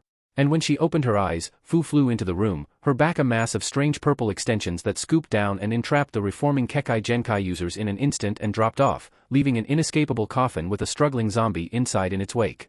She moved methodically and without having to stop, taking the zombies in her contraption one by one until over the course of half a minute, only she and Yujido were left in the room with functioning movement. Her back morphed back into itself and she reabsorbed the exoskeletal material from the outside, leaving Fu in an almost completely exhausted state behind. She was leaning against the wall, her hands on a convenient railing as sweat poured from every area on her body. Her breathing was ragged and her eyes bloodshot. And somehow, she was still smiling. She was still laughing despite her body needing air probably should have taken precedence in that situation. Yujido jolted forward, her body having suddenly switched gears from survival to making sure Fu was going to make it through the next 5 seconds. The older woman patted her on the back and gave her some space. There, you okay? With a final, wide gulping breath, Fu shuddered out her last chuckles and nodded. Yeah, I'm good. Been flying over everywhere trying to keep those ash people out of the count. Some people have died, but mostly everyone's alive. Sasuke's here, by the way. Might want to give it a few before saying hi to him. What else? Oh, we don't know where Swirly Face is. Mei and Jiraiya are taking care of the last of the ash people. Tamari's facing down Gaara, who's also an ash zombie. Yeah, I came over to help you out. Yujito's brain was somewhat overwhelmed with the swamp of new information that swept through. Unfortunately, it didn't give her an idea of what to do next. Her combat potential was really only suited to stalling the zombies in order to buy time for someone to take them out for good. She wasn't really suited for tracking down someone who had the ability to use space-altering jutsu either. Something stuck out though. Where's Kuratsuchi? She got hurt in a fight with Sasuke and walked out. She's probably fine though. Out of all of us, she's the survivor. Yujito wasn't so sure. Do we help Tamari then? Yujito asked. Fu shook her head. She's got that covered. We need to gather everyone who's still alive and get a chain of command going on. It made enough sense. Yujito nodded and made to run to the exit of the room, hoping to get a sense of direction on their way. Fu, however, had something else in mind. Before the older woman could even start, the younger had grabbed her by the elbow and held her in place. Yujito unintentionally tugged forward, but was kept in place. Trying to physically move against Fu was like willing a stone statue to take off its hat. She was too sturdy. Hold up, Fu said, her voice quieter after having gotten her breath back. Yujito looked back. The girl's face was scarlet and was looking to the side. Are you okay? Yujito asked, doubling back to put her palm against her forehead. Fu brushed the hand aside and nodded. I'm not sick. She turned her head forward so she could look at the older woman straight in the eyes. I need to tell you something. Just in case things go sideways in the next couple of hours. Yujito gulped and regarded her seriously, unsure of where Fu was going to go. The girl took one last steadying breath and clenched her fingers into a fist. I really look up to you. I have for a long time. I'm not sure if I've said that or intonated it in the past or what, but I just want to make sure that you know that I really respect you for everything you've accomplished and what you had to go through to achieve those things. The woman felt a small smile come to her lips.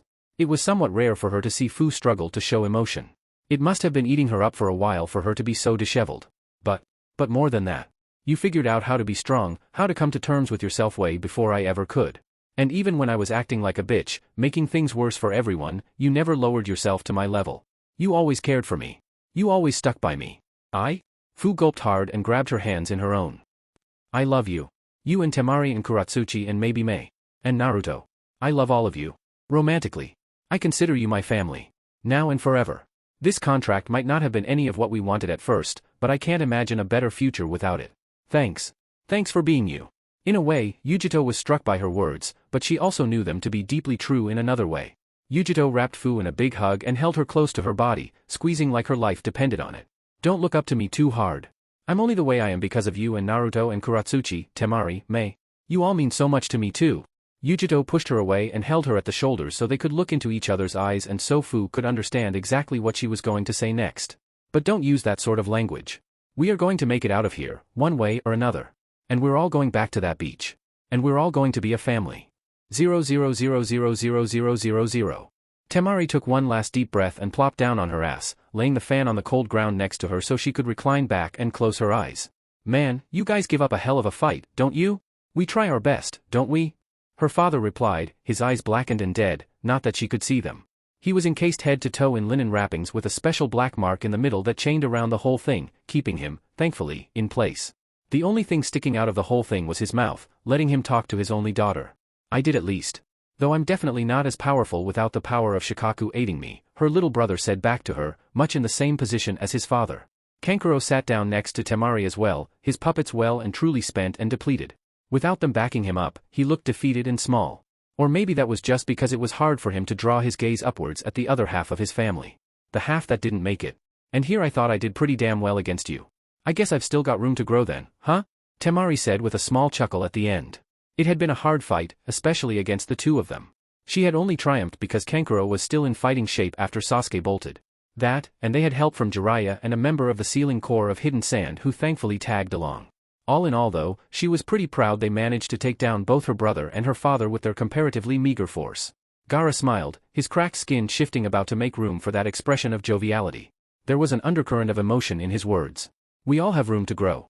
But you have grown strong. Not just in body or with jutsu. But your composure as well. And your spirit. And your character. I am so proud of what you've done. His voice became as cracked as his skin. I'm sorry for leaving you. I couldn't protect you. Tamari's eyes started to stream hot tears. As soon as she saw her brother and father, she didn't know when she was going to cry, just that it absolutely was going to happen. She also knew that she couldn't let him know that she was. He had to know that she was going to be okay. You moron. I'm your big sister. I was the one who was supposed to protect you. I failed. She could see him grit his teeth and clench his jaw. You don't have to worry, she said as soothingly as she could. I'm fine on my own. We're fine on our own. Right, Kankuro? He nodded and said, right, past the tears on his face, past the sadness in his throat. Gaara's head pitched forward slightly, against the linen wrapping. She had a feeling he'd be hanging his head if that was possible. I wish I could have stayed with you too longer, he said. It was just starting to get nice too. But you're right. You will be fine on your own. I have faith in you too. Tamari and Kankuro smiled. Despite everything that had happened, they could at least all smile together. Oh, and by the way, how's the whole thing with Naruto shaping up? Gaara asked with a surprisingly normal tone of voice. Tamari's head perked up, confusion evident in her eyes. Wha? I'm guessing it didn't work out and you got a divorce. It makes sense. I did make the executive decision after all. Tamari's brow lowered. What? No. I love him. And he loves me. We're happy together. Wait, what's this I hear about my daughter getting married? Her father burst in, sounding much more protective now than in life. Tamari narrowed her eyes at him and let an annoyed breath of air from her lips. Oh, okay. I get it. I wasn't a good dad. One of the worst in fact. But I had my reasons for acting that way. And I also have my reasons for wondering why you're married at such an early age. Do you even know how old I am? She asked. What year is it? You don't get the year. You guess. He waited a moment, the air becoming lagged down with an awkward silence. 16, he finally said. 20. That's still too young to be getting married. And what's this I hear about it not being your own choice? There was the option for her to be part of a historic political marriage, Gaara replied. So I put her up for it. Turns out there were 4 other marriage offers for the same person by the end of it, and we all went with it. Turns out I might have started world peace. The man was shocked silent for a moment or two. I didn't know you liked jokes, Gaara. I don't dislike jokes in and of themselves. I'm not too clever to make them up on my own though. Kankuro leaned over next to Tamari while the two of them started bickering. This isn't how I imagined this would go, he whispered. Her tears were still wet on her face and she was looking at a comedy act going on. No, I didn't think so either. It was nice though. She wondered if that was how things would have gone if she had a normal family that bickered over normal things. It's not what she was used to. She took a deep breath and hoisted herself up by her battle fan.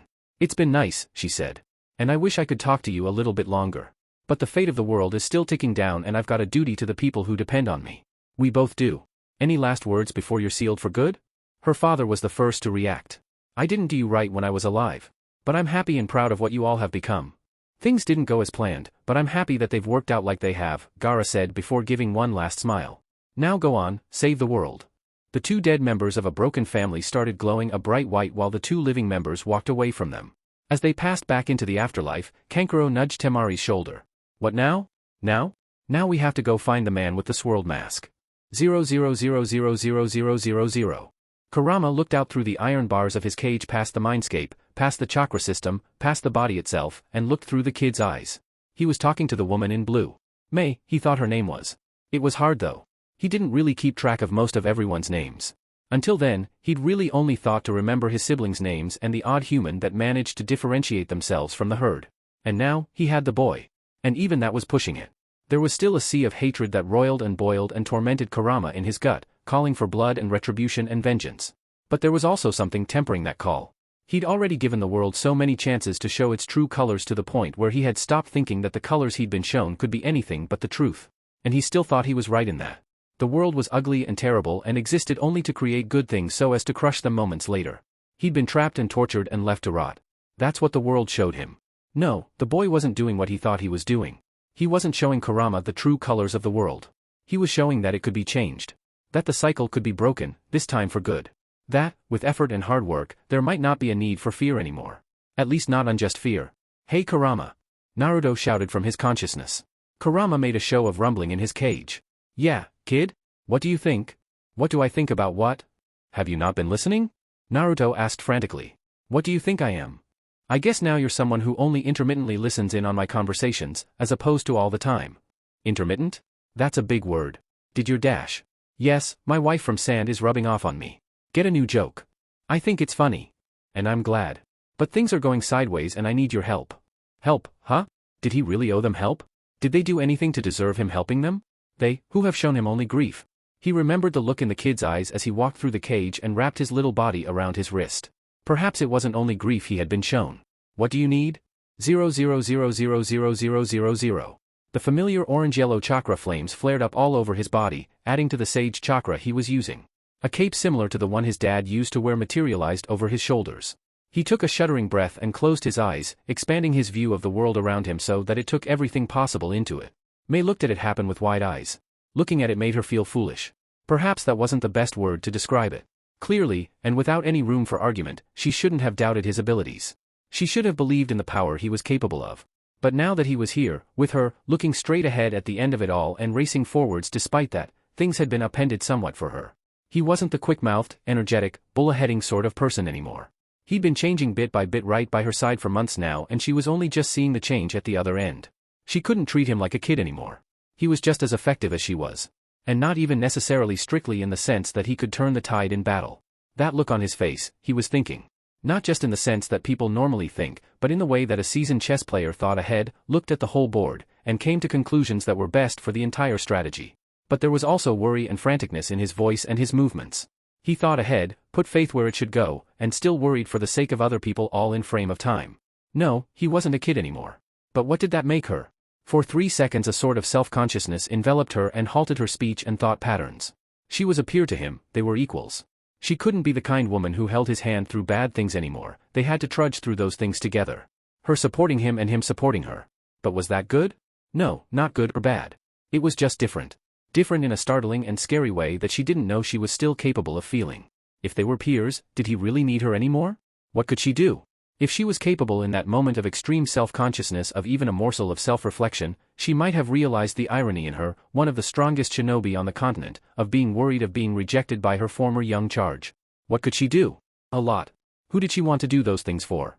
She'd gone through a whole lot of pain and suffering and did horrible things, and horrible things had been done to her. And she did them for the people who were suffering. She did them and was subjected to them to make a better future, to protect. She did it because it was, in fact, the right thing for her to do. She did those things and was subjected to those things for the people who couldn't do it themselves and for the people she loved. Naruto used to fit into both those categories, and now he only fit in the latter. What could she do? A whole lot. His eyes opened and looked across the castle directly at a wall. He was seeing something that she couldn't. He looked to the other two people sharing a space with him, Sakura and Kakashi, and pointed to where he'd been looking. He's over there. Sakura's lips pressed into a thin line and her fingers clenched into fists while Kakashi got an even more morose demeanor. They were looking for their long-lost teammate. It made sense for their tension to be at their peak. May didn't belong with them as they were off to confront him. Like a tag-along to a family get-together. But she had no idea what he was capable of, and the most pressing thing she needed to do, finding the man with the swirled mask, wasn't something she was outfitted to find. It might do her good to find Chojuro or Ao. Naruto turned to May. Worry ate at him. Nervousness clutched his heart. And he didn't know what might happen next. He still smiled though. I don't know how he's changed. I might need your help. May smiled a little bit. You're damn right. Chapter 29. Kuratsuchi shot up awake, eyes wide to the open air and her skin immediately freezing from the intense cold. She took in oxygen like she had just sprinted a marathon and looked all around, trying to take in the world around her. A world unlike the one she had nearly died to. The entire castle that was supposed to be above her head was exploded outward and down, practically pinning her to the ground. The only thing that kept her from being turned into a pancake was a white and blue oversized slug covering her from the waist down. There was an open hole in her combat shirt from where she'd been pierced from her own blade, and a tear in the middle showed a wide, ugly scar from her fight with the Uchiha. Stay down. You're in no condition to move around, came the soft, feminine voice of the slug on top of her. She recognized it as Katsuyu, Tsunade's summon. You're lucky I found you when I did. You were almost dead. She finally caught her breath and started swiping the thick layer of slime over her skin off her body as quickly as she could. The cold air made it feel like she was covered in ice. What happened? Lay down and rest. You can't go back to the fight. Her eyes went wide and she looked all around her general area. Where is it? She asked frantically. What are you looking for? My sword. Where is it? It was in her. Pierced through the chest, near the heart. And now it wasn't. She looked at Katsuyu more intensely. The hilt of her sword was poking out of its side, probably kept for safekeeping. Kuratsuchi grabbed the hilt and pulled it out with a wet schlick, then started scrambling to unearth herself from the white and blue slug. It started to protest against her actions, but she paid it no heed. She slapped her hands against the ground and slabs of earth rose up to push the rubble off her body. The girl stood and stretched her muscles and immediately regretted her decision. It was like someone drenched her insides with spirits and threw a giant fireball in the middle for good measure. Her muscles cramped and every foot of viscera in her gut protested. She still stood, though. Where are they? She asked, surprised by the rasp in her voice. How long had she been out? Hours? Days? Who was still alive? Oh no. Where is he? She shouted at the summon, climbing up to the top her rubble tower. Her heart sank at what she saw. A wasteland of rubble and broken architecture pockmarked with pools of bile lava and acid. Swamped with water, lit on fire. A cloudy sky with spires of lightning reaching down to the ground every other second off in the distance. A few miles away she could see a giant horror, one eye, one ear, one mouth, many hands, the size of a mountain. The 10 tails, unknown to her. Who? Wait, no. Get back down. You're not completely fixed. I'm fixed enough, she growled out, grabbing a hold of the cold stone and jumping off. Every step she took was an earthquake of pain in her torso. She still walked, though. She still ran. The sounds of the summon protesting her actions was lost to the whistling wind as she navigated the wasteland spread before her. She had to find him. Make sure he was okay. He needed to know. She couldn't die with him not knowing. He couldn't die not knowing. If there was anything in the world that had a just bone, it would give this to her. It had already taken her mom and her freedom, and then gave her him with its own cruel sense of humor. And it also gave her everyone else. The world gave and the world took, and she was starting to understand that. Right then. With the air chilling her skin to ice and her body shouting to her to stop, lay down, rest. She understood. But it wasn't enough. She would have to be greedy for just a little bit. Just a little bit. She climbed over the crest of another part of rubble and looked at another, strangely colored mountain in front of her. Purple and orange and broken apart at weird, odd angles. It took her a few seconds of puzzling to realize it was the discarded exoskeleton of Chome. Her heart sank when the thoughts of Fu's lifeless body being stuck inside, but she quickly steeled herself with the knowledge that it might simply be armor she had discarded during a fight. She could still be alive. But for right now, the armor was an impediment to her progress. And she had to walk through it. At first, she was able to jump over it majorly from the help of an earthen wall she used for momentum. But she wasn't able to manipulate the discarded remains like she could earth, and her feet wouldn't stick to the material no matter how much chakra she applied to her feet. She had to climb the rest of the way like a mountain climber. It gave her time to think about things. And also time to struggle against a familiar yet completely unknown foe, climbing. The thought that Fu might be dead and that she was climbing over her body underneath a giant layer of purple and orange monster made her heart sink. Turmoil from physical damage and emotional damage were working their way through her torso and gut. She needed to puke, but she knew that if she did, she would be rendered weak enough as to not be able to move forward even one more step, even one more pull of the body, even one more sweeping view of the hellscape around her. Tears pricked at her eyes. Fu had to be alive. If she was left alive and Fu was the one who died, then nothing mattered. That girl, such a bundle of happiness and joy, always looking forward to life despite her surroundings, always smiling and struggling for a better life, a better way forward, a better laugh, a better everything. And what was she in comparison? Mean and foul-mouthed and sour. If she was left and Fu was taken, then the world surely didn't need to exist. Kuratsuchi finally pulled herself over the tallest part of Fu's body and started sliding a convenient ridge to the ground. Off in the distance, the thing that towered over everything was starting to be obscured from fog. Flashes of explosions lit up its towering silhouette for brief moments. There was still struggle. There was still conflict. There was still a chance. A chance. That's all she needed. As she moved, her body began learning its place. She was the one in charge, not it. It could complain, but it needed to obey. And so it did. She came to a crater made by an explosion greater than she would have thought theoretically possible. And she had known the mad bomber of IWA on a first-name basis. At the epicenter, instead of smooth, black rock, there was an irregular shape that she could have sworn twitched in the slightest of amounts. It was on the way to the giant thing, so she shuffled to its direction. Could be an enemy. Could be an ally. It was a risk she was going to take. As she got closer and closer, she realized that the irregular shape was oblong and of a different texture to everything else around it. Closer still, and a form of relief flowed over her. A piece of Katsuyu that had been covered in soot and dust.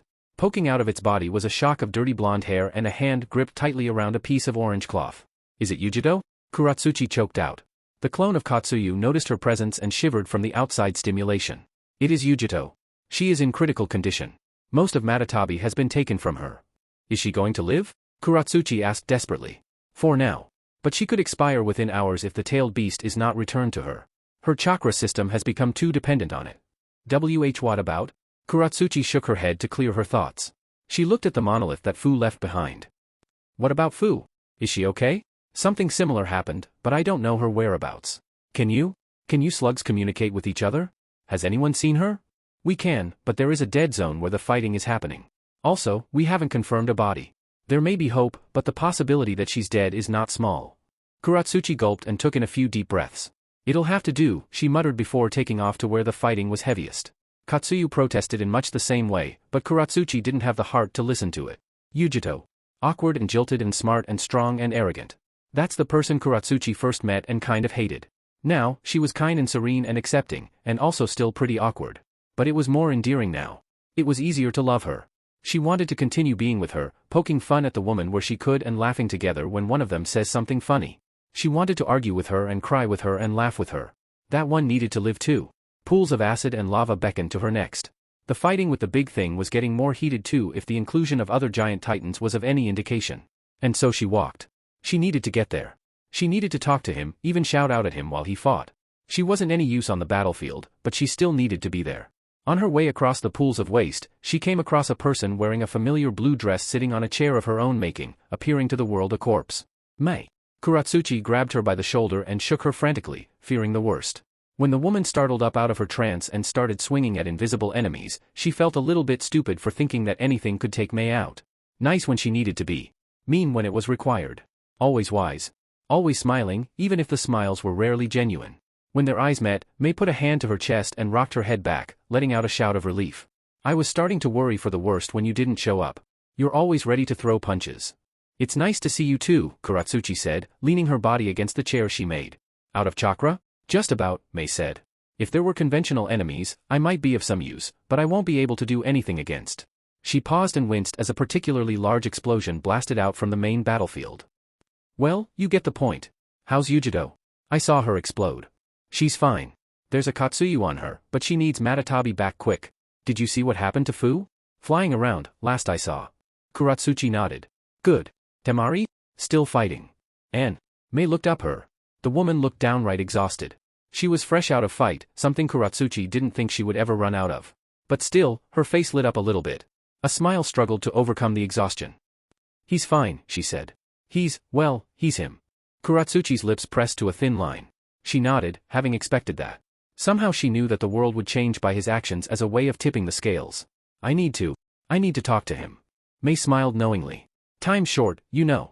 And not to be rude, but there's not much you can do over there. Care to take a message? Kuratsuchi shook her head resolutely. Absolutely not. It was a long time coming and she needed to do it herself. No one else.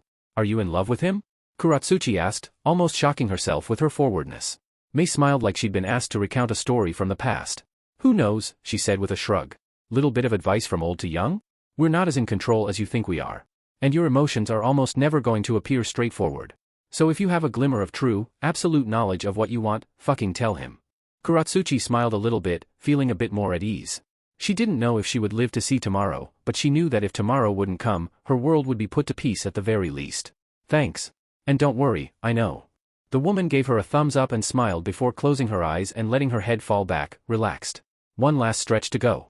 Rather than the destruction making the ground under the giant sink low, it created huge crests of earth, ice, and rock that pushed out from around it.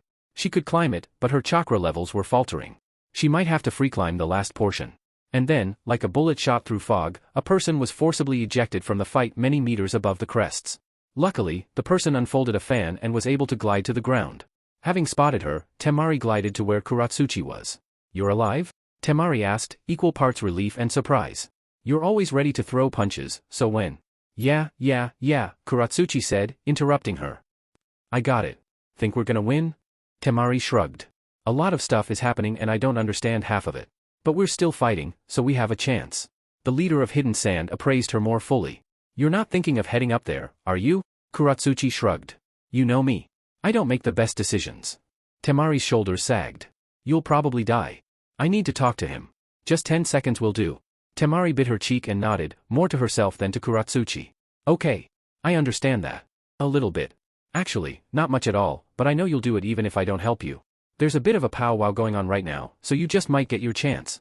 Get up there and get out as soon as you can. Before Kuratsuchi could question Tamari's methods, the girl from Sand already unfolded her fan, braced it backwards, and created an air vacuum that shot her upwards like an air cannon. She didn't even have the air in her lungs to scream from fright and surprise. What she did hear was Tamari yelling after her, I believe in you. Stoic, headstrong, also just strong, smart, kind, a little bit distant. And a good friend. Kuratsuchi scrambled at the lip and slid down the earth and gravel. Ahead of her was a scene she wouldn't be able to describe with words, but it didn't really matter because she didn't really pay it much mind. Directly in her path of sliding downwards was a group of people. Some glowing from an unknown force, some frantically talking, some eyeing the scene ahead of them.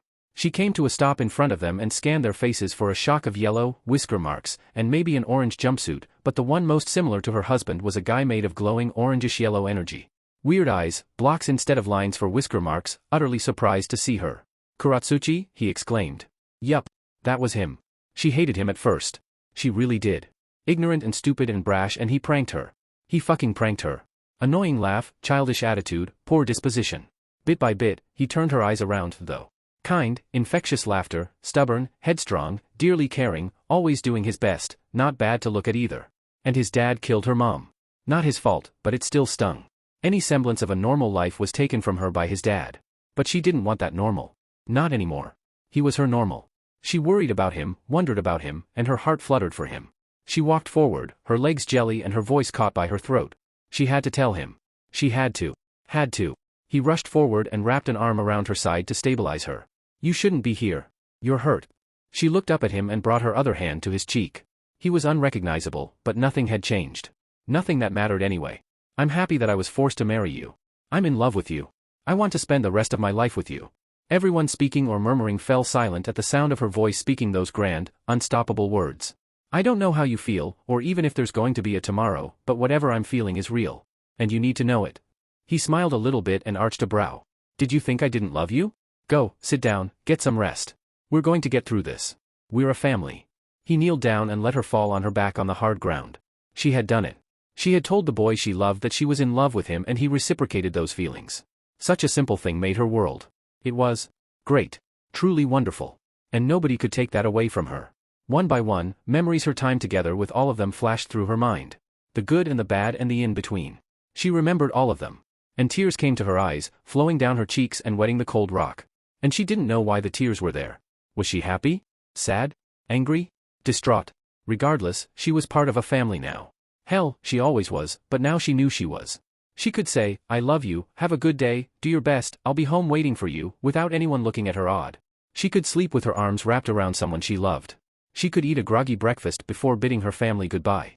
She could have kids. She could go to a big, boisterous dinner. Those things were nice, sure, she didn't disagree. But more than anything, she wanted there to be another tomorrow. Just one more.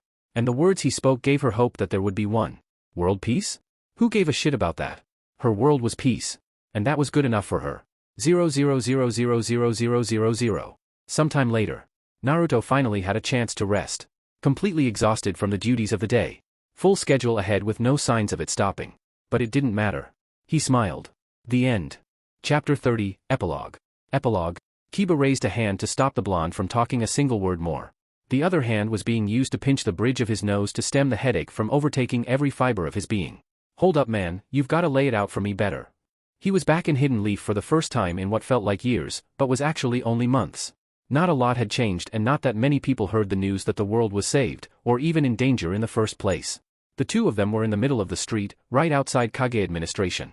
Naruto closed his mouth and gave the dog boy a big, toothy grin. "What's up, man?" The dog boy in question bent his legs a little bit and gently lowered his hands until he was staring at the palms. "So, I know you got married off to 5 other chicks. I got that from that big announcement a few months. And I also know you went off with them to announce at the other major villages too, that makes sense. But, what happened?" Naruto shrugged, looking to the ground and to the side. "Well, we all hated each other at first and that wasn't too cool, but we all bonded as the days went on." Kiba swirled his hand around, nodding. Yeah, I got that. You and your magical ability to make friends with just about everybody and all that. Makes sense? But..." Naruto held out his closed fist and stuck out one finger. "I fell in love with Tamari in a way that's a bit hard to describe." He stuck out 2 fingers. "Fu was in love with me for a while and was okay with sharing, and Tamari decided that she was okay with it too." He stuck out 3 fingers. "I fell in love with Yujito next, who was also okay with sharing." He stuck out 4 fingers. "Then Kuratsuchi, who I fell in love with at first, confessed, and now she's part of it all too." Kiba looked like he had his soul sucked from him. He sighed, putting a hand to his head. "I guess I shoulda expected that. What about the last one? Wasn't she, like, 30? A hand encircled around Kiba's shoulder like a vice. A palpable killing intent overflowed from behind him and threatened to drive him mad. "Who's 30 now, dog boy?" Mei asked serenely from behind him. "You are, Mei," Naruto said, quirking an eyebrow with his arms crossed over his chest. Kiba whimpered slightly when Mei withdrew her hand and slowly walked to Naruto's side. I know, lover boy, I'm just teasing, she said, wrapping an arm around his back in a flirtatious way. Kiba pointed a finger at Naruto and then Mei, looking like he'd just seen a ghost. Wait, hold up. Her too? How old are you again? She's just teasing, Naruto said, patting her on the back twice. She smiled like the world were made of roses and walked off. See you, darling, she said enticingly as she left. Mei's on her way to talk with the other Kage, Naruto explained to a dumbfounded Kiba. And no, we're not in that sort of relationship, yet. Yet. Naruto nodded. Maybe in the future. But I'm also happy where we are right now and she is too. Kiba let out a breath of air slowly. Okay. Cool. But that's not the biggest part of your goddamn story. What about the whole thing with saving the world? Naruto shrugged. I mean, yeah, that was important and it did happen, but it's not like. Naruto struggled for words for a little bit. It's not like I was doing it because I wanted to save the world or anything, if that makes sense. I was just doing what I could and it kinda fell on me in the end. Honestly, I'm just glad we all made it through unscathed. Most of us, that is. Kiba clicked his tongue. Shit man, you're unbelievable. Why aren't you with them right now? Naruto put out his fist again and numbered them off. Kuratsuchi's in rock with her dad. Fu's in waterfall getting her things. Yujito's in lightning saying goodbye to everyone. And Tamari and Mei are at the meeting. I had some free time, so I decided I might as well catch up with everyone. And here we are. Where's Akamaru, by the way? You're usually inseparable. At the vet, Kiba murmured, hand to his mouth where he was biting his thumb. Nobody's going to believe this. Hold up, are you staying here? You've got 5 wives that all live in different countries. How's the home situation going to work? I'm going to try to see if I can't get somewhere on the border of here and water. Forests, mountains, and beaches. Now that's a place to stay. Didn't you want to become Hokage? Naruto looked to the side and bit his thumb slightly, much like Kiba. I wanted a family and recognition and saw Hokage as the best way to get those things. But now I have a family and recognition doesn't really factor into anything. Maybe if I'm the best candidate for it, and everyone agrees it's for the best. Otherwise, I might just live with them. Like a housewife? Kiba asked, brow cocked. Naruto shrugged. Hey, there's 4 of them and only 1 of me. I'm not sure if I'll have enough time in the day for work. Oh, that was... Kiba squeezed his eyes closed and recoiled away from the information slightly. A little bit too much information. Naruto's straight face broke and laughter bubbled out, causing Kiba to break out somewhat as well. It was nice to be back. You know, Kiba said. I'm not sure how into the idea of sharing you with 5 other chicks would be to Hinata, but you might want to talk to her and see how it might play out. Naruto's eyebrows scrunched. What are you talking about? Kiba blinked a few times. Did you really not know? Know what? That Hinata has been in love with you since she was, like, 8. Naruto was struck almost speechless. No, I didn't know that. Hold up, you're not joking with me, are you? And then, almost like there was divine providence in the world, the doors to Kage administration opened and the 5 Kages plus 1 Hinata Hyuga poured out. Tamari and Mei had an almost apologetic look on their faces, while Tsunade was grinning like a demon about to get her comeuppance, and Ai, Anoki, and Shibuki all were grinning ear to ear. In Hinata's hand was a piece of paper fluttering in the wind and she looked like she just won the lottery. Hey, Naruto, what a surprise meeting you here, Tsunade greeted like a demon. Good news comes in sextuplets, you know. Say hello to your 6th wife. Tsunade nudged Hinata forward and she floated over to Naruto's side. While he remained somewhat speechless, Tsunade decided to explain the backstory to him. There was a lot of conflict in Konoha after your exit with everyone else and I was stuck here trying to deal with it for the longest time. Though, it turns out there was another contract your father signed with the head of the Hyuga. A contract perfect for alleviating the civil conflict brewing. It didn't specify Hinata, but it had to be either her or her sister, as they were from the main family, and she so valiantly put herself forward to save her little sibling from being stuck in a loveless marriage. So, congratulations. Naruto looked to Tamari and Mei for saving, but they only had conciliatory looks to give him. Things were getting out of control, Tamari said. And things were just getting settled when I got there, Mei admitted. Why you're all okay with this? Naruto asked. Please, I've had to come to terms with worse, Tamari said. If it helps save the world? And it turns out she was harboring wood for you, so, why not? Naruto looked over at Hinata, whose face was turning from red to purple at an alarming rate. Hey, can we talk privately about this? Whether she heard or not was anyone's guess. How she was still standing was also up for debate. She was there, but the embarrassment might as well have made her dead to the world. Christ, Naruto said, putting his face in his hands. The others are going to kill me. Wait, hold up. They aren't going to kill me, he pointed at Mei and Tamari, you're the ones who decided this. He looked over to Kiba for support, but the dog boy was currently doubled over on the ground with both hands over his mouth, shuddering from laughter he couldn't vocalize. Tamari and Mei flanked him, each grabbed a hand, and started leading him to a supposedly more safe place with Hinata in tow, having been grabbed by Mei. Come on loverboy, no rest for the weary. Is your plan of action for keeping the world at peace just to marry me off to greater numbers of women throughout the years? Naruto asked. Keep an attitude like that and we just might consider it, Tamari said, doing her best to lighten the mood. Naruto sighed. On to the next adventure, I guess.